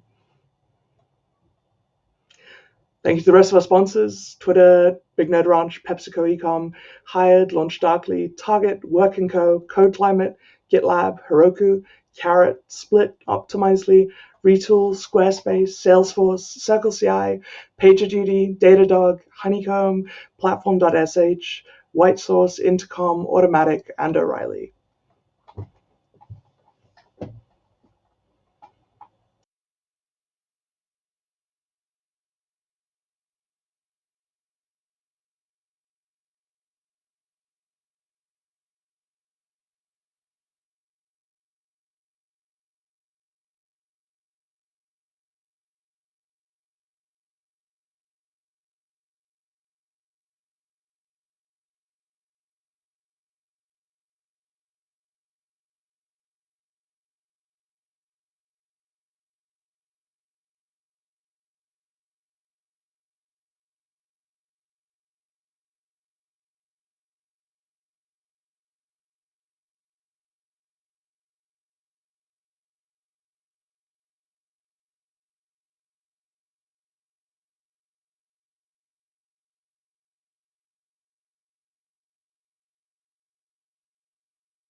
Sorry about that, folks. We've clearly reached the time when everybody in Paddington is watching Netflix and therefore saturating all of the pipes in my neighborhood. The digital swag bag will be available until the 9th of April, so that's tomorrow for most of you and today for some of you. Sponsors and partners have offered a bunch of fantastic giveaways, including live remote technical interviews as practice, Smart Light starter kit with Google Assistant, the chance to win 200 points to redeem for a prize or charity donation on Hired Rewards, 250 plus free engineering leadership videos that I mentioned earlier on from LeadDev, and lots more. Go to live.theleaddev.com/perks for full details, please. And thank you so much to Adam and Dan, who I think are live with us. Jazz hands, boys, jazz hands. There we go. Adam works for On Event Production in Staffordshire, and Dan for AOTV in Cardiff in Wales. They are our superstars. They are so good. We travel the world with Adam and Dan. In the first couple of Lead Devs, we used to not bring them along. We regretted it so much that they now come with us every time. Obviously, both Adam and Dan's organizations are pretty affected by the current situation too. And so if you thought that their outstanding work of the last couple of days was as good as I thought it was, please do remember that you could recommend them to other folks starting to run more virtual events, because let's face it, we'd all prefer this to a kind of janky Google Hangout or Zoom call, right? Like, we can make the world a better place by recommending these boys. Please help us do so. Jazz hands again, boys. Bye. One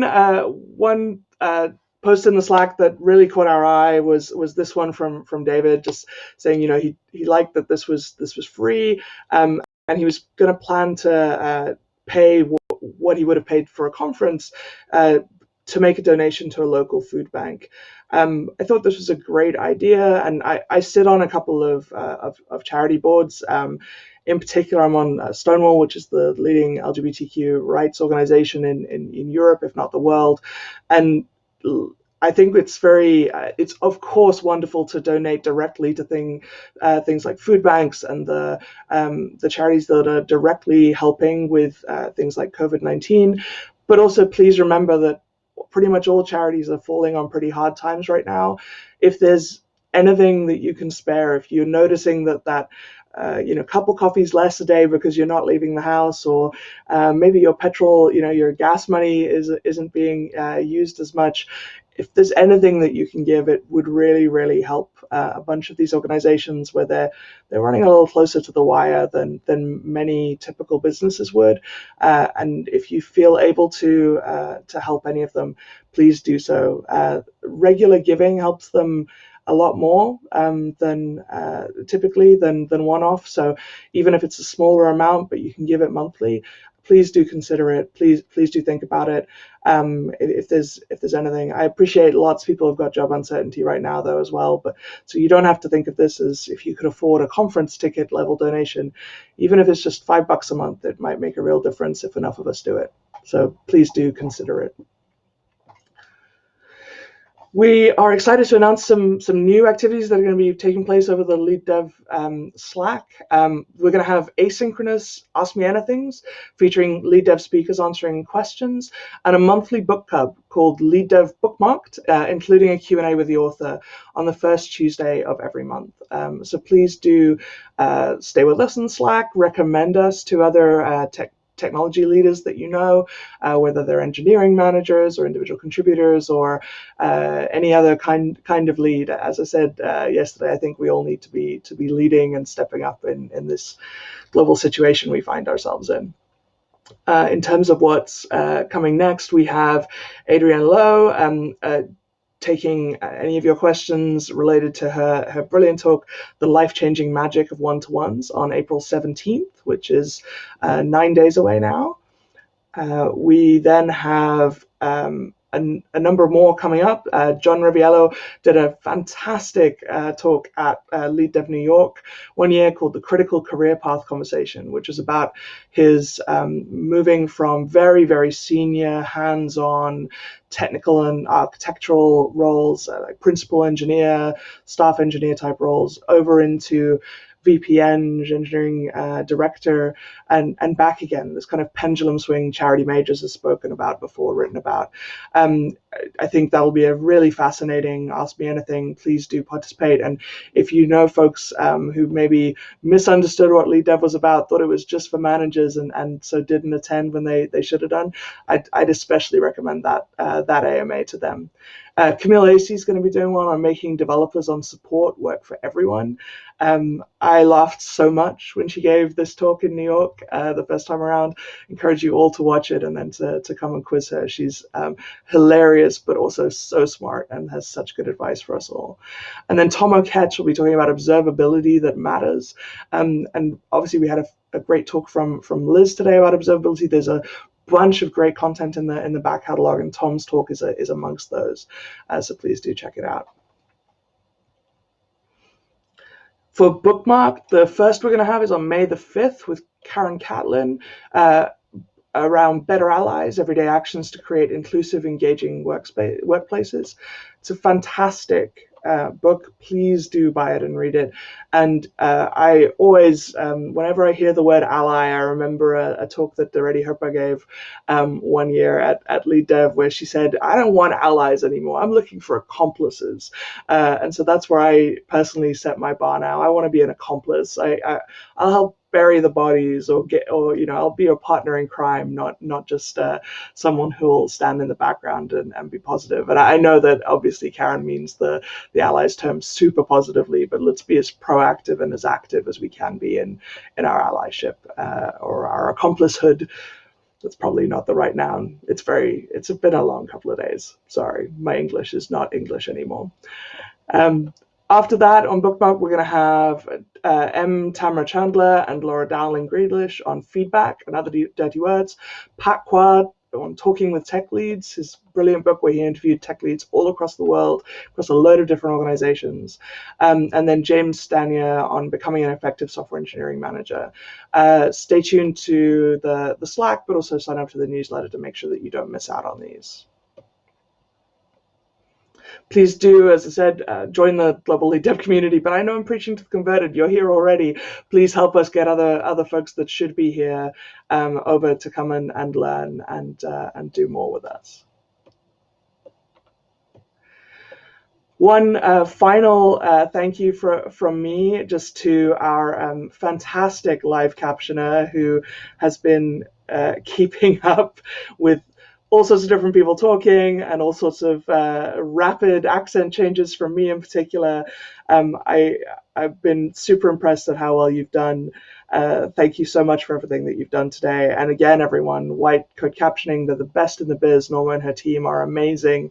If you think that the captioning experience at this conference has made your experience better, has made it more accessible, think about how that could impact your events at work when you do a really big kind of half day all hands or a major event.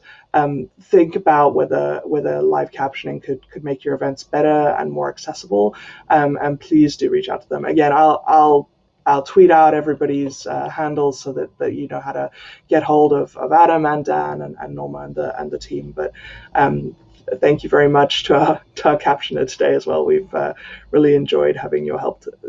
I'll pause so you can say something back if you want to.